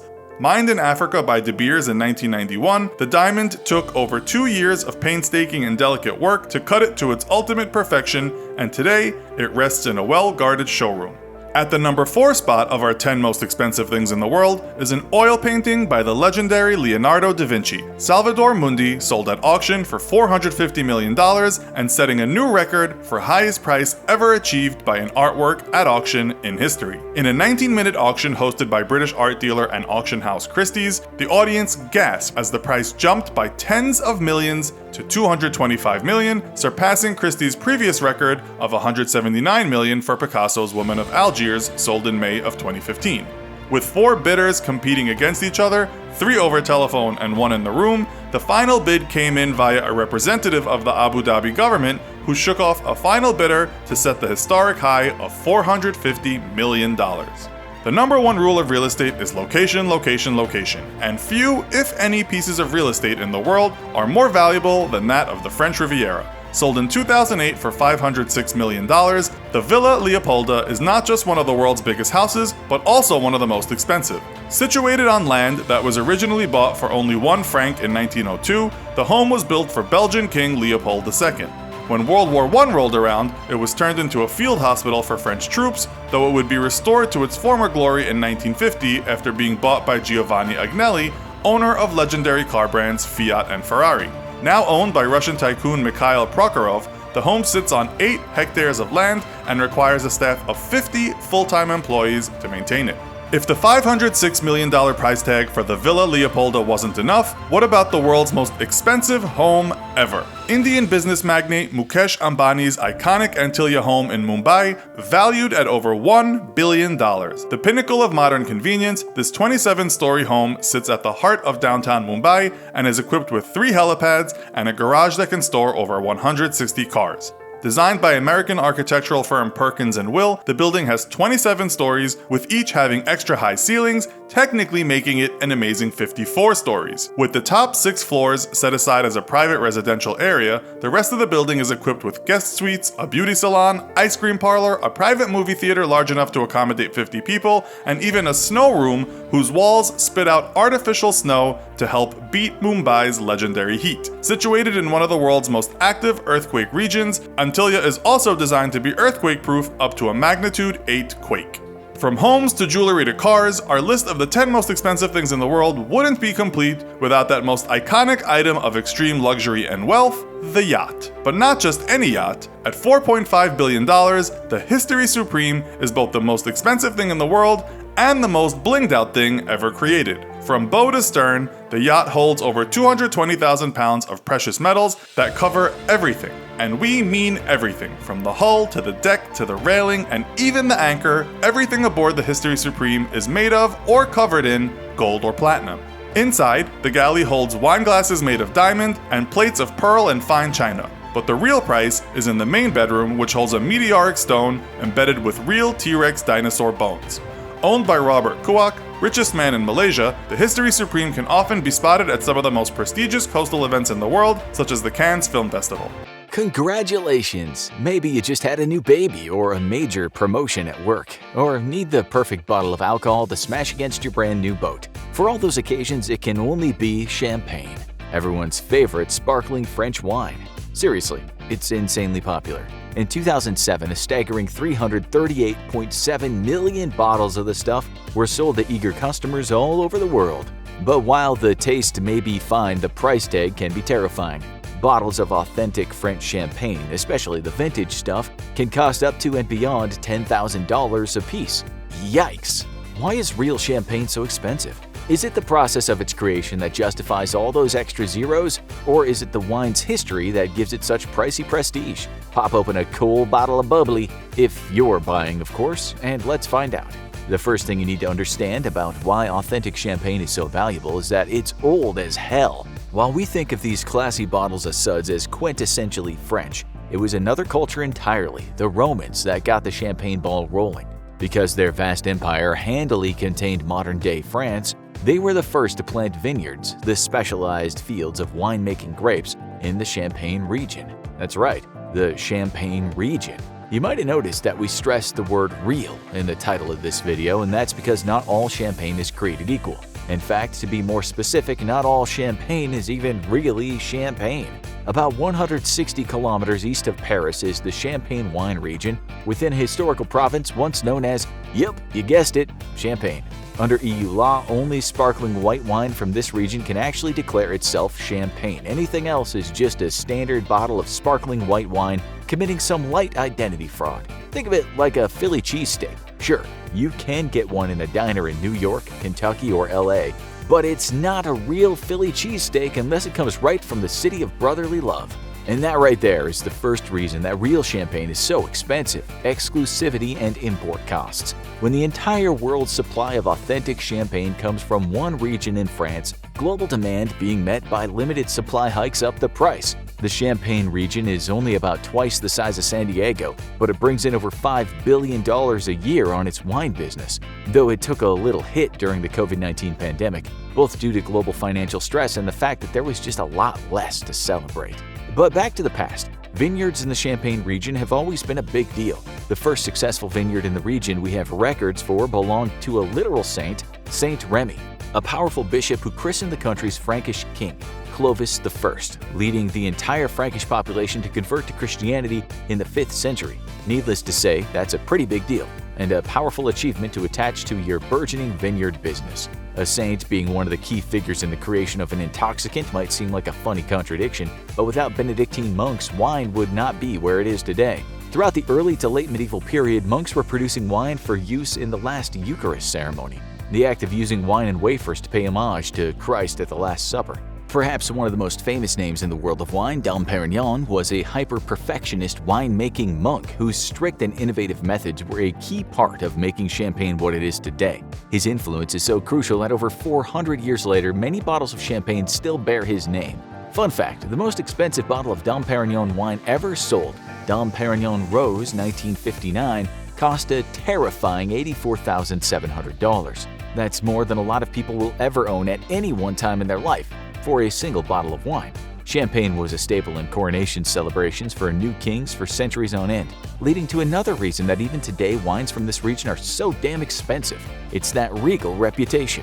The second you hear that something is literally the drink of kings, your estimation of its value skyrockets. Royalty were the Kardashians of the past. Their every choice and action created new tastes within their kingdoms, and much like a classy champagne fountain, the tastes trickle down. When the royals start doing it, their aristocracy below them begins to copy, hoping to curry favor with their leader and appear more refined than their fellow nobles. When the aristocracy starts doing it, then even you, the potato-grubbing peasants, try to get in on the action. Champagne has managed to preserve its image as a status symbol over many transformations in over 1,000 years of time. Technically speaking, it actually outlasted the French royal line. To this day, people just don't get bored and decide to pop a bottle of champagne for an evening of TV dinners and Game of Thrones reruns. Champagne is for celebrations and special occasions, and you may think, well, that's because it's so expensive. But it isn't that one way. The value is equally created and sustained by champagne's perception as a special kind of wine.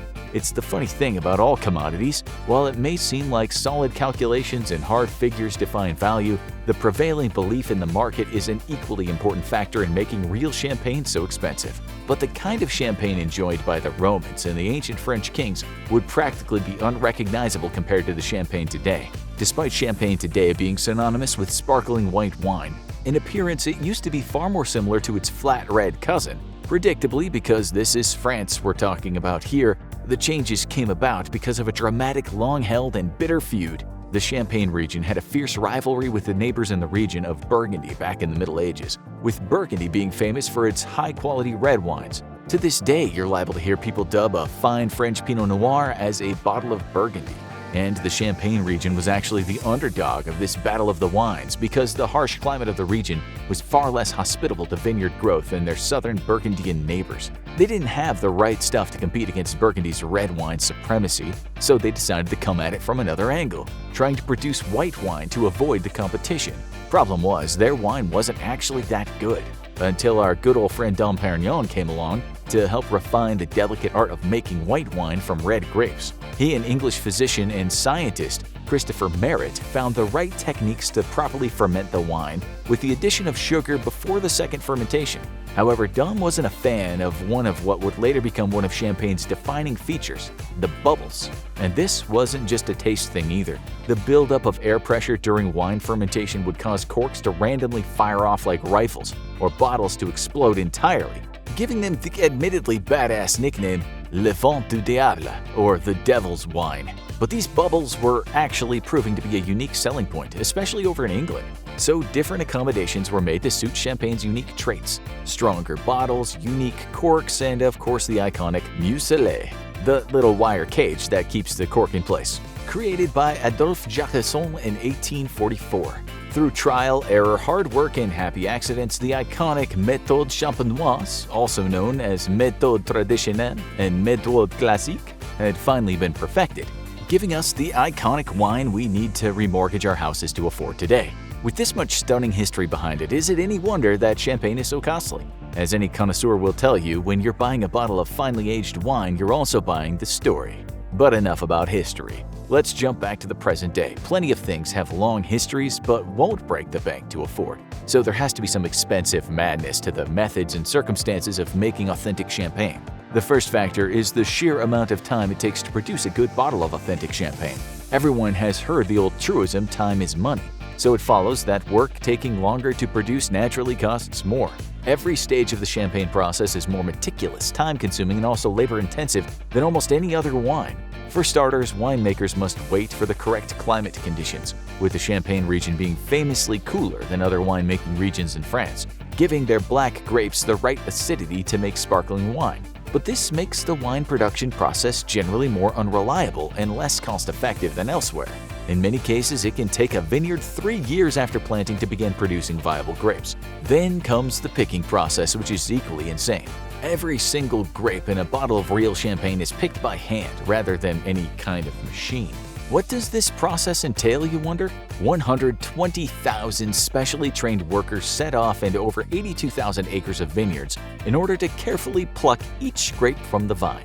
The sheer cost of doing it this way immediately increases the price by an order of magnitude. At this point, specialized crushing machines are brought in to squeeze out the must, which is then siphoned into large metal vats to ferment for over 6 weeks. Specialists then bring out samples of the previous year's batch to mix in order to ensure a sense of consistency between batches, giving it all that distinctive champagne flavor people are willing to pay top dollar for.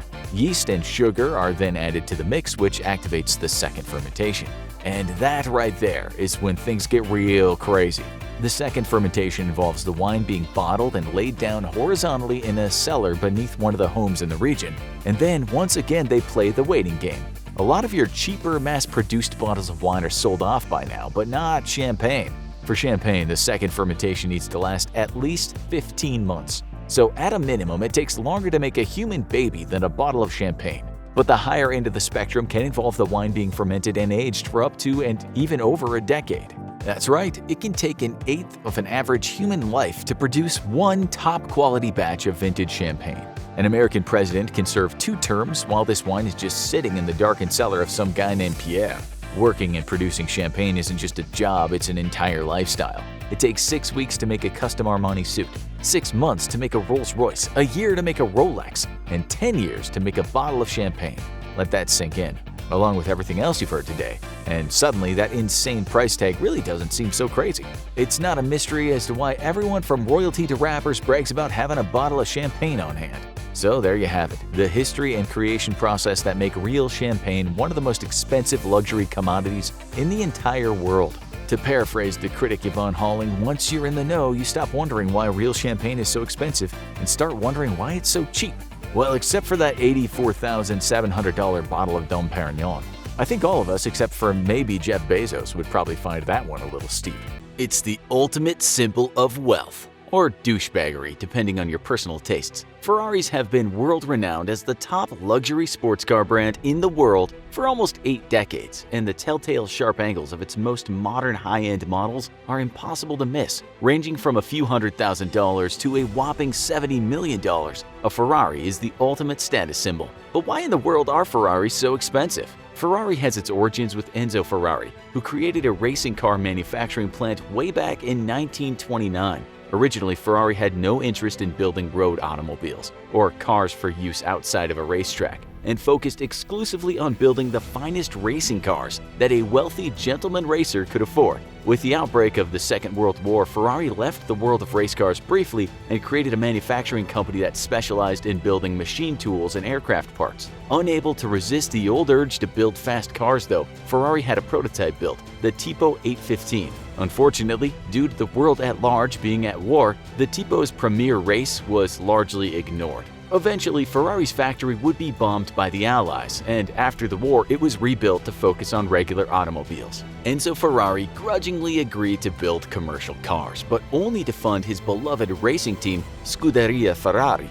This racing team would go on to be the most successful in history, winning numerous Grand Prix events and fueling the legend of the Ferrari name. Soon, Ferrari started building luxury sports automobiles, and thanks to the success of his racing team, was able to charge a hefty premium, a practice that lasts to this day. So, the first answer as to why Ferraris are so expensive should be immediately obvious. When you're buying a Ferrari, a large part of the cost goes toward you, in effect, licensing the legendary Ferrari name for your personal life. Ferrari is a global status symbol, and when you buy a Ferrari, it doesn't matter what street in the world you drive it on. Everyone who sees it will instantly know that you have a ton of cash and probably very little personality. But hey, you don't need personality when you've got the cash to drive a Ferrari around. You may not be a legendary race car driver with nerves of steel, but once you're behind the wheel of a Ferrari, none of that will matter. You'll immediately join the ranks of the most elite race car drivers and mysterious international spies, and probably end up wrecking your brand new Ferrari like a disturbingly large number of drivers do.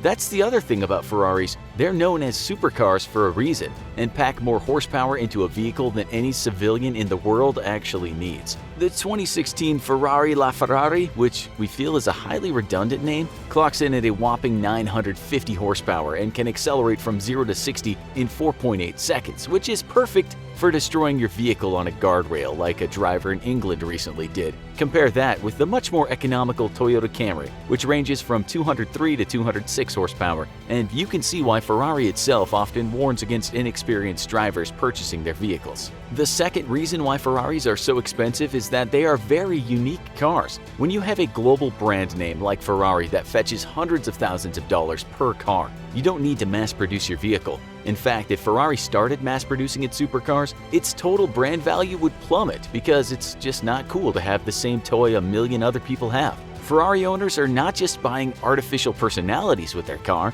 they're buying into elite exclusivity. And being exclusive is really the only way to one-up your neighbors in the lofty world of the 1%. Normal cars will see production numbers that run in the millions, and that's what helps make the miracle of horseless transportation a reality for the unwashed masses, allowing them to run their errands like buying beets and farming dirt. We're not really sure what peasants do with their time, to be honest. Ferraris, though, see production numbers that are a fraction of that, and this skyrockets their price. Toyota Camrys, for instance, saw sales of around 34,000 vehicles in 1 month alone in 2018. Compare that with the 1,315 total Ferrari F40s that were ever built. The Ferrari 348 TB saw a 4-year production run of 2,895 units, and the Ferrari 360 Spider had a 5-year production run of 7,500 units. Considering that each Toyota Camry costs around $20,000 depending on year and upgrades, while a Ferrari starts at $260,000 for a Ferrari Spider and can get as high as $600,000 for a Ferrari F40. And you can see that Ferrari definitely is making a healthy profit off each car. They may not mass market the way that regular automobile manufacturers do, but then again, they don't need to and enjoy their status as a niche high-status brand. Another difference between a Ferrari and a normal car, which drives up the cost, is how they're made.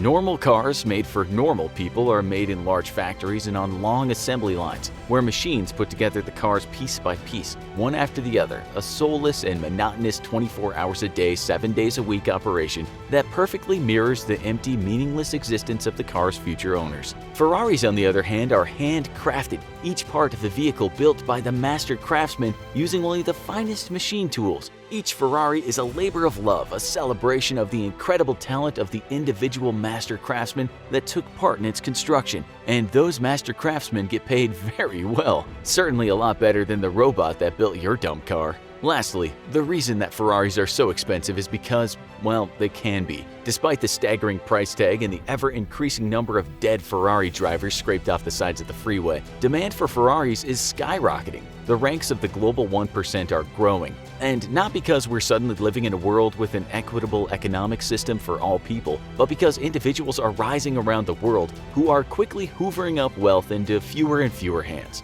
This means that more people around the globe desperately need to prove how superior they are to you and to their fellow elite 1%ers. And what better way to do that than to show off their new mistress, or because divorces are so expensive, a brand new Ferrari?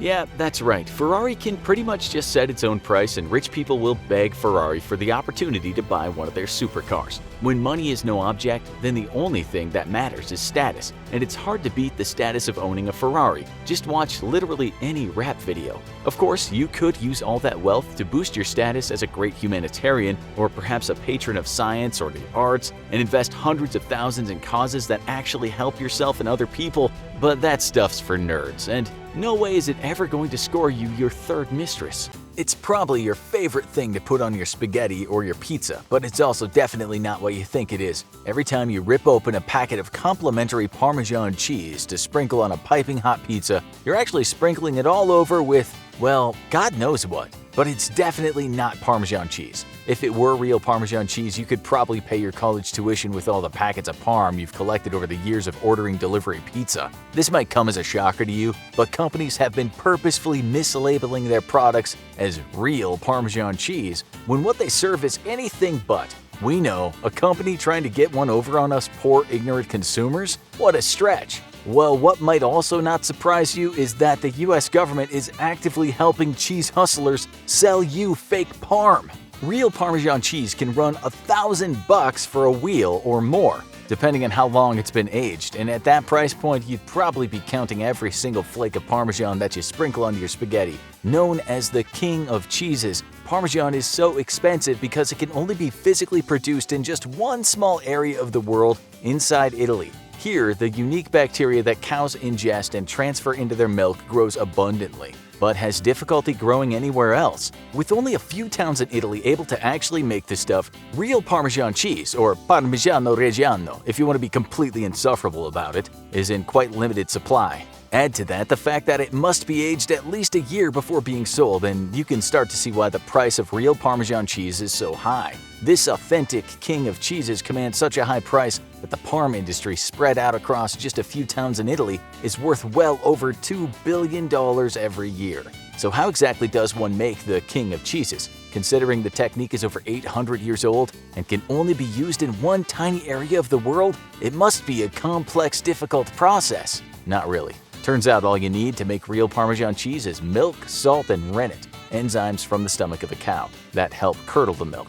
Oh, and time. Lots of time. First, you have to have your dairy cow graze on specific grass in this region of Italy, which teems with 3 types of bacteria needed for Parmesan's distinct flavors. Next, you milk that cow. Well, you're going to need a lot more than just one cow because it takes about 131 gallons of milk to make a single wheel of Parmesan cheese. Now that you got your milk, you stir it in a giant heated copper bowl, adding your rennet, which will help the milk begin to curdle. You must continue stirring that milk non-stop for hours, or else it'll spoil the batch. As the milk begins to separate and curdle, what will eventually become your cheese is deposited at the bottom of the pot. So you then use linen cloth to carefully scoop up all that delicious future Parm.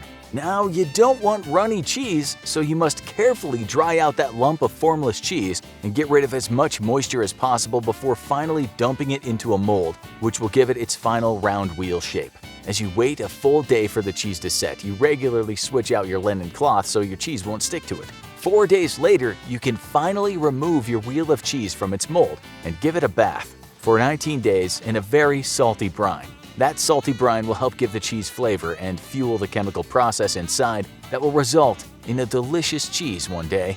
After its 3-week brine bath, well, it's time to, well, give it more time. Your wheel of cheese goes on a shelf in a carefully climate-controlled warehouse where it'll sit for at least a year. If you're patient enough, you can mature your cheese even longer, and the more you wait, the more you can expect your cheese to sell for. Cheese that's been aged for 3 years can sell for about $15 a pound if you live in Europe. If not, you can buy it on Amazon for a whopping $30 a pound, but hey, free shipping. Real Parmesan cheese is a pretty serious business for Italy, so serious in fact that the process to create it is protected by law. Real Parmesan cheese cannot legally contain more than 3 ingredients: salt, milk, and rennet. We're pretty sure here in America it's actually illegal for food to only contain 3 ingredients and no chemical additives. Parmigiano Reggiano also cannot be legally sold unless it has been aged at least 1 year. The cheese is such a commodity in Italy that some banks even use it as collateral. And that's not a hilarious joke about Italian stereotypes, it's the truth. For years, food fakers had been selling fake Parmesan as the real deal until Italy finally convinced the European Union to crack down and make it illegal for anyone to label their cheese as Parmesan unless it was, well, Parmesan. Here in the US, though, food integrity would get in the way of unchecked capitalism, so our government pretty much ignores calls from Europe to enforce similar laws. After all, food safety and food integrity is for socialists. Now, please pass me more of that powdered milk soy chemical mystery cheese powder.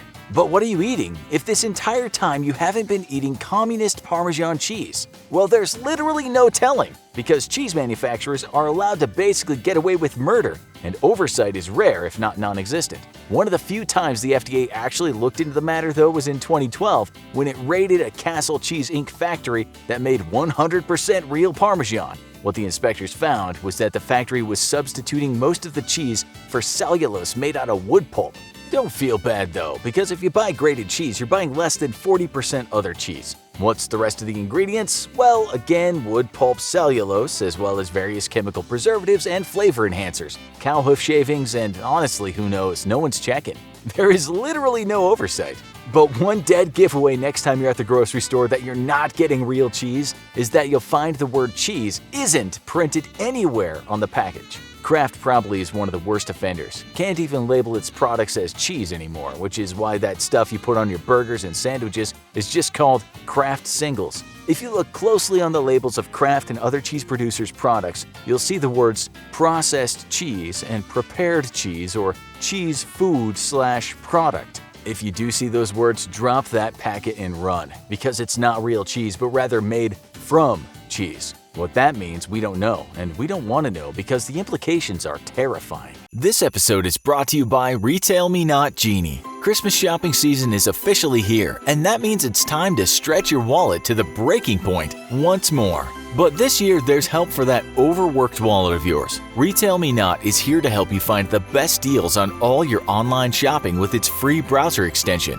Retail Me Not Genie. With the click of a button, your new Genie assistant will automatically look for and apply all available discounts and cashback offers when you check out online. And with plenty of gift shopping to do, that can add up to some serious savings. Check the link in the video description below to start saving right now. And stay tuned to the end of the video for a special giveaway. Gift giving around Christmas has been around for a long time, but it's thought in the USA the custom became widespread in the 19th century. It was in that century that Christmas Eve became the time that gifts were exchanged, although some people waited until the next day. This is a bumper time for anyone selling such gifts. The average UK family spent over $500 on gifts alone during the Christmas period of 2016. While many critics will tell you that Christmas can be exploitative, how early do those commercials start? Who wants to leave their kids without presents on the big day? Perhaps the best thing to do is to spend within our means and not go overboard. But some people certainly don't hold back at Christmas. That's who we'll talk about in this episode of The Infographic Show.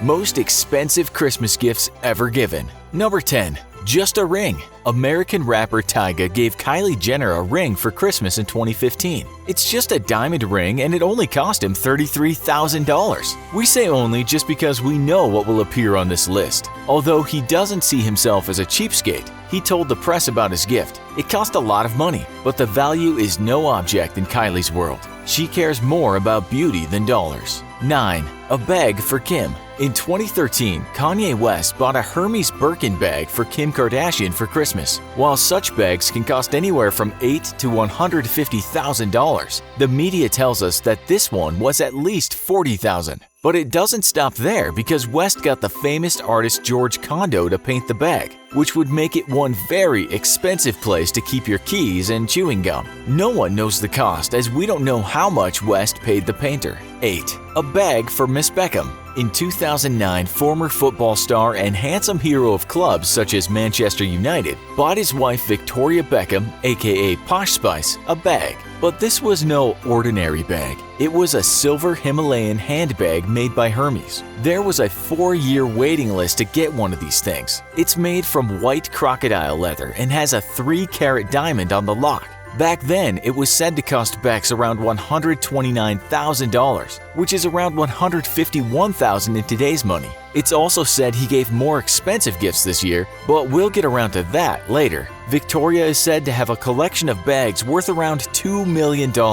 Number 7. From Saudi with Love. It's no secret that the late King Abdullah of Saudi Arabia showered former President Barack Obama with gifts worth over $1 million. The press doesn't say whether these were explicitly Christmas gifts, but we imagine some of the gifts were. These might include the presents given to former First Lady Michelle Obama. One time, she received a diamond and emerald jewelry set, including necklace, earrings, ring, and a bracelet.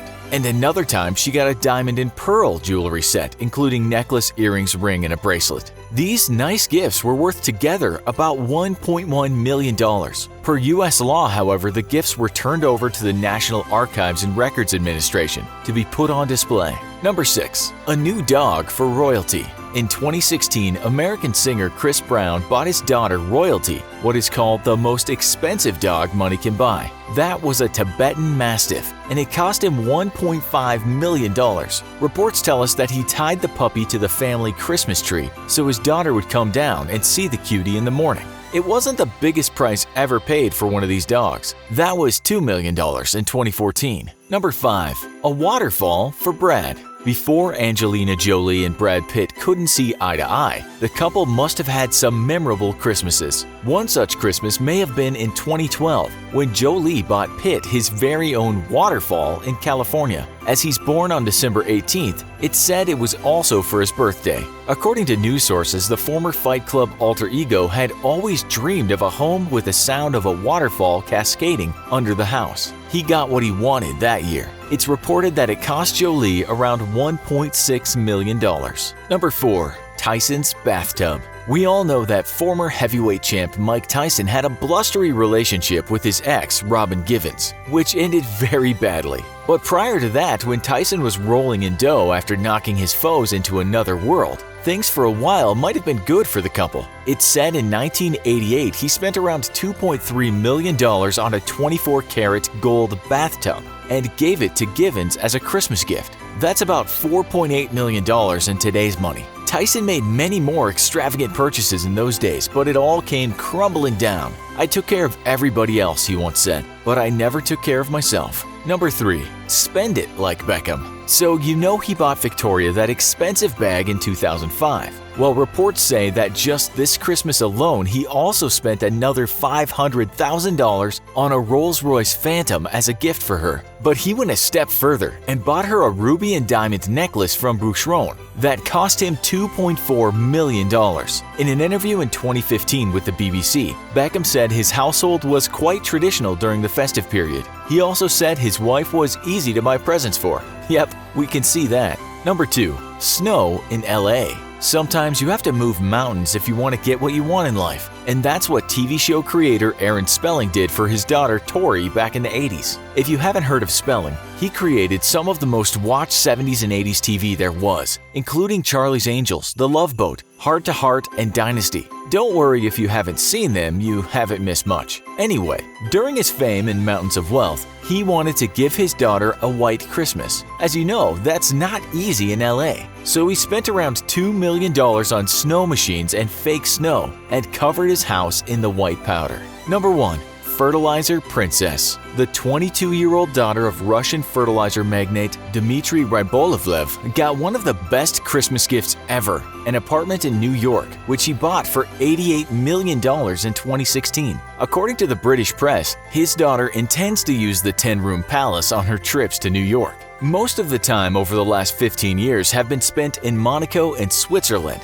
Although when she got the gift, she was studying in the US. The Russian oligarch is no stranger to spending big on houses. In 2008, he bought Donald Trump's Florida mansion, Maison L'Amitié, for $95 million, which federal investigators have recently suspected was a means of laundering illicit Russian money, as the home was not worth nearly that much, and Rybolovlev spent twice the asking price on the home. Special mention: the Walking Man. Now for another Russian oligarch, this time Chelsea Football Club owner Roman Abramovich. We say special mention because some reports state this was a Christmas gift, but it seems it's more likely that it was just a gift. It's said he gave his wife-to-be one of the most famous sculptures in the world, Alberto Giacometti's Walking Man 1 bronze sculpture. It cost him a reported $104 million, but it's also said he spent many more millions on artworks, some of which he has given to his wife.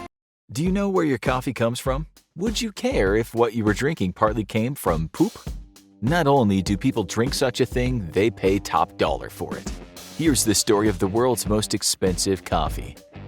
Let's go back to the beginning, way back. 1596, the first Dutch traders come to Indonesia, hoping to get in on the lucrative spice trade that was then dominated by Portuguese traders. In 1602, the Dutch East India Company was established, combining rival companies into one corporation. Through the company, the Dutch colonized much of Indonesia, using their hold on the land to expand into other ventures. That, of course, included coffee.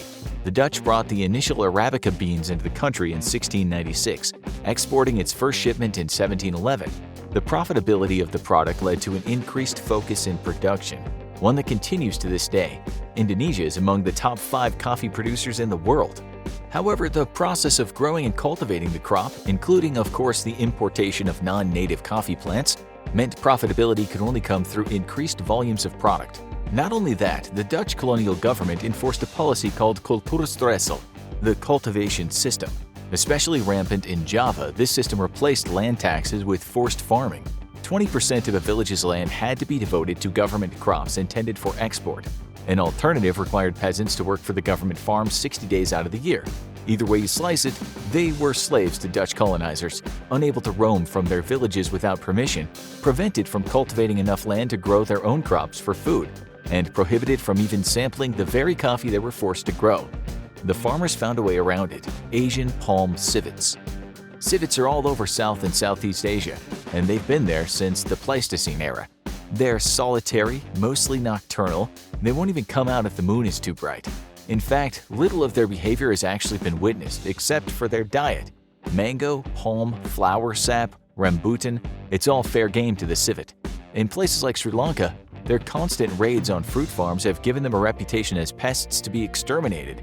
Though whatever efforts have been made in that regard, they are still classified as least concern by the International Union for Conservation of Nature. Part of the reason for that is their adaptability to their habitat. Another part is their longevity combined with the expanse of their domain. But some speculate that what's really keeping them alive is their usefulness to the coffee trade. See, among the fruits civets love are the cherries from the Arabica and Robusta coffee plants brought to Indonesia from Ethiopia and Yemen. The civets are a discerning bunch. They leave the unripened fruit alone, preferring to devour the deep red cherries, known for a flavor that's either sweet like watermelon-raspberry combo or floral like jasmine. They come out at night, they eat the cherries from the coffee plants, they digest the fruit, and they poop. And in that poop, coffee beans, undigested coffee beans. Beans that were still left whole, so that the enterprising farmer who found them could take them out of the dung, wash them, roast them, and make a cup of coffee from them. This became an Indonesian farmer's secret. It proved to be a good one to have. While painstaking in its collection, the beans yielded a coffee with a one-of-a-kind flavor. First of all, the civet's pickiness meant that only the best beans were being cultivated. Secondly, the digestive process made for a unique filtering system. Proteins that usually affect flavor and aroma were instead broken down in the civet's stomach, while levels of acidity were lowered and the amount of caffeine decreased.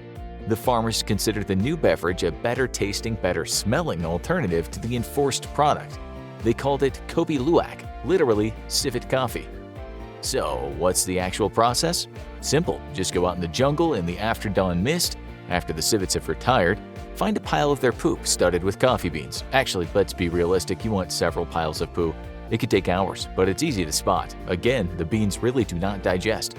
collect the piles with the help of a banana leaf or other natural parcel, bring it back to the farm for proper cleaning. That means pouring the morning's finds across a sifter, hopefully wearing a protective garment over your hand and, well, sifting. Get all the poop and dirt and other luwak trash, as the farmers call it, out of the beans. Sort through the beans left over so that only the perfect specimens survive. Wash thoroughly with water and allow them to dry in the sun.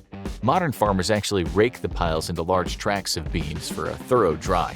The dry beans are then returned to the sifter for paring with a hard brush, making sure to peel the outer shell away to get the desired bean within.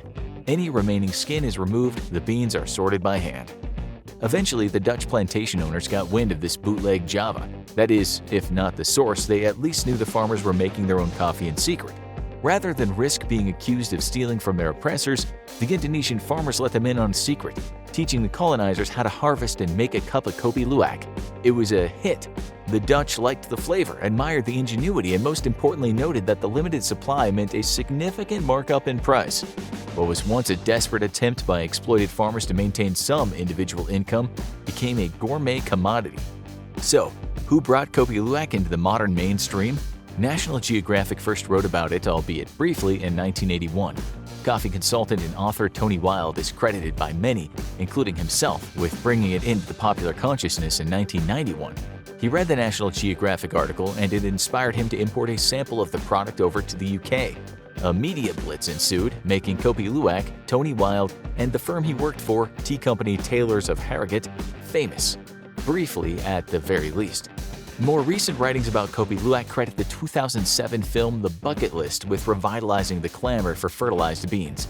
It's the preferred beverage of the billionaire played by Jack Nicholson. Who wouldn't want to live like billionaire Jack? Whatever happened, the demand for kopi luwak increased. Partly for that famously unique flavor and smoothness, partly for the novelty of drinking something made from poop. And like anything big business and mass production gets their hands on, prices have gone up, quality has gone down, and the source has been grossly misused and abused. Remember, the civets are solitary nocturnal creatures. They come out at night and eat and disappear into the night. Most of the time, all you see of them is their poop. And going out into the wild, locating and gathering enough droppings from which to harvest enough coffee beans to make even a cup is time-consuming. Even though everyone agrees it's the best way to make a satisfying cup of kopi luwak, but big businesses don't have that kind of time to keep up with the demand. And so some plantations have created civet farms. Basically, it's this: civets in cages, with nothing to eat except a bowl full of coffee cherries. On a pure coffee-making level, this has compromised the quality of the product. Civets in the wild are picky. The farmers filling the bowls for caged civets are not. But what about the actual civets? In 2016, conservationists assessed the living conditions of civets on 16 coffee plantations in Bali. Here's what they found. Civets living in cages that were sometimes too small for them to comfortably move around in. Floors made of wire mesh with no other padding or covering to relieve discomfort. Cages left unclean, forcing the animals to stay in their own urine and feces. Civets kept together or else with their cages stacked against each other. A nightmare for an animal that prefers solitude. Some are kept on a strict diet of coffee cherries, meaning they're not getting nutrients from other foods they'd eat in the wild, such as insects and reptiles. This can lead to malnourishment. If they refuse, they're sometimes force-fed the cherries by farmers.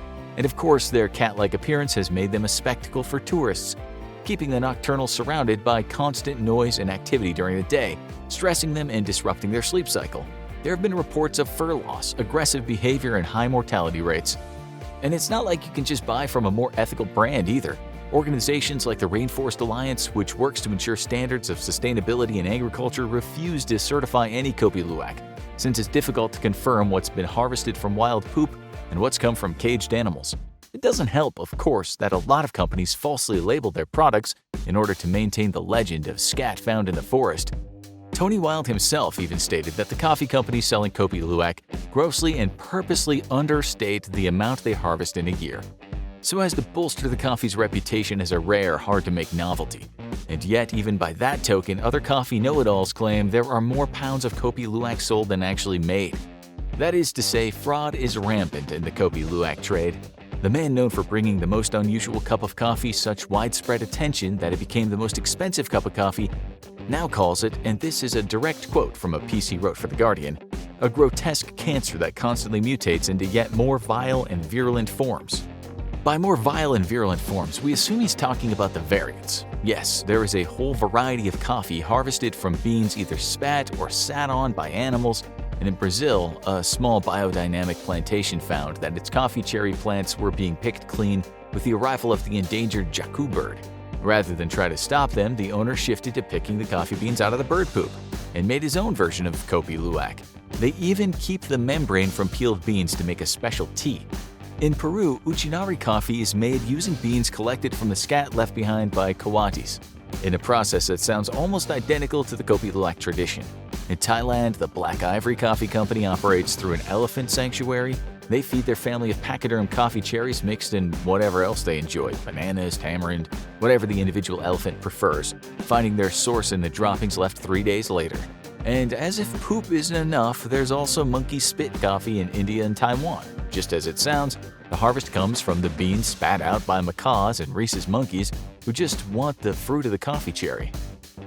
So, is it all worth it? Those who swear by the unique coffees acclaim their lack of bitterness. They also praise these natural flavors and aromas brought to the beans by their natural diets of the animals. It's said that a jacu bird coffee tends to have natural cinnamon notes, and Black Ivory Coffee says their Thai elephant brand may contain chocolate or even leathery flavors. Critics of the coffee say otherwise. Within the realm of international coffee connoisseurs, Kopi Luwak and his ilk are generally sniffed at. Yeah, they may be less bitter, but bitterness is part of coffee's appeal.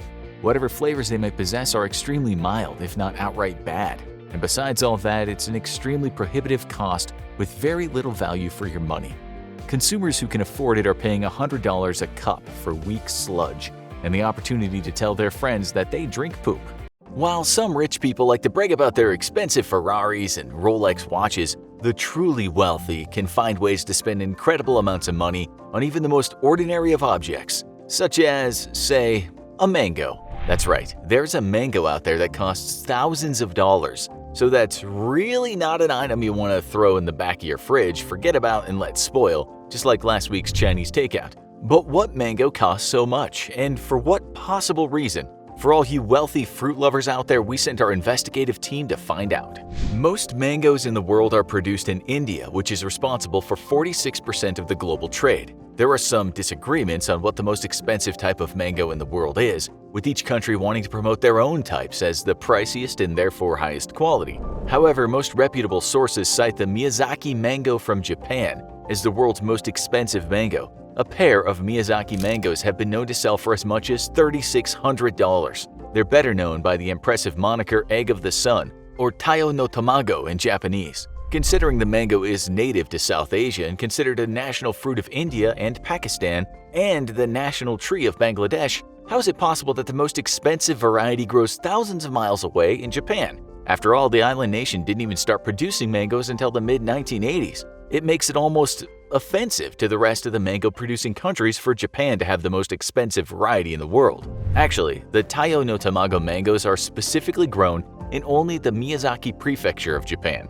hence the name, on the island of Kyushu in the southern part of the country, where the climate is much closer to the parts of India than you'd think. This part of Japan has a tropical climate with heavy rainfall, which combine to form ideal mango growing conditions. Farmers on Kyushu Island have a history of growing expensive niche fruit. Hey, everyone has to be known for something. They were previously known for growing the Satsume mandarin orange, and still cultivate other local delicacies found pretty much only in this part of the world. In fact, farmers in the area only pivoted to mangoes when other Japanese farmers started competing with them in the cutthroat world of orange production, and the resulting flood of oranges on the markets made prices drop. But what makes Miyazaki mangoes in particular so expensive? The first clue as to the Miyazaki mango's quality and price might come from the way they're presented and packaged. The ruby red Miyazaki mangoes usually come in pairs in a cushioned box. That's right, most of us will haphazardly throw our $800 smartphone on the counter, on our desks, and let's be honest, probably drop it on the floor several times a day. But these mangoes are so extra special,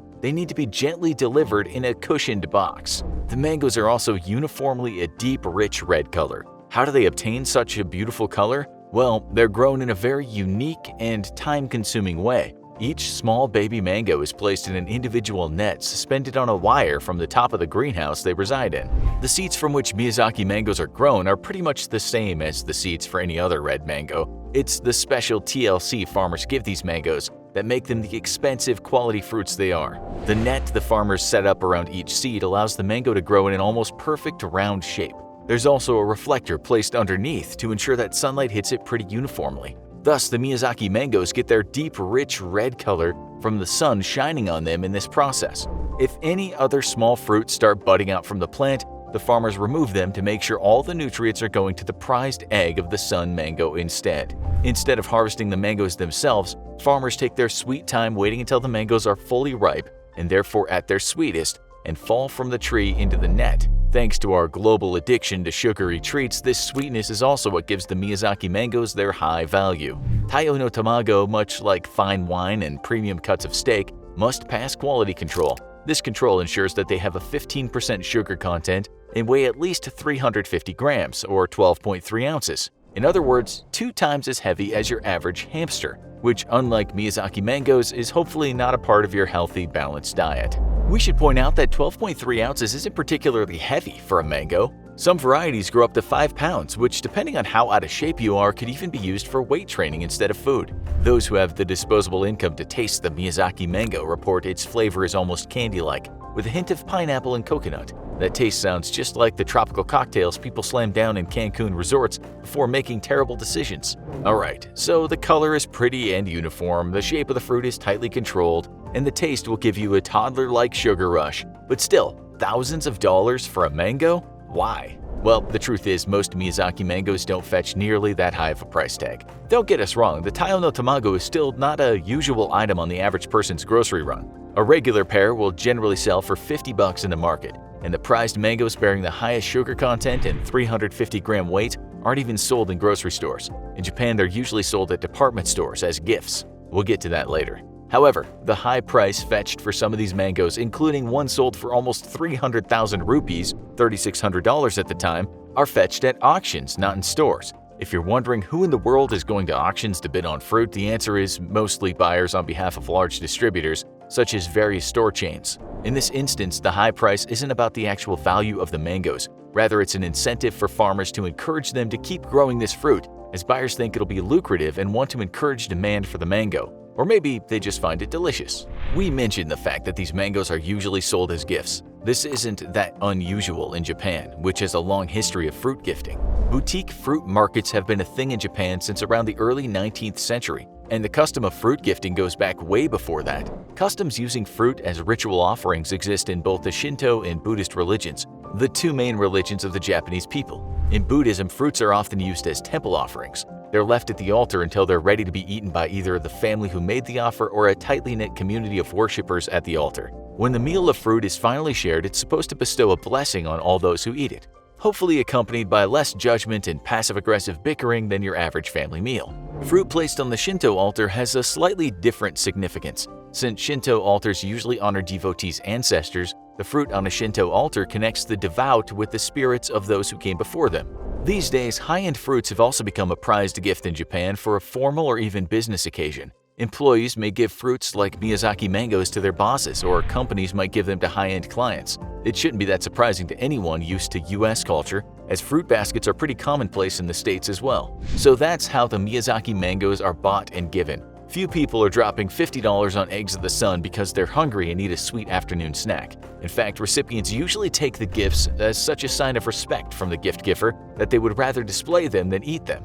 No word on how long those displays last before the whole living room starts to smell like a spoiling sugary mess. This video is brought to you by Dashlane. Try Dashlane Premium free for 30 days at dashlane.com/infographics. And never forget another password and keep all your online accounts secure. There are reasons why we might call a hack expensive. It might be that information was hacked which led to money being stolen, either from a company or from people whose financial details were taken. Sometimes a hack just causes so much damage that it might be expensive because of its destructiveness, not what the hackers actually stole. And then a company or organization might lose money from legal cases due to it having lax security that let the hackers inside in the first place. Because all of the ways hacks may have cost people, companies, and organizations money, it's not easy to give an exact number in terms of expense, but the media has published ballpark figures. Let's have a look at some of those figures in this episode of the Infographics Show. Most expensive hacks in the history of the internet. 10. Anthem. Anthem Insurance was hacked in 2015, and it's said in all it cost the company about $115 million. About 79 million Americans had their names, addresses, and social security numbers stolen, along with other information. This information was very valuable, as it could be used to create new identities. The company had to either pay out cash to those affected or at least monitor their credit for a period of 2 years. And at the time, lawyers said it was the largest settlement ever for a data breach. The malware used, called Sakula, was used in other hacks for which the Chinese nationals were blamed. This was indeed a massive hack, but it pales in comparison to some of the other hacks you're about to hear about. 9. Heartland Payment Systems. In 2008, Heartland Payment Systems, since acquired by Global Payments, had its servers infected with malware. That malware led to 100 million credit cards and their information being stolen. With that information, we're told the thieves could fabricate new cards. It's said this cost the company about $140 million. In 2010, a man called Albert Gonzalez was sentenced to 20 years for that hack and other hacks. It said he had so much cash, he spent $75,000 on his birthday bash and counted his money using a machine. We guessed hacking paid, but not for long. When he was arrested, the cops found $1.6 million in cash on his properties. He didn't work alone though, and his team was also imprisoned but for shorter sentences. 8. TJ Maxx. American department store chain TJ Maxx was hacked in 2007, but unbelievably the hacking went undetected for a period of 18 months. In that time, the information from around 45.7 million credit and debit cards of customers was taken. The store first reported that the cost of the hack was $118 million, but that later went up to $162 million. It was huge at the time, with security experts saying that it will probably serve as a case study for computer security and business students for years to come. Sometime after, it was revealed that the hackers had gotten into the system by breaching weak Wi-Fi security. 7. Target. The U.S.'s Target department store chain was hacked in 2013, and it said it cost the retailer around $162 million.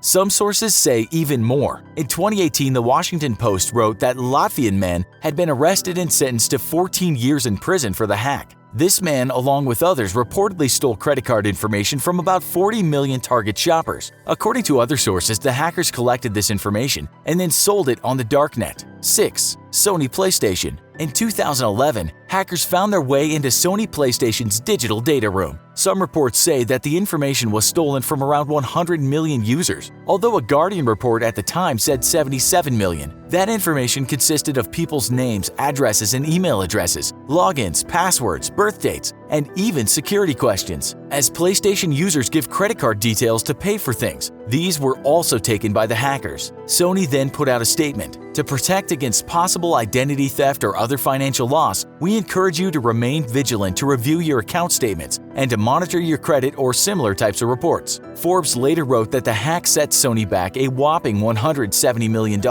Forbes also wrote that Sony didn't say how it had lost that amount, as it wasn't exactly stolen. It seems the losses came from losing customers and fixing security. 5. Hannaford Brothers. When supermarket chain Hannaford Brothers was hacked in 2007, it said millions of American credit and debit card numbers were stolen. Banks in the US then had to do a lot of work and close accounts and reissue cards. It said this cost the company around $252 million.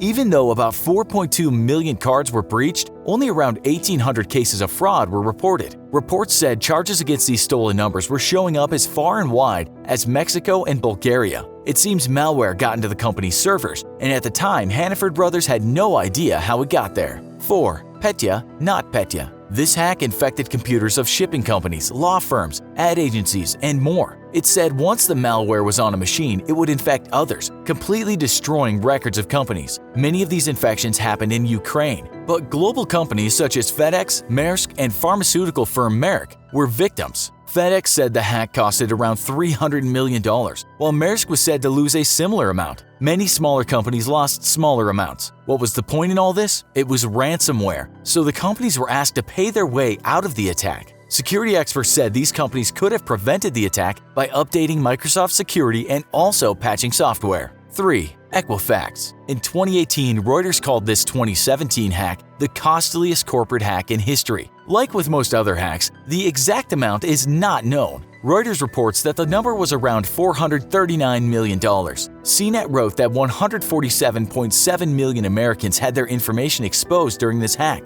This included customer names, social security numbers, addresses, and birth dates. Equifax said it would build a stronger system of security and become a stronger company in general, and it seems lucky so far that it hasn't faced any fines. 2. Epsilon. When this happened in 2011, it was called the hack of the century and also the largest name and email breach in the history of the internet. The company, which did marketing for over 2,500 firms, had millions of emails taken from its database. It was reported that in total the company lost around $4 billion in all, due to lost business, fines, audits, and legal cases, while the theft itself was said to make the hackers a mere $2 million. 1. Wanna cry? It's said that these ransomware hackers only received around $140,000 in Bitcoin from their missions, but we must remember that they infected around 200,000 computers in around 150 countries. This caused untold mayhem in 2017. And while reports suggest the cost could have been in the millions, a security expert talking to CBS News said the cost was more like $4 billion.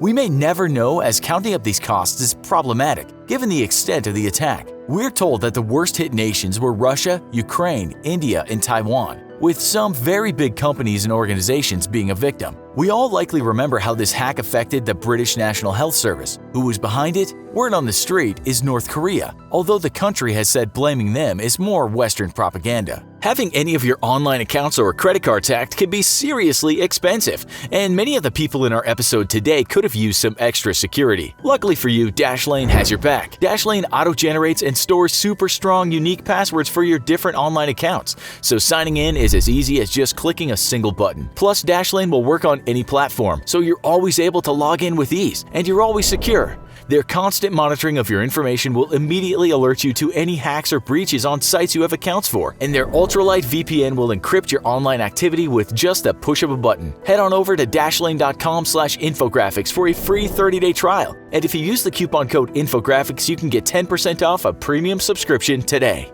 From what we can see, these were the biggest hacks ever in terms of what was lost, but we may have missed something and you might know what we missed. If you can add to the list, tell us in the comments. Also, be sure to check out our other show, 10 Most Dangerous Hackers of All Time. Thanks for watching, and as always, don't forget to like, share, and subscribe. See you next time.